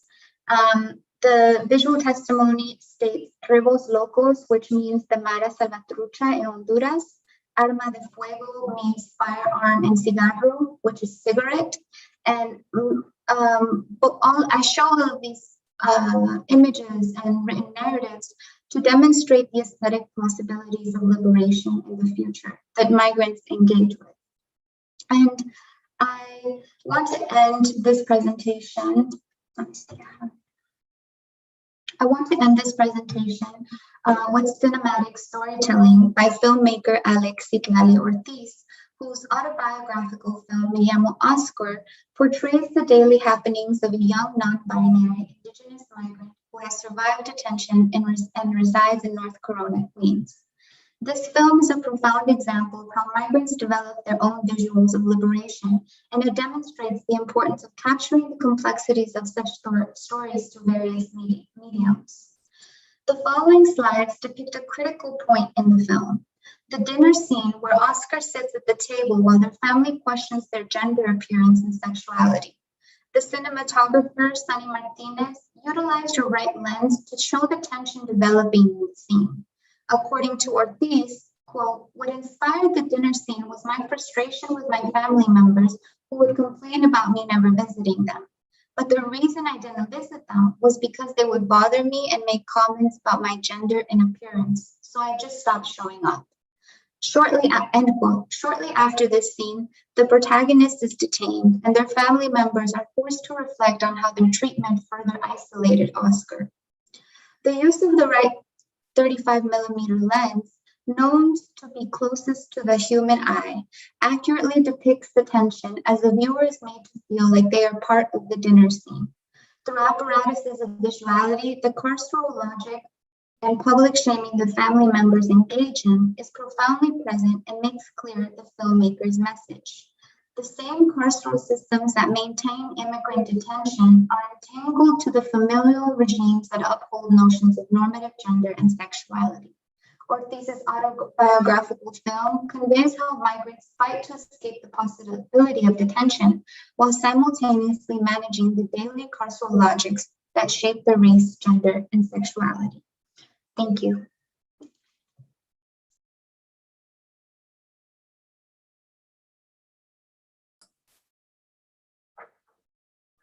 Great. All right, so thank you so much, MoMA PS1, for gathering us all here today. And I also wanted to thank Nicole Fleetwood. I haven't had a chance to see the Marking Time exhibition in person, but I did do the virtual walkthrough, and I was also able to review the book version of the exhibition, Marking Time, Art in the Age of Mass Incarceration. And it's just such a beautiful book and a beautiful project. It actually made me cry when I read the book. So today I am gathering two artists from the exhibition, and we're going to be in conversation. Today we'll be talking to Ashley Hunt and Maria Gaspar, who are both artists who are exhibiting works in the Marking Time exhibition. So do you want to say hello? Hi, everyone. Hello. Thank you so much for having me. Absolutely. Thank you. Yeah, so it's nice to virtually meet you. I've got you all in little boxes on my Zoom here. So I'm going to get things started off specifically asking you questions about the pieces that are in the exhibition. And then I just want to hear about your thoughts about incarceration, art, and aesthetics more broadly. So my first question is for Ashley. Can you talk about your 2-channel video installation, Ashes, Ashes? How does your engagement with the past, present, and future of Rikers Island enact what we are calling in this symposium an abolitionist imaginary? Well, thanks so much. This is the point where we were each going to show a few images, I think. So let me start that.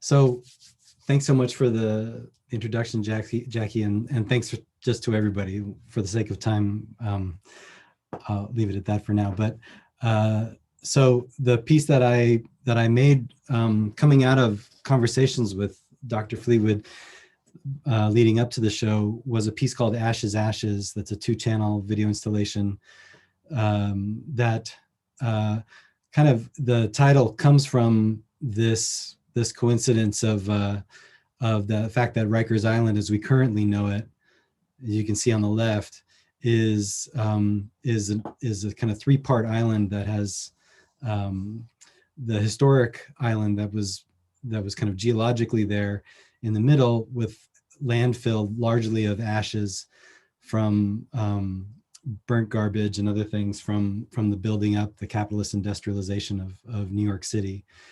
And that became the site of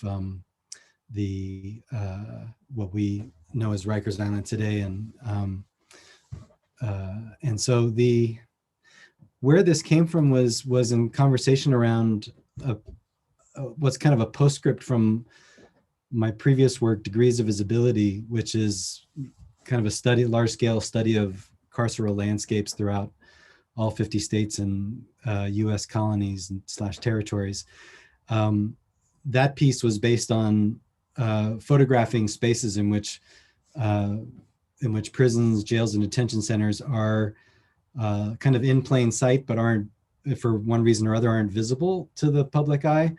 And but then naming those photographs with the numbers of people who are locked up there, and also that breaking open some history. Someone suggested when I was in Atlanta to shoot this old Atlanta prison farm, which was in ruins, and I was trying to think how I would photograph it, or how it would fit into this title system with the numbers of people titling according to the number of people in prison. And I went from thinking at first that it was an empty space to realizing how full it was. And it's been so nice watching all the different artists and activists and thinkers today, and seeing how much the kind of the natural world is a kind of trope within all the different ideas of abolitionist imaginaries taking place, because here I became interested in how all of the kind of vigorous plant life that was growing up in the ruin of this carceral space. And I wound up naming it according to a friend of mine who's an artist and botanist, some of you may know, Jenny Kendler, gave me the names of all the plants that she could identify in the image, and that's became the title of this one. So so the piece then, so then the piece I wound up shooting from 5 different places around the upper East River, in which Rutgers sits, both kind of picturing it and erasing it kind of strategically in a way to put it to kind of picture it as a ruin, or think of it as a kind of anticipatory ruin, or what kind of ruin will it be in the future, and then to be in dialogue with different thinkers and activists who are related to the campaign that's led to the decision to close Rutgers, even though, as we heard earlier, there's a lot of contingency around that, as to what it means to think of Rutgers as a ruin and what they would want to see grow up out of that ruin. And so for me, there was a way of connecting the kind of both the landscape, the kind of photographic record and its part in both kind of building up and naturalizing carceral systems historically, and placing those things in dialogue with each other to imagine what might come next. But these are just some stills. This is on the left is a still from a Thomas Edison film, circling the early Rutgers as it was being built up with landfill, and that camera pan juxtaposed with my own camera pan from one of these locations, and the text throughout is a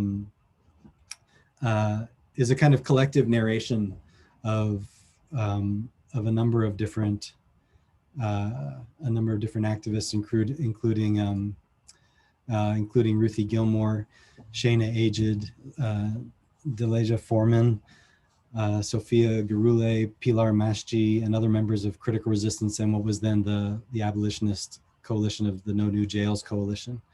Then what wound up happening, sorry, I'm skipping around here a little bit. What wound up happening in the middle of making the piece, especially as the show was delayed because of COVID, was COVID, obviously, and then the Black Lives Matter protest in response to the murder of Breonna Taylor and George Floyd and others. And so there became a third act to the film, which was actually trying to engage, revisiting with some of the same people I talked about and the work that they were doing in terms of mutual aid, and looking also at how abolition had kind of come from something that we needed to bring to conversations to say, can we please think about abolition in this conversation, to suddenly everybody wanting to talk about abolition and it really changing what could become possible. And the last part I'll just say very quickly that was a part of this, and this is downloadable from the Marking Time section of the MoMA PS1 website, was a newspaper that is kind of based on this model I've been doing with Degrees of Visibility, where with each exhibition I do a newspaper that, these are I think 6 or 7 different ones I've done, that are in conversation with different activists and organizers that are doing work locally on the ground to wherever I'm showing the work. And then they're available in kind of stacks for people to take, visitors to take, and kind of extend the conversation out of the museum or the gallery. And so we made one for this exhibition as well that could be downloaded from the website. And this features primarily a conversation that we titled with Ruth Wilson Gilmore, kind of a postscript also to my conversation with her for the film that became a part of the narration, called Abolitionist Consciousness and the Carcerality of COVID-19, and then featuring both kind of campaign materials and images kind of donated to me for inclusion by different organizations, including Critical Resistance and the RAP campaign, or Release Aging People in Prison. And that's available for download. I'm not sure how much I connected that to the bigger question. I know I've introduced the project, but I'm also conscious I don't want to take up too much time from Maria. Was there anything that you wanted me to say more? Well, we can return to the theme of abolitionist imaginaries through thinking about the ruins of Rikers Island. But I wanted to give Maria an opportunity to introduce us to the work that she has in the exhibition. So can you talk a little bit about your series, Wretched and Paramount? So why did you choose Cook County Jail as the site to explore using Google Earth? And how is the visibility/invisibility of incarceration itself reflected in the way 3D mapping renders the jail? Yeah, thank you so much for those questions. I also can pop these images open so that people can get a reference to what we're talking about. Yeah, so, you know, I love that we're having a conversation together, and Ashley and I are friends, and you know, there's a lot of overlap in our work, so it's really great to build together today. I, you know, am from Chicago. I'm originally from the west side of the city, which has been a big part of my practice as an artist. I work in different kinds of media and have built a body of work in the neighborhood I grew up in, which also houses the largest single site jail in the country, which is Cook County Jail. I first visited the jail as a kid as part of the Scared Straight program. So the jail was always in my consciousness. It was sort of a part of my community, and it was in my backyard. It exists in a predominantly Mexican immigrant community in the city of about 80,000 residents. And when I started working at and around the jail, there were about 13,000 people locked up inside on a daily basis. So I started to really think about how a jail is both visible and invisible simultaneously to its surroundings, and how that kind of extends itself outward into a kind of carceral logic, or the way that we as a society, disregard or dismiss or erase the people that are most impacted by incarceration, disproportionately, you know, Black and Latino. So I started photographing the jail, just documenting the way that the jail has a kind of presence within a community. And this is, you know, the Mexican Day Parade floats that are setting up next to the oldest part of the jail, now called Division 1, which is soon being demolished. But also organizing community tours and inviting people to go inside of the jail to get to know what it looks like on the inside, and really look at it from the vantage point of the same street, but from the other side. So the series that I did for the exhibition, as you mentioned, is called Wretched and Paramount. And they are a series of still images that I basically screen grabbed from Google Earth over the course of 2 years. And I basically toured the jail using Google Earth and took screenshots of moments where I in some ways saw the way that, you know, the algorithm of Google Earth created a sort of abolitionist intervention, creating voids and making the wall or parts of the architecture of that space porous or completely non-existent. I found portals, holes within, you know, the space, and became really interested in how the algorithm, you know, has a certain set of rules, and there were these discrepancies or moments where the voids then became this space to kind of reimagine the unbuilding of this institution. And now when I go back to Google Earth, I can no longer do these, I no longer have access to the space in the same way. When I go back to Google Earth now, it only allows me to get so close to that architecture. So I can no longer grab screenshots like this. I think it's also interesting just in terms of technology, the way that technology kind of gives you access or doesn't give you access to spaces like jails and prisons and other government agencies.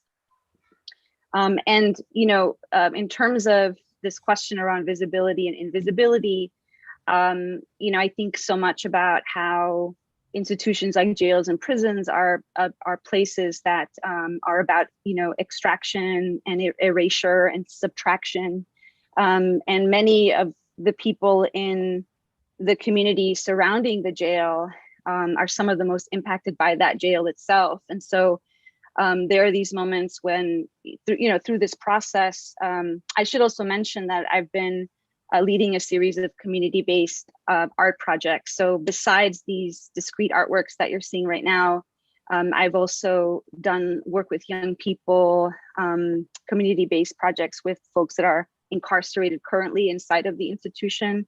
And often they have some kind of public-facing, element to them. So for example, through a project called Radioactive Stories from Beyond the Wall, I worked with incarcerated men to produce a large-scale audio and visual broadcast where we basically turned the jail wall into a kind of amplification device, and turned aspects of the interior of the jail into personifications to create these fictionalized stories.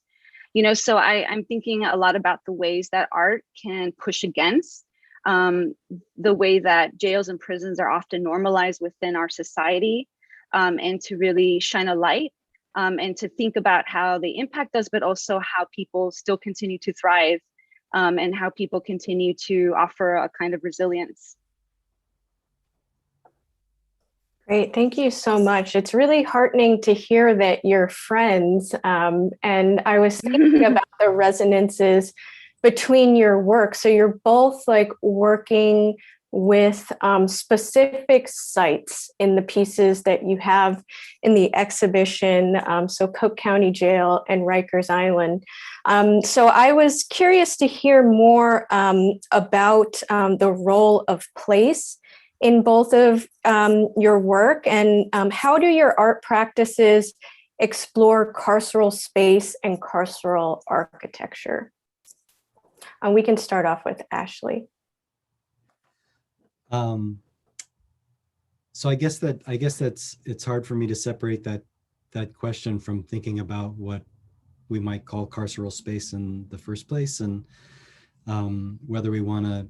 I would definitely suggest that, I mean, I would love to hear everybody who's been talking today give different definitions of that, but for myself, I would at least say that carceral space is a lot more than just where there's a prison, jail, or detention center, and that if we understand that when we talk about a carceral society, it's not just one that has like a lot of prisons, but where carcerality is kind of like functionally structural to the basis of that society. It's economic, political, social reproduction, and of course the central part of that being racialization and racial capitalist reproduction.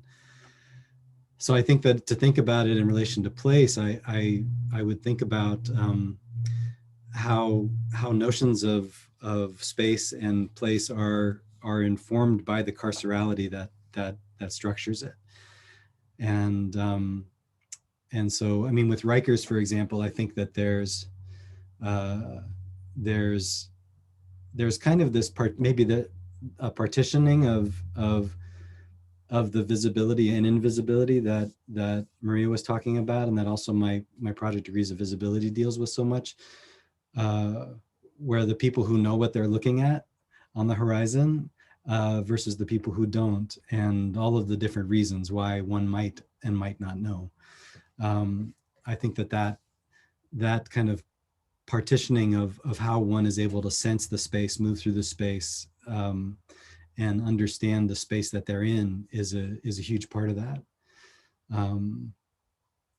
So I don't know, I guess that also connects us to a question of who we each are as subjects also, and the kind of the relationships we have to carcerality, whether that's being subject to it in a direct way that we're conscious of, or having privileges that are built out of that carcerality that we're not aware of, that allow us to just be free to not know what we're looking at.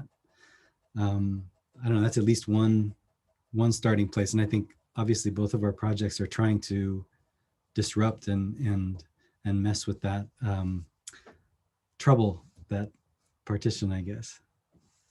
Yeah, that's a really great point. It makes me think of Brett Story's film, The Prison in 12 Landscapes, and the way in that film we see not only the space of the prison, it actually resists depicting the inside space of the prison, but the entire carceral landscape of the United States.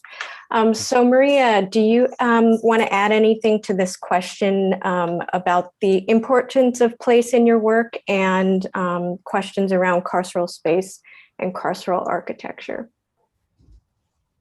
Yeah, and I love that film by Brett Story.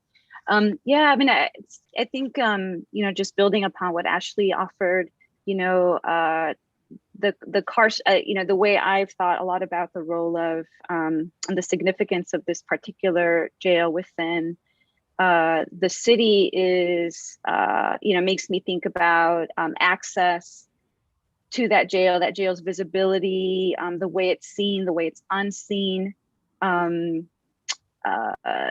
know, but also the way that the carceral state is shaping the entire social life of a particular neighborhood. And if we look at, like, you know, the hyper localness of this community, you begin to see all the ways in which the carceral system is kind of enacting you know, this kind of logic across the community, and the way that there's entire economies that are built on it. This, you know, besides the kind of prison economy, one then looks at the way that, you know, the food truck services exist around the jail, that not only serve food, but they also let you know, they'll hold your purse, they'll store your purse for $2 because they won't fit in the small locker of the jail.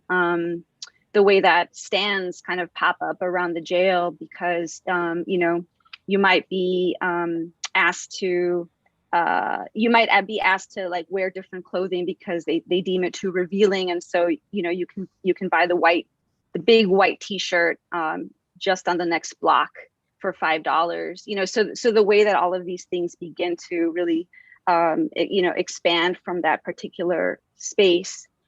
So I think so much about the way it influences an entire area, but also how much overlap there is. Like, you know, the guards are also from the community, and so are some of the incarcerated, and you know, there's a lot of overlap between those spaces.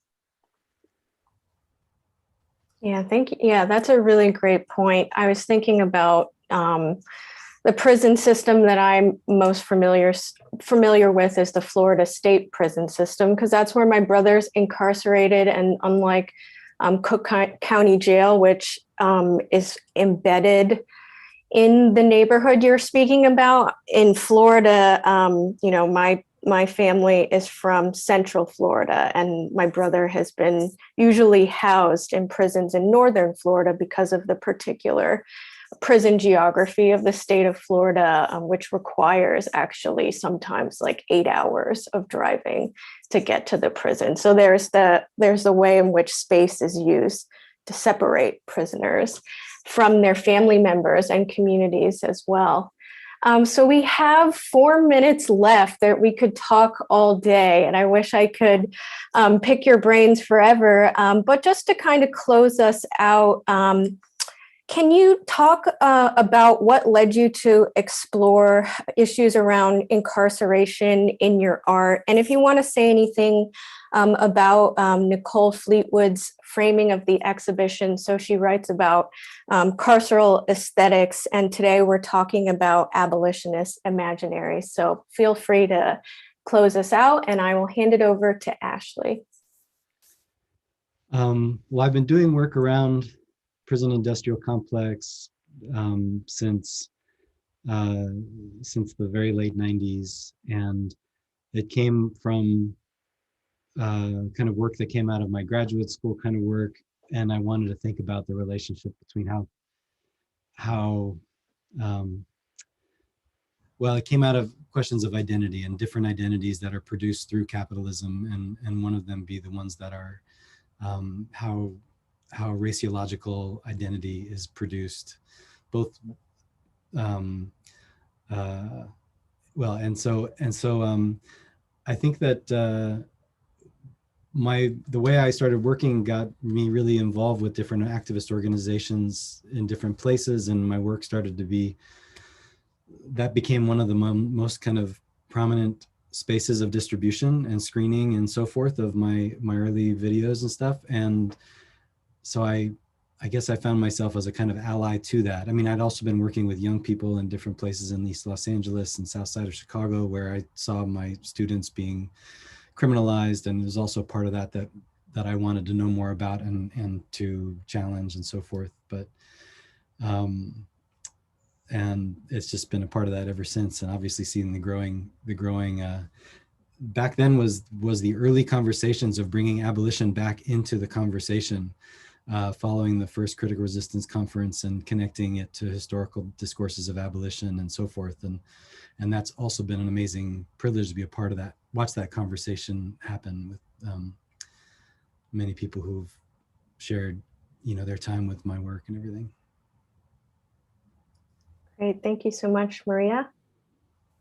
Yeah, I mean, I think I feel like there's many ways I came to this work, and I would say first of all it was through being a community-based artist and doing a lot of public work with young people, mostly working with high school students, families, and really kind of seeing the power that things like the mural movement in Chicago really evoked or provoked in many young artists, and kind of thinking of the history of Chicago really embedded in a sort of civil rights history, and thinking about, the relationship between art and activism. But also, I've always been interested in narrative, issues of belonging or disbelonging, and thinking about, a city that is, racially segregated, segregated by, different kinds of, economic situations, and the way that, resources are totally, inequitable and unbalanced. And so for me, doing sort of public work and working with others became this possibility to reshape a narrative, to reshape the way that we see ourselves or the way that we see one another. And I very much feel like the role of kinship and relationship building for me has always been a big motivator, that and it's about building community, and I love what in the previous panel, what Jackie Sumol and Mariam Kaba were talking about, and because I was thinking about what Mariam said around, she said something like talking about Alice Walker, that oppression makes a ceiling on our imagination. And I was thinking, yeah, like, how do we turn that ceiling into a platform or a ladder or a bridge or a portal? And for me, that's how I see art making, that sort of art making superpower, that we can sort of turn things into portals or platforms and ladders and etc. So yeah, thanks. Yeah, I also wrote down what Mariam Kaba said about dreaming being an antidote to oppression, and what Jackie was talking about in relation to beauty and the imagination. So on that note, we are out of time, but please stick around for the roundtable. Thank you, Jackie. Thank you. Thank you, Jackie.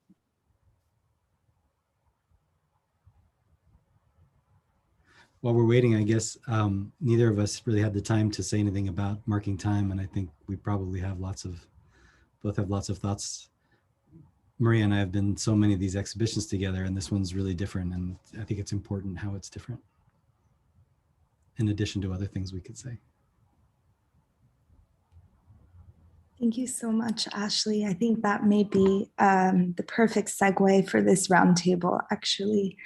I want to begin by thanking, first of all, I'm Elena Quiroz Gonzalez. I'm an assistant curator here at MoMA PS1. And I would like to begin by thanking Dr. Nicole Fleetwood for bringing us this exhibition and everything it has generated.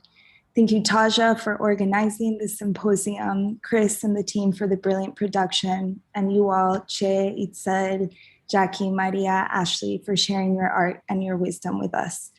I also want to thank all the organizers working towards abolitionist futures, and I want to call in and thank the artists on the inside who cannot be here in this Zoom with us today. Thank you. It is an honor to be in this space with you. So I want to begin actually speaking about something that was in Ashley's Ashes resource. So in that resource accompanying the video in the exhibition, Ashley, you recall Ruth Wilson Gilmore's words that abolition is a practical program of radical change cobbled together from the work that people do in disparate struggles every day, end quote. One could say these struggles outlined in your presentations today, from immigrant detention, Black trans liberation to mass incarceration, seem disparate, but we know we are connected in how we work collectively toward radical change, or as Michelle Jones said earlier, our linked fates. Could any of you speak to the intersections of these struggles and how notions of radical dependence may play into your work?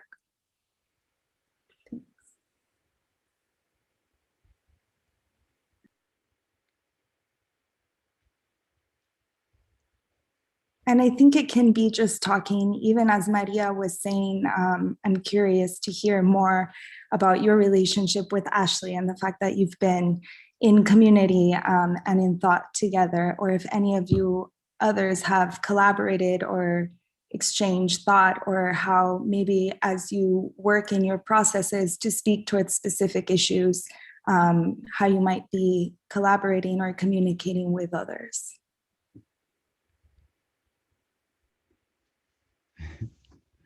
Jackie just chatted to us, abolitionist friendship. That's great. Well, I'll just say very quickly, since you brought up the Ashes piece, I think that, you know, the notion that she poses radical dependency to as freedom, as opposed to freedom being bursting out in moments of individuality. And I think that, maybe one place that's interesting, since all of us are either dealing with art or talking about art, or we're working from a position that's mobilized by a certain kind of credential or something in a field, is that each of us maybe has to kind of use that singular authorship or credential position we're given at the same time to serve something that's not just to feed back into our position. And I think that positionality is something that we're not given so much space to think about, at least in the art field, because it's the thing you're supposed to build capital into and everything all the time. And I think what I've always appreciated about working with activist organizations and community organizations fighting mass incarceration, prison industrial complex, and for abolition is the interdependence and also the kind of survival and pleasure that's brought to that space that isn't just, you know, oblivious to carcerality, but goes beyond it, you know, that is in its face. And I think that's such a beautiful thing to me. And I think that's a part of why I've never kind of left this work in the way that an artist is supposed to, like, do this topic for 1 year and then next do something else for the next year. Thank you, Ashley. Yeah, these are not topics that are of the moment or limited. They're constantly evolving, and just as an artist practice is constantly evolving, these issues are as well. Can anyone else speak a bit to perhaps actually the notion of collaboration in your work? I'm curious with Maria specifically, how working with community groups has influenced your own practice and the discrete objects that you make as well. Yeah, I think that, collaboration is, because I when I work inside of the jail, I'm working with people that are incarcerated, but I'm also, I have to get approval to get in, to run an independent arts project. And that requires me to meet with all kinds of administration through the county system. And, that there's so many different kinds of interfacing that one does on that level that I certainly wasn't prepared for at first, and had to really kind of navigate it through the support and help of local community organizations who are doing things like community development for, they've been doing it for 30 years, or other organizers that may not be artists, but that really believe in the power of creativity and imagination, and wanted to support this work. So I really think of this work as being built on the shoulders of all those folks who have like long relationships, who also want to preserve long-term relationships in order to, build something broader and bigger within a community. And so I'm very mindful that when I go into different kinds of institutions, that not only is it just me, myself, going into them, I'm also kind of working with many others that are, building and, doing movement work within a neighborhood that, so it's important to always be mindful of that. It's not just an independent artist going in, but rather it's part of a larger, broader community, and one has to be really mindful of that too. Thank you, Maria. Just yesterday, Maria did a workshop, and I think that was such an example of going into the community with LaGuardia Community College and being mindful of their own dynamics while also bringing something new and encouraging movement and thought. So I really appreciate you for that, Maria. Che said in the chat, abolitionist intimacies, and I really love that idea. Jackie also said abolitionist friendship. So perhaps could you two speak about how abolitionist friendship and intimacies plays into the way that you build collaboratively, but also how you work independently? I would also be curious to hear what, Che, you spoke about your siblings' work. So, I mean, when I was thinking about abolitionist intimacy, I was thinking about that as well. Like, what does it mean to write with and write about and collaborate with friends and loved ones? I just, I always think about how I think the worst part about academia is that it discourages collaboration. Maybe it's a little bit different in visual art as a discipline, but I have done a little bit of collaborative writing, and I've always found it to be really amazing because it just, when you're writing collaboratively, you're reminded of the fact that ideas, thinking, these things don't just emerge out of the individual. Everything's always dialogical and in relation. Or if we want to borrow Fred Moten and Denise Ferreira da Silva's terminology, entanglement rather than relation. So I want to pass it off to Che because I'm just curious to hear what you have to say about these things. Yeah, it's hard to follow that. And you're Jackie, someone I've been thinking with and alongside an abolitionist companion in thought for probably a decade. And your thinking and poetry too has been really important to me. I guess just kind of piggybacking off of some of what you said, I think having political intimacy with my sibling and with artists and activists and scholars and thinkers. And political intimacy actually is a term that I learned from Dylan Rodriguez, who's going to follow us, in my own political intimacy with critical resistance. And he's someone I've been reading and thinking with for a long time too. And so I guess I would say maybe a couple of things. One is that there's a kind of solidarity that is built, and I guess also there's what I meant by abolitionist intimacies is pushing back against the kind of carceral emotions, whether those be the ways that the carceral system uses shame and guilt to isolate, like weaponizes emotions to make people feel isolated and alone, and how we in our communities work against that by forging social bonds that are affective bonds that we hold together across these walls and barriers and cages. So that's one. Kinship, forms of kinship. And I guess I would say and that's a form of what Ruthie Gilmore would call presence, abolitionist presence.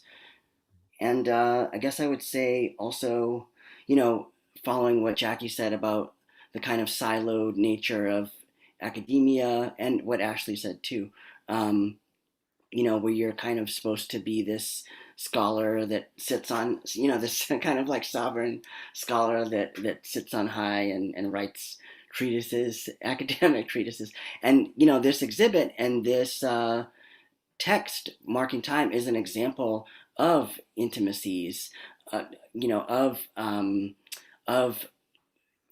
creating in community in a horizontalizing way, an ensemble of an aesthetic sociality against the carceral. And I guess the last thing I would say is just, because I think I'm wandering off, but just, I think to me, abolition shows us not only like dismantling of the prisons infrastructure, but also a kind of metaphysical infrastructure that is carceral, that is about the subject as an individuated I, a sovereign self possessed that you own and sell yourself. And so it helps us to think about, alongside disability, too, other forms of identity, collective relationality, and to use the term that Jackie raised, that's a feminist term too, entanglement. And then just the one last thing is about study, that abolition teaches us a lot about study in the Fred Moten and Stefano Harney way, about what you do with other people, and also before that in terms of like thinking about Black feminism and the kitchen table press, and the way that like Black Panthers and other organizations work together across sites of difference and quasi-privilege in struggle, basically. So I think those are some of the thoughts the wandering, wayward thoughts I have. So thanks. Not wandering at all. Thank you so much, Che, for that. Itzel, I'm wondering if you could speak with us a little bit as well, perhaps to either the entanglement or the intersections between immigrant detention and mass incarceration, but also speaking of this notion of collaboration, and what does that mean when you are working with those on the inside? Yes, thank you so much for that question. In terms of entanglement, I think I'm definitely someone who has gained so much knowledge from Ruth Wilson Gilmore. I mean, the satellite image is on the presentation. I saw her do that at a talk at NYU a few years ago. So I'm really just constantly learning. Dylan Rodriguez, of course, Nicole's foundational work has really helped me to think about how I want to write about my own family's detention, my own letters of correspondence in my family. And I mentioned that I started this work back in 2012 when conversations around detention were very different than what they are now. And at that time, a lot of the scholars and academic people who were providing oversight on my work were recommending that I go to facilities, that I go see what they look like, that I go and talk to people who are detained. But I had heard about the different experiences that people had when going into facilities in South Texas. And as an undocumented person, did not feel safe enough to put myself in that position. But that gave me a lot of room and forced me to be very creative about the type of methodologies that I would develop to understand this work, how it relates to my own familial histories, and basically the type of storytelling that I would like to see nonprofits, legal providers, all these different spaces actually center in their initiatives. The other part that I wanted to say was that I also have really learned so much from my friend Che here. I have spent the last few years learning about abolition, and this really started from graduate courses where I presented my work, and they made a comment once like, have you ever thought about this? And I was like, wait, hold on, let me write that down.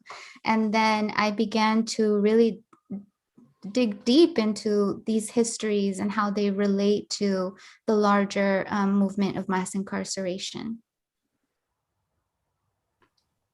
Thank you so much, Itzel, for sharing. To pick up a little bit actually on what you're saying of framing these stories in these spaces and even a notion of safety, I have it's a little long, the question, so I'll drop it in the chat as well. But for me, one of the things, many things Marking Time does so successfully is to disrupt notions of white security in a museum space.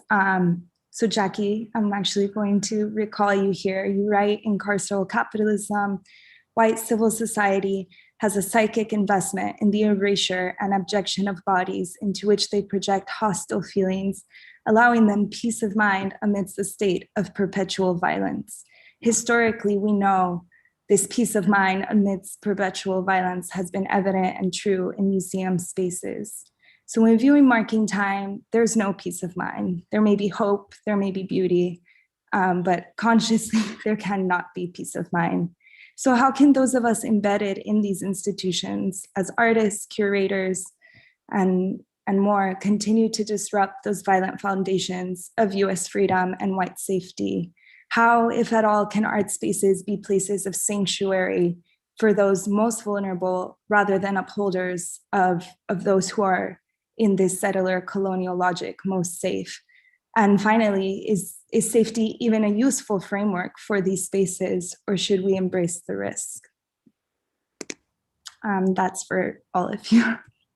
Thanks.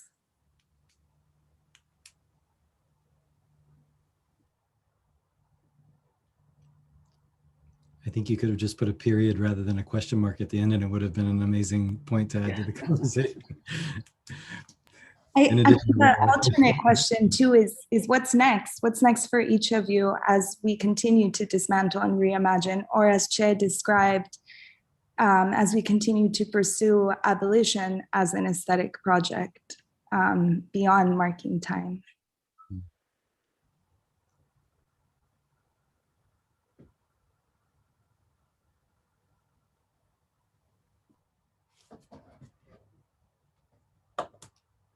I think I could just talk about aesthetics generally, because I'm a poet. I do a little bit of, I dabble with visual art through film, experimental film and video, but I'm not really in the art world, so I should preface what I'm going to say with that. But in terms of what I think aesthetics makes possible, in the conclusion of my book, Carceral Capitalism, I talk about the prison abolitionist imagination. And when I was trying to think through the prison abolitionist imagination, I was thinking about rhythm and poetry. So the way that I write about poetry is not necessarily as writing in verse, but a mode of thinking that does not capitulate to the realism of the present.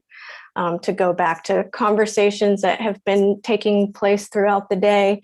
And so for me, it was about what is opened up by new vibrations that are created through art making practices. So I was thinking of the rhythmic dimensions of poetry, but also dancing, the rhythm of protest, the role of song in protest, and the synchronization of tempos through rhythm. So that's really how I was thinking about abolition and aesthetics. And if I even want to think about visual arts and thinking about Ashley and Maria's work as well, I was thinking about the way that art can render different dimensions of the carceral system legible, but also as a way of moving beyond that infrastructure to like speculative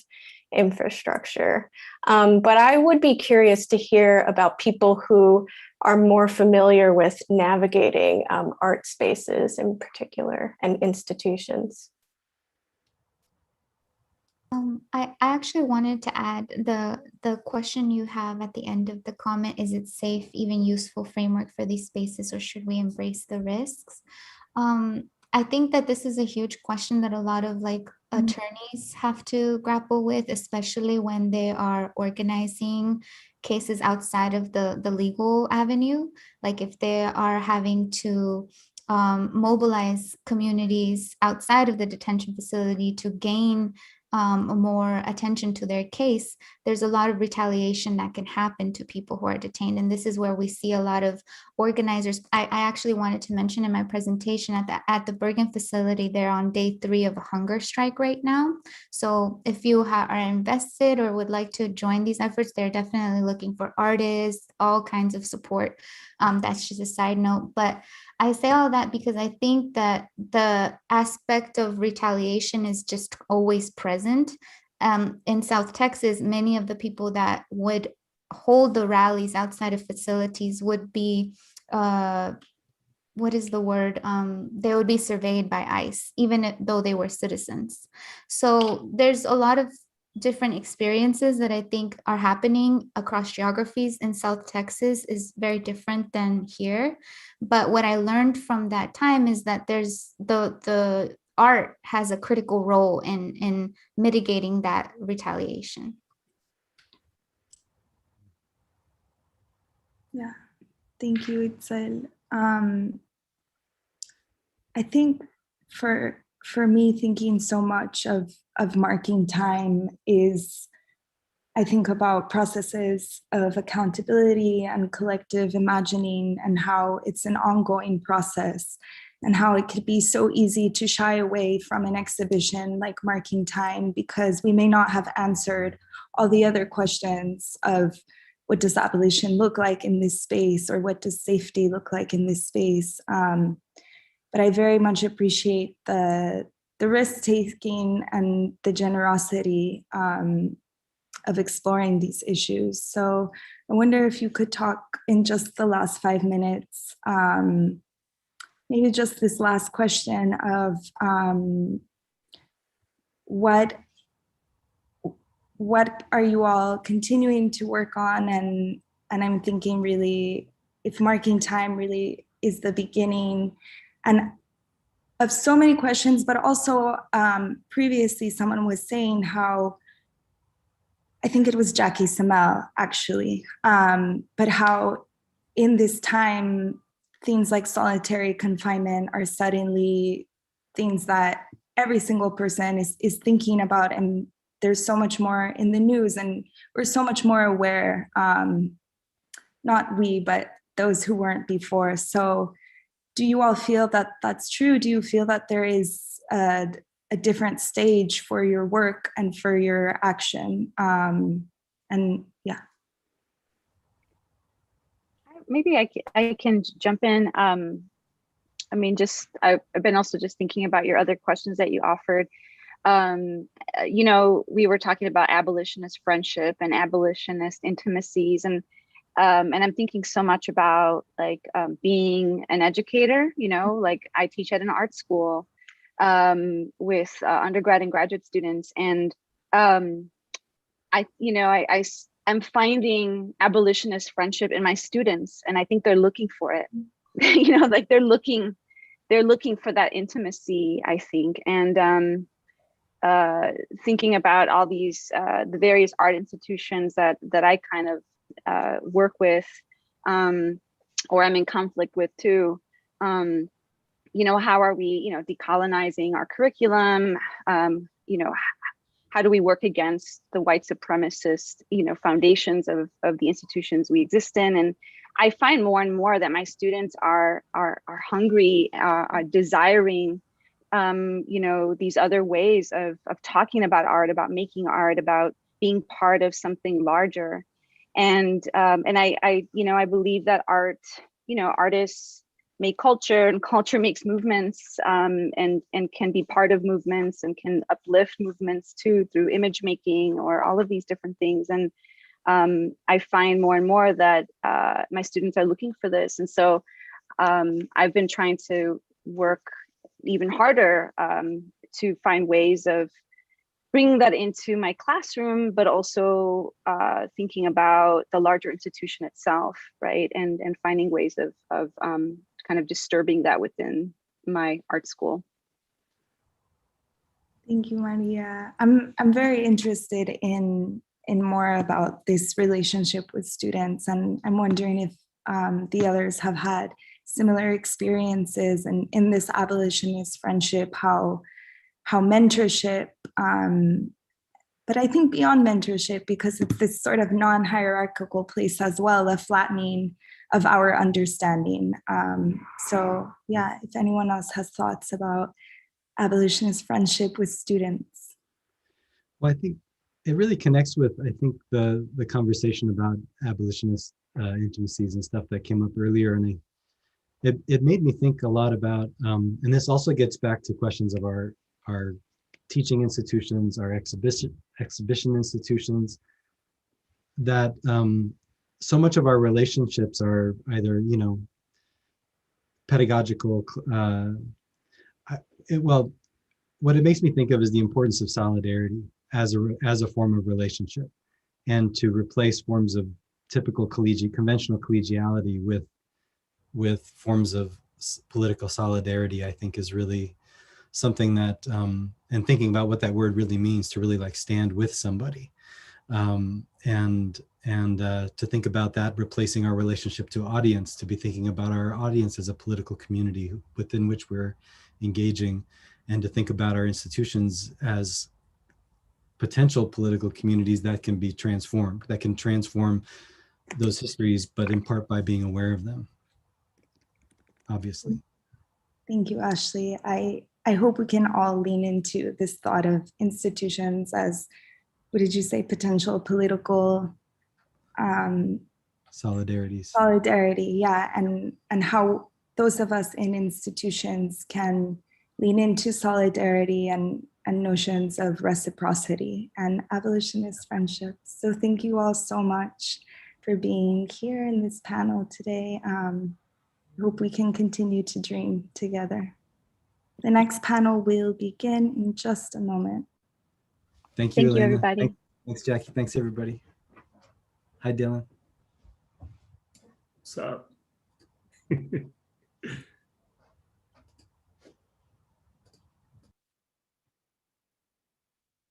Hey, I'm good to go, you all. I'm gonna get going because I know that it's been a day. I know on the East Coast it's about 5:30. You all ready for your happy hour and whatnot? But I'm eager to get into the conversation as well with Nicole. And so I'm gonna jump into my comments. I'll talk if y'all can hang with it. I'll talk for about 15 minutes. If I can limit myself to that, and then Nicole and I are gonna close it out together, I think. So I want to say thank you to Nicole Fleetwood for inviting me. Thank you to Taja Cheek and Chris Masillo for the work they did to organize the event. Everyone else whose names I don't know that put their labor together to make this all happen.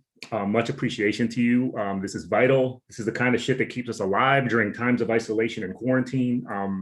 I really appreciate it. I'm talking to you all from Southern California. I'm in occupied Tonga, Luiseño land. I want to start by saying I did not share any of the comments I'm about to make with any of the symposium organizers ahead of time.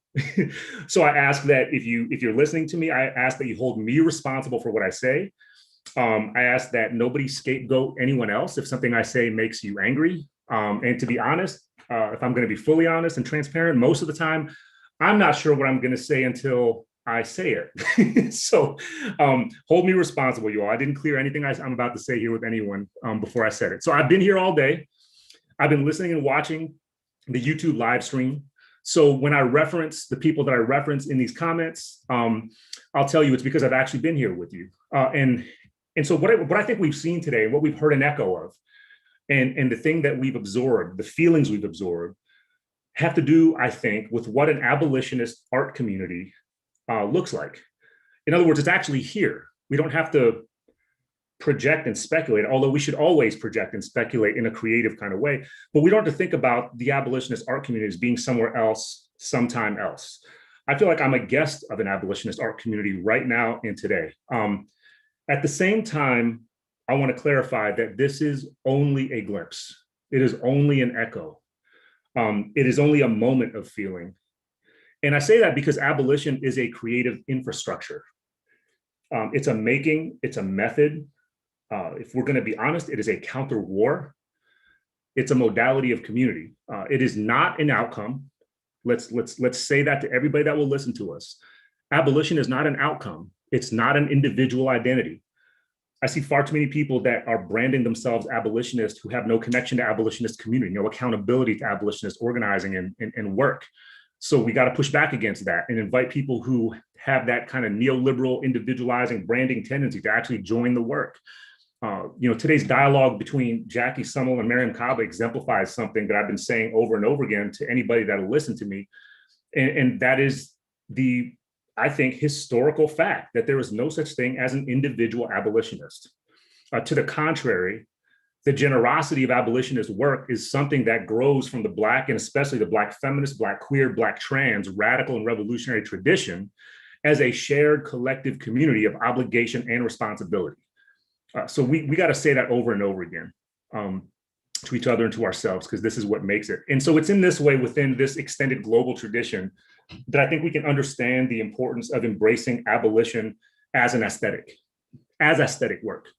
Although I also should say, following the insight of the Black revolutionary and radical cultural worker, we forget this sometimes, that Frantz Fanon was a radical cultural worker. But following Frantz Fanon, I want to say that abolitionist aesthetics are necessarily and always an aesthetics of combat. So I want to think about that, maybe think about that alongside Nicole once I finish my comments. So let me continue my comments this afternoon or this evening now by thinking about the immediate concrete abolitionist implications of what Nicole and all of y'all have created in the public space of PS1 through the Marking Time exhibit and today's Abolitionist Imaginaries Symposium. First, I want to say I have a deep sense of gratitude for what you've done. You've challenged us to come to terms with the historical violence of the dominant US and Western art world. I think it is worth repeating that over and over again, that what you are doing here is a direct abolitionist challenge to that world.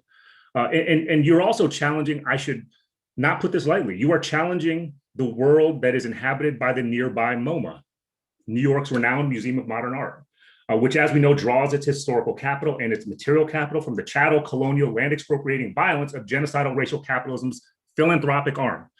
So what would it mean if we're going to take seriously this analysis and this critique of something like the Museum of Modern Art in New York?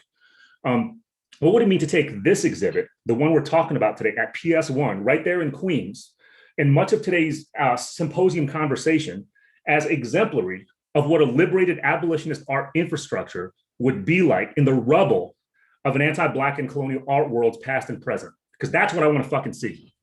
I want to be working with y'all. I want to be a guest of y'all's in an art world which is dancing on the rubble of the anti-Black colonial art world that still remains hegemonic and dominant. I'm fucking done with that shit. I'm tired of it. What if we take the aesthetic of Marking Time, the exhibit, the aesthetics, right? What if we take that seriously? And in fact, what if we take the title of today's symposium seriously as an urging toward collective sustained embrace of the responsibility to be accountable to what we have called here an abolitionist imaginary? Adamu Chan, from whom I'm 1 degree separated. I've been 1 degree separated from Adamu for many years, and I'm so happy that he's not incarcerated. But I'm also even happier that he's not incarcerated and doing the work that he's doing. But Adamu, he raised the question earlier today of accountability. So I want to move in the spirit of that question. So by making that commitment to accountability, I'm obligated to just give a couple minutes to honor the imagination and intervention of a strike that was just announced 3 days ago, which some of y'all probably know about, many of you might not. I just learned about it, not that long ago. But a strike that is described with clarity at the website strikemoma.org. This is a 10-week strike. It's going to begin, I believe, on April 9th. It's organized by the Strike MoMA Working Group of the International Imagination of Anti-National, Anti-Imperialist Feelings, the IIAAF. I fucking love the title of that organization. This is not some isolated organization's work. It has been happening in conversation with literally dozens of organizations and people, including but not limited to groups like Artists for a Post-MoMA Future, Comité Boricua en la Diaspora, Curators and Educators for Decolonization, Decolonize This Place, Direct Action Front for Palestine, Insurgent Poet Society, MoMA Divest, Take Back the Bronx, We Will Not Be Silent. I could spend my next 10 minutes just talking about all the organizations backing this up. So I want to continue my comments by amplifying the message of this upcoming strike, which is staked in an understanding that museums are inseparable from the societies that sponsor and canonize them. Or as the strike organizers phrase it, and I'm quoting them here, the MoMA exists on the same plane as the violence of the ruling class that has controlled it. All right. So this helps me arrive at the second point I wanted to emphasize in my comments, which gets at the intersections of personal and collectively shared experience, the archives of radical and revolutionary art, thought, and organizing generated by incarcerated and formerly incarcerated people, and that form of knowledge that is generically referred to as data. There's no thinker or writer who gets at that intersection more rigorously than my friend Sharon Luke, whose analysis in her book, The Life of Paper, is absolutely required reading for anyone who wants to trace the long presence of abolitionist and proto-abolitionist work in the writing and art of people incarcerated in the many prisons, jails, and detention centers that have created US modernity. I want to challenge us as well to engage with the language and the aesthetics of asymmetry. So this didn't necessarily get named explicitly today, but I feel like asymmetry, the aesthetics and the language and kind of the structure of the system, the violence of asymmetry is what a lot of us were thinking about and talking about and working with or against and within today. So what Rona Kapadia, what Nafisha Goldsmith, Marquise McCrae, Eddie Cates, what the four of them were talking about first thing this morning, what they shared with us in the opening panel, in my view, they were talking about accounts of survival, struggle, suffering, and casualties of what I think we have to understand and name as asymmetrical warfare within and beyond the local and domestic spheres of the United States. This is to say, what all four of them were remarking on are the genocidal logics, right? That's what asymmetry means in context of war, right? The genocidal logics of anti-Black policing, criminalization, and incarceration, the things that racial capitalism does. The genocidal logics of racial global militarism that, as Ronak put it, reveal the crucial links between the US imperial wars abroad and the domestic forms of racial violence at home. Finally, I want to open into the conversation with Nicole by thinking about something that I write about at more length in the book that I just finished and which came out a few months ago called White Reconstruction. And I want to come to this because we were treated earlier today to a glimpse of the project titled Photo Requests from Solitary, which was the collaboration between Janine Olison, Jean Casella, and Lori Jo Reynolds in affiliation with Solitary Watch. So what that project made me think about is this one generally forgotten and ignored line from the 2011 demands that were issued by the Pelican Bay hunger strikers, almost all of whom were people held captive in the Pelican Bay security housing units. And the demand was actually a sub-demand, right? It was one almost forgettable line within the longer script of their demands. The demand was this: allow one photo per year. That was the demand, meaning one photo per year for people that were incarcerated in the security housing unit. I don't have time to talk about what the security housing unit is, the SHU, S-H-U, but y'all look it up on Wikipedia. I want to think about that demand, allow one photo per year. I want to think about it through what I think a lot of us have been thinking about today, which is an abolitionist reading practice.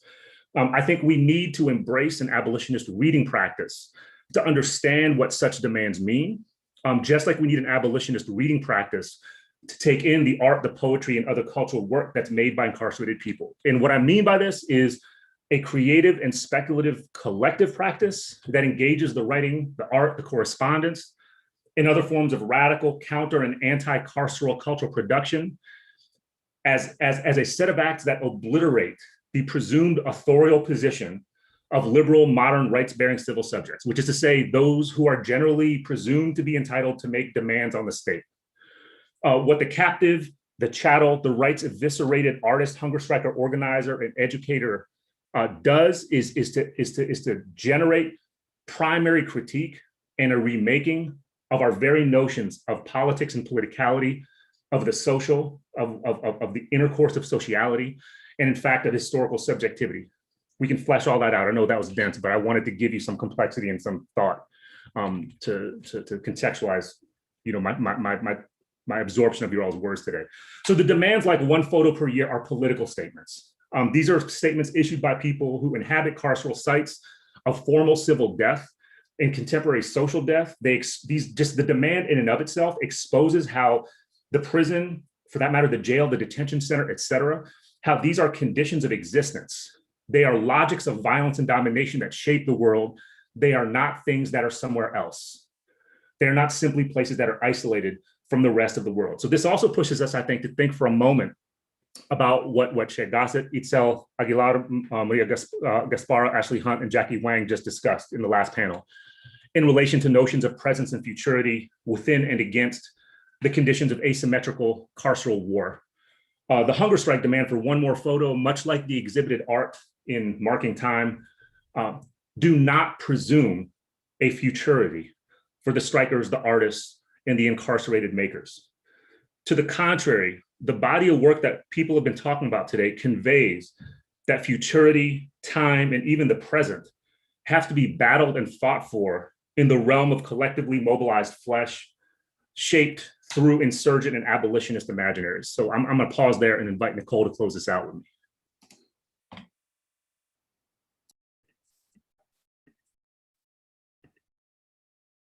Dylan, you're such a troublemaker.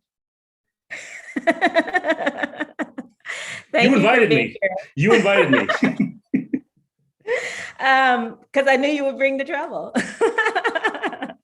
Well, first I just want to say, because I mean, we can just go until time runs out, but before I say anything more, I just want to say I've been here the whole day too, and you know, I'm so full from all the presentations, and I want to thank everybody who showed up today, who presented, who was behind making this happen. Thank you for all the critical feedback. So just want to say that in case we run out of time. And again, Taja and Chris, you two are incredible.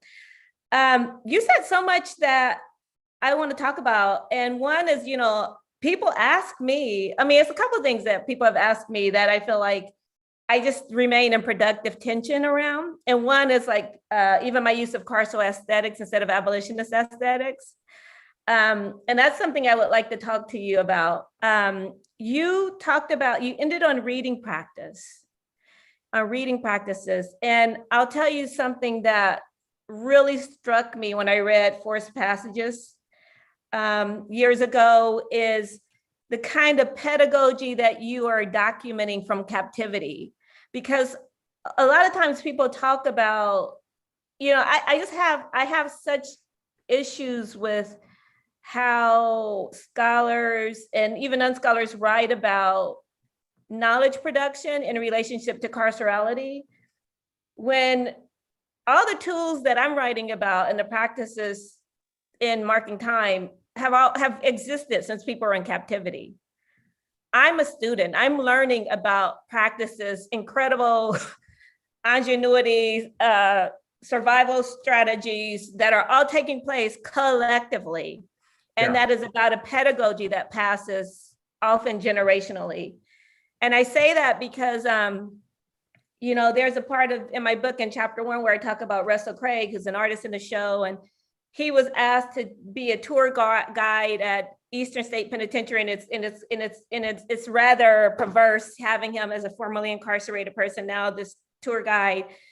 But he kind of flips the script where he, you know, goes into this room where a person had been painting like inside the prison chapel in the 50s, and he said, you know, this is my legacy here. That his legacy was this kind of this aesthetic practice that was taking place that was for him both sacred and both profane. It was in this prison setting. But I feel like Forced Passages really documents this really rigorous, robust, and radical intellectual and aesthetic and social tradition that's taking place among imprisoned intellectuals. And I just want to say that because I think that often we're writing sometimes out of we're not writing in a vacuum, that this work has been done. Like the fact that you said abolition is not this is not something we always speculate, but it is absolutely, it's not something speculative. It's actually something that we're existing in this moment right now where it's happening, where we're doing it. And we have centuries long examples of that.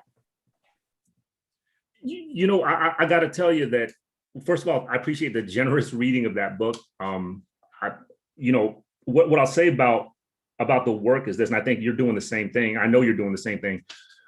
There's something really different about trying to generate radical thought from within the context, from within the accountabilities, from within the critique and criticisms of actually being engaged in a movement. And that's something that I will always cherish and will always do. But I actually don't find that there's any other way to do scholarship. And in fact, that's the grounds of my opposition to the notion of academia and the academy. I don't think I've called myself an academic other than in a cynical way for a long time, right? I think about myself as a scholar, sure. As a teacher, sure. As somebody who gets paid to do that shit in their day job, yes. But I exist within the confines of a carceral university, right? By calling it carceral, I'm not comparing it to jail and prison, but I am saying it's got a carceral logic that orients it. No different than my scathing critique of MoMA. I can wage the same critique, if not a more amplified and intense one, toward the University of California, which is a fucking death machine, right? The University of California is a genocidal fucking death machine. So don't get that shit twisted. I mean, it exists in relationship to all the prisons in California. Absolutely. Right? Like absolutely. And even the numbers of people who go in, who are allowed into CSUs, into the UCs, into the prison system. Those are all, there's a correlation happening there. Thank you. It's a correlation. It's also causation. You follow me? So it's a continuum. These carceral institutions are in a continuum. We can't think about this as some kind of metaphorical comparison. But what I'll say is that there's a couple of things I want to point to. One is there's my friend, great scholar, Orasami Burton, who's doing work around the Black guerrilla, Black revolutionary, Black radical study groups and organizing that emerged post-Attica, right? So that to me, Ori Burton's work to me signifies some of this next level shit that's happening in this field of like abolitionist and Black radical scholarship that's pointing at the instruction that comes from just studying the existing, if under theorized and under engaged Black radical, Black revolutionary guerrilla archive. Right, guerrilla as in guerrilla war, y'all. Right. This is so what he's writing about is guerrilla war. So I think that's also, by the way, what I kind of mean by an abolitionist reading practice. I don't think this is anything new. I don't think I'm making a new suggestion. I'm just putting certain words to it. But I think this is what abolition has always been. All you have to do, read David Walker's Appeal, right, from back in the day. There's a reason why those fuckers killed him on his doorstep. Right, it's because he was engaged in an unapologetically guerrilla abolitionist reading practice of the Bible, right, and of Jesus Christ, the figure of Jesus Christ, right, and so he was assassinated, all right, and so it's to say then that we have to understand what this archive means, and what it means then to write in relation to abolition means you are obligated to find some way to write from within a movement, right? We can't let this field of thought, work, aesthetics, and study and pedagogy that we're doing, we can't let it turn into another academic department, another academic genre, another artistic genre, right? Another academic field. I understand that those things happen, but I think that writing from within movement is really critical here. And I'll also say one other thing. What I learned again today, I'm always learning this. I feel like I'm your all student today, but I'm always learning this, is just how important it is to be guided by our language and guided by our phrasing. So with that, I want to think really closely about the phrase that we all use nowadays. I don't use it, but a lot of us do use it, and that's the phrase mass incarceration. and I write about this in the book I just published as well. But I want to offer a friendly, collegial, loving, comradely challenge to all of us who use the phrase mass incarceration to consider withdrawing our endorsement of that phrase. Number one, I think if we trace the recent canonization of it, it's the product of kind of liberal think tanks, right? I think there was a time in history where mass incarceration did not mean what it has come to mean now. Absolutely. I think what it's come to mean now has become something else. It's about a certain kind of carceral reformist approach that is absolutely anti and counter abolition. So I want to think about using more precise language, the language of targeted, at least the language of targeting and criminalization and what I used in my opening comments, which is asymmetrical warfare. That's what I think this really is. I kind of went a different direction, I think, but you totally did. I'm just thinking with you. We actually no, because we had this conversation at MLA. Talk about a bastion. Oh, tell me about it. Tell me about it. Of racial capitalism and extraction. But we had this conversation at MLA, and I totally remember that. And here's where you and I disagree. That I actually think that there's I also think using language that people are familiar with and then doing something that's unfamiliar with that language is also really important. And I feel like that's what I've staked my career on, doing that, on staying with what's often familiar. Like, hey, people, you know what? Let's pick up the book and they think they know what it's going to be about. Right on. And so for me, that's really important. But then to engage you in the book itself. That works for me. We can retain the disagreement in some productive way, right? I want some disagreement with you right here, right now, because I love that you want to go after MoMA, and and MoMA can receive all kinds of criticism, and it's going to bounce off of them. And I said this to you. I have real issues with, I'm very comfortably positioned in the university. As am I. That's part of the problem, right? Extremely comfortably positioned. That's part of the problem. Yeah. And we're not taking this rigorous, robust analysis. You're right. You're in a carceral institution. I mean, my welcome to Rutgers was getting emails from the police department weekly describing Black folks walking around the campus, scaring people. That was my hello, and it reminds me of this moment that Fred Wilson talks about, and Fred Wilson, the artist, when he did Mining the Museum, and he was working at the Met. And he said he looked around at the art in the Met and it was like, this art is not, I'm not the public for this art. Like, he realized that he was doing critical labor in that museum, but nothing in the wall was meant for him to be actually in attendance of it. And so I don't think, I want to talk about the university and how we're going to decolonize that place. So there's this new kind of community of people that have emerged, with a bunch of new communities. But Campus policing. Yeah. So there's one. I just put a link up that hopefully can be posted on the YouTube live stream. Since the beginning of this year, since last summer actually, there's formed a national campaign called Cops Off Campus, which is a police abolition campaign. The goal of this campaign is to eliminate police presence at university and college campuses. And the guiding abolitionist philosophy of it is that these are sites where people who, like you and me, in particular, people like you and me, Nicole, people who have tenure and who get paid in a more secure way than contingent adjunct faculty, and who aren't in a position of being a staff member that can be easily fired, or a student who can be expelled. That there's a certain responsibility we have to carry out abolitionist principles at the site of our place of work. So the smallest thing, the most modest thing we can do is to abolish the police presence. So what that link that I just put up does is it can offer a connection to people to join the campaign, to organize a branch of Cops Off Campus on their own university and college campuses.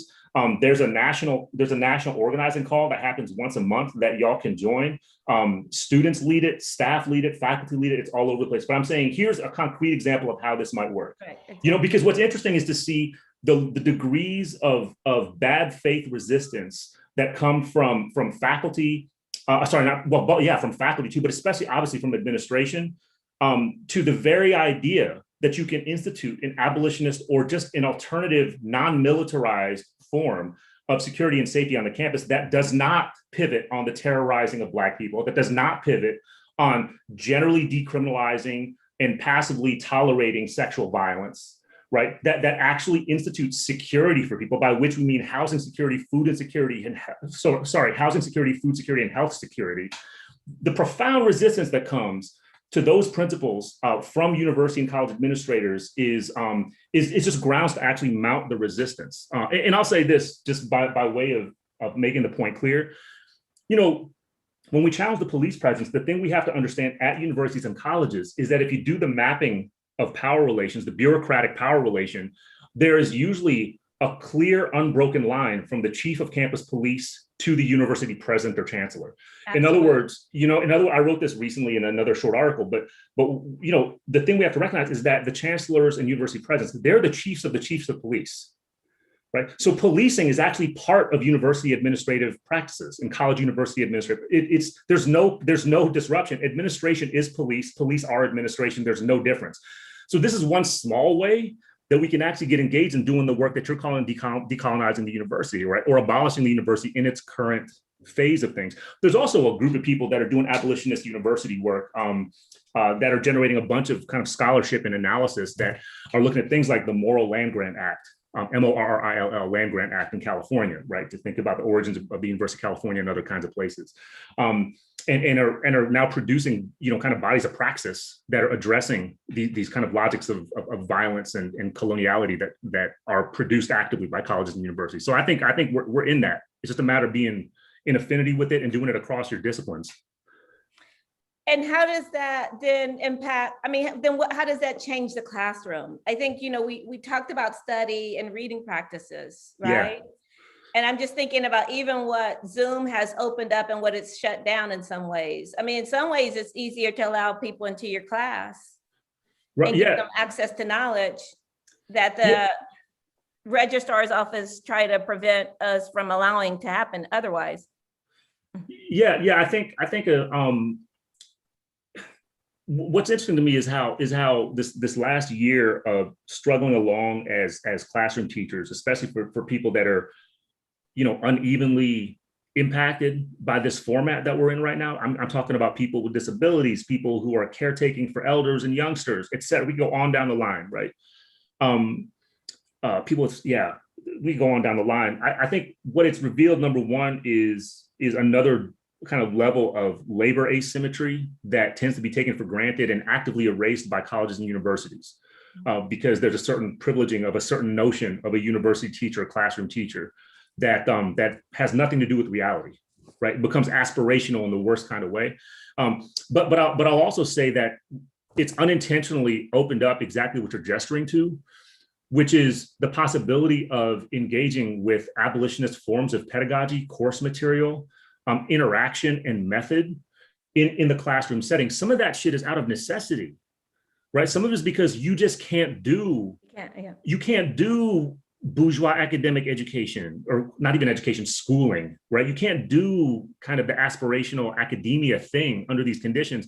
So there's an interesting way that conditions of duress actually push people closer to engaging with abolition and abolitionists and abolition-friendly pedagogies, sometimes and often without even realizing that that's what it is. So I think we need to put a name on it, so our colleagues, friends, and students, right, are not scared away by it. And to the contrary, understand that the long history of abolitionist pedagogy and curriculum, it's a fucking giant invitation, right? It's a big old party. And y'all are invited, and you're probably already doing it, right? The last thing I'll say is that as a student of this other field of work, something I learned a lot about from people like Mariame Kaba and others is about the field of mutual aid, right? This is the thing that universities and colleges don't do, right? They're down with philanthropy, they're down with charity. They can't think about mutual aid. Why? Because most universities and campuses, especially those in places that are surrounded by our folks, right? Whatever, and you can take what I mean by our folks here, right? Yeah. They turn those campuses into fortresses. They're policed sites. The last thing they want is that kind of communality. But this is what I mean also about going back to prison survival practices. Mutual aid is something that's practiced. It's just a quotidian everyday practice inside. That's right. Right. That's and right. Again, what I'm saying about like writing about certain things that have been survival strategies among people held captive for centuries. And I think we need to do it in ways that really honor where that knowledge is coming from and where where it's been happening for a very long time. And I want to know if we can connect that. I just want to hear you talk more about asymmetrical carceral war. And I'm looking at our time and just some of the points that you brought up. And I also want you to go at me more about what mass incarceration and what you want in your replacement strategies. All right. Well, I think what we do is we have data, we have evidence, we have anecdotes, we have accounts, right? We heard that throughout the day today. Thankfully, we heard less of the social scientific compilation of information and statistics and charts. I'm happy that we did not do that today. I think most of us that are probably listening and watching this have had enough of that for most of our lifetimes, although it's worth a refresher now and then. My sense is sometimes that the social scientific empiricism has a weird ideological way of reproducing the normality of all of this. And part of the way it does that is by relying on languages like disparity, discrimination, unevenness, notions of a broken system and that kind of thing, right? The term of asymmetrical war, that shit comes straight from, it's a military diagnosis, right? And part of it is reflected in the casualties, right? The remarks on how particular forms of warfare have astronomically, qualitatively different effects on particular populations versus others, right? So Israel is a great example of this, right? If I can get myself into more trouble, Israel is a perfect example of this, right? That's asymmetrical war. That's an asymmetrical occupation. As much as the Israeli state wants to portray it as if the Palestinian people are constantly threatening Israeli people's existence in Israel, you can't believe the hype, right? You just can't believe the hype.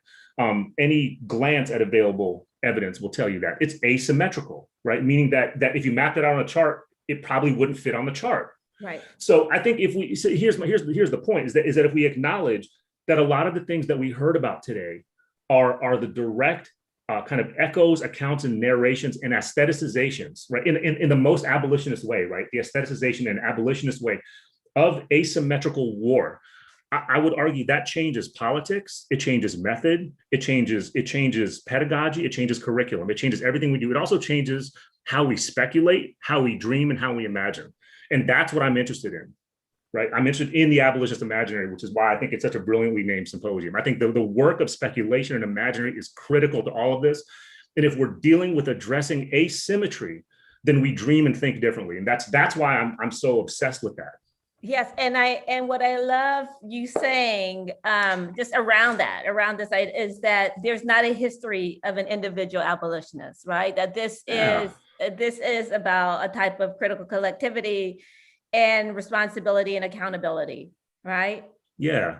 I mean, this is the thing, and I also make that kind of critique from the position of somebody who I hear a lot of folks, especially in the past, 12 to 13 months, who have come into the language of abolition and are new to it, right? And so what I'll often hear is, well, I'm not sure if I'm an abolitionist or not, but I feel like some of it's pretty cool. I'm still learning, but people are kind of scared to take it on like it's some kind of cult or something. I don't know. You know what I mean? It's some weird sense of affiliation. I'm either in or I'm out. It's like, nah, that's not how that works. Right. It's to understand that this is, number one, it's about constantly understanding you have to be a student of this, right? So right. In an important way, it's like you are always in the position of taking in what I framed earlier, which is abolition is pedagogical, right? Well, this is why I love Miriam, what she said about against punishment, right? Like it's so simple and profound. When we change our relationship to punishment society, it shifts everything for us. Yep. You know, and when we understand our relationship to punishment as fear too, that it just shifts everything. Yeah. I do want to make an awkward transition, but it's something really like I really want to hear. I want to hear you talk more about white reparations. I think it's so important for everyone to read that book. And white reconstruction. I was like, what the hell is she talking about? White reparations? You being sarcastic? You're trolling me, Nicole? I guess I was. Yeah, let's all get white reparations. That's so funny. Let's push for white reparations. That's gonna be white reconstruction. Sorry, because because actually Tasha and I were kind of going back and forth, and I was like, I knew you were speaking earlier at Michigan. Yeah. In response to the Atlanta shootings. And I just wanted to hear you really put that in, like, I wanted to hear you think through this moment we're in and this site where we're at right now, this conversation. Yeah. I mean, I'm sorry, go ahead. And I know Ruby Tapia, who's also like someone I think a lot with, was also involved in that earlier event today. And that these are not discrete and separate logics and ideologies. Yeah, so there was a panel earlier today, university that hosted by the Women and Gender Studies Department at the University of Michigan, addressing anti-Asian violence, in particular last week's shootings in Atlanta.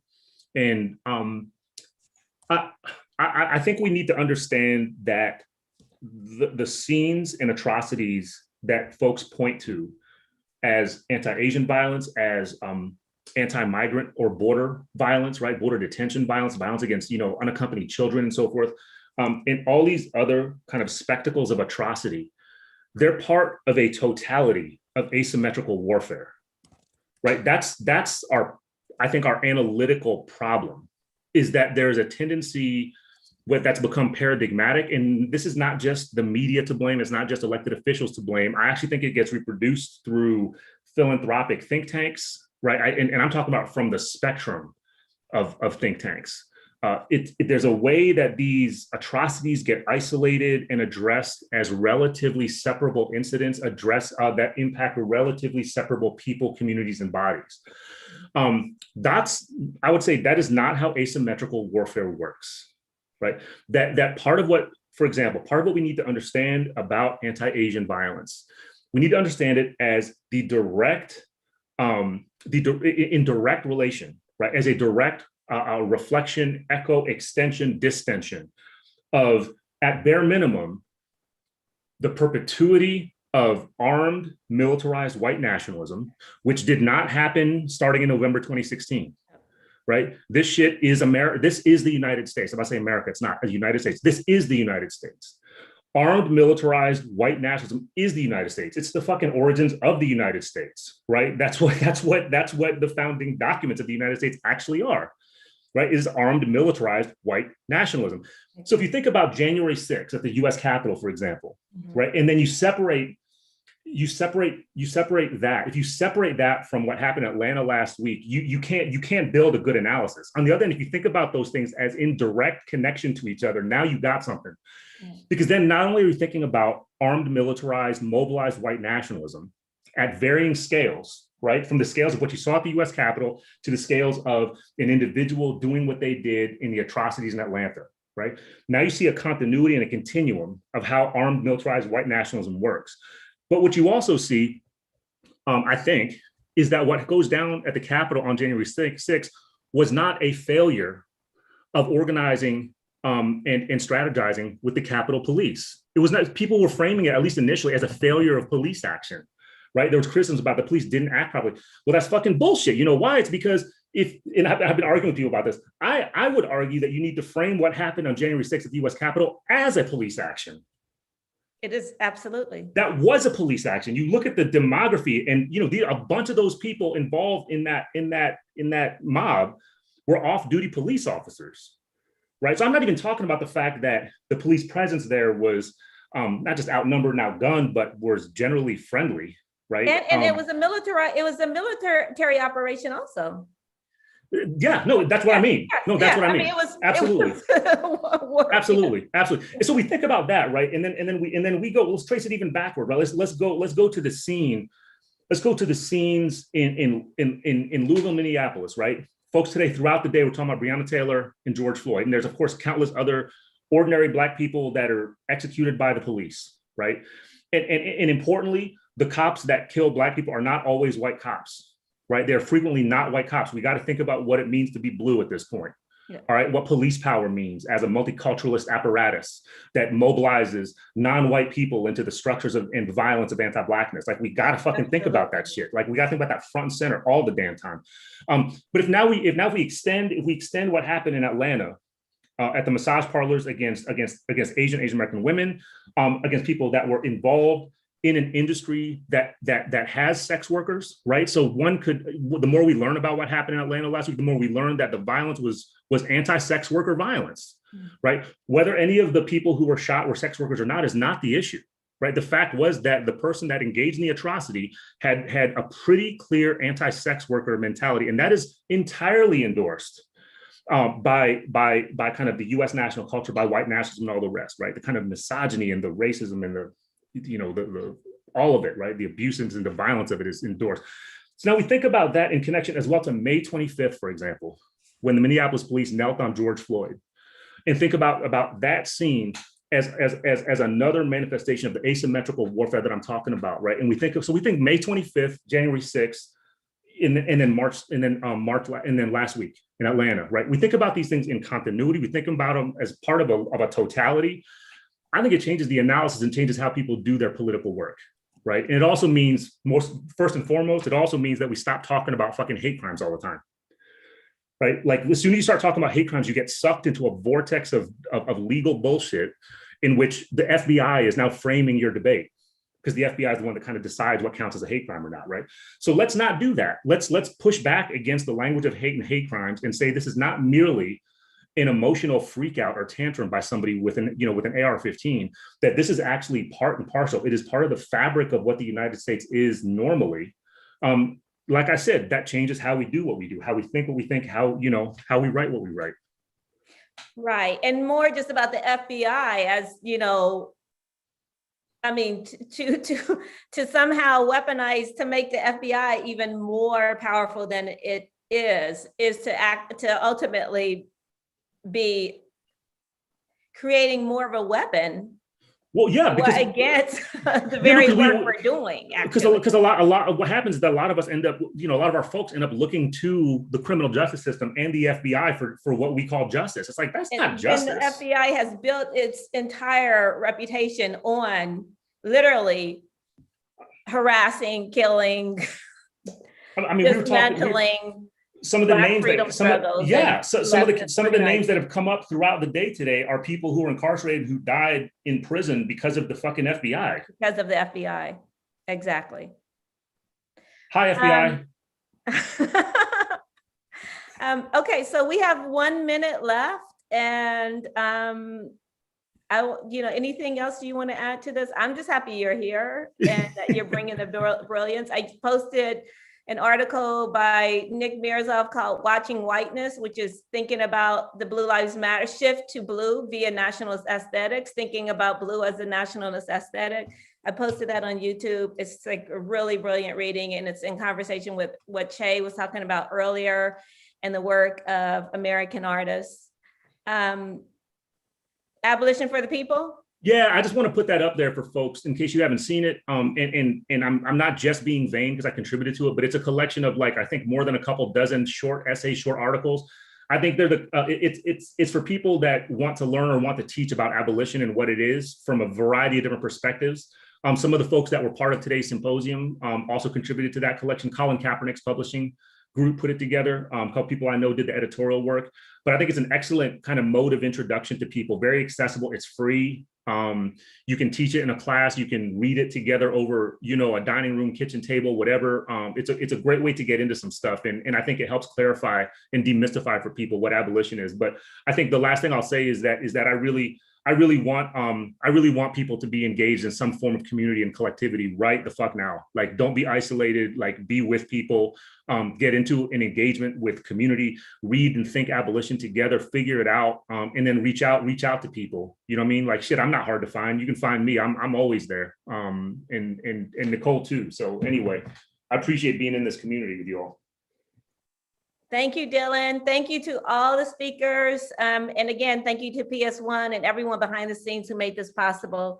And I just want to reiterate what you said, Dylan, like, don't do this alone. Be in community together and create the world that we want to live in together. Hey, I contribute $100 to PS1. Everybody go on and donate to PS1. You got to support PS1. Do it. Support PS1. That's the people. That's a people's art exhibit right there. $100 is nothing for me. I'll do more. I promise. That's just a token. People get on and donate to PS1 right now. Click that little thing that says PS1, not MoMA. PS1. Donate to PS1. That's the people's exhibit.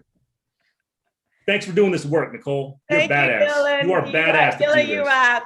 Thank you. Thank you to everyone.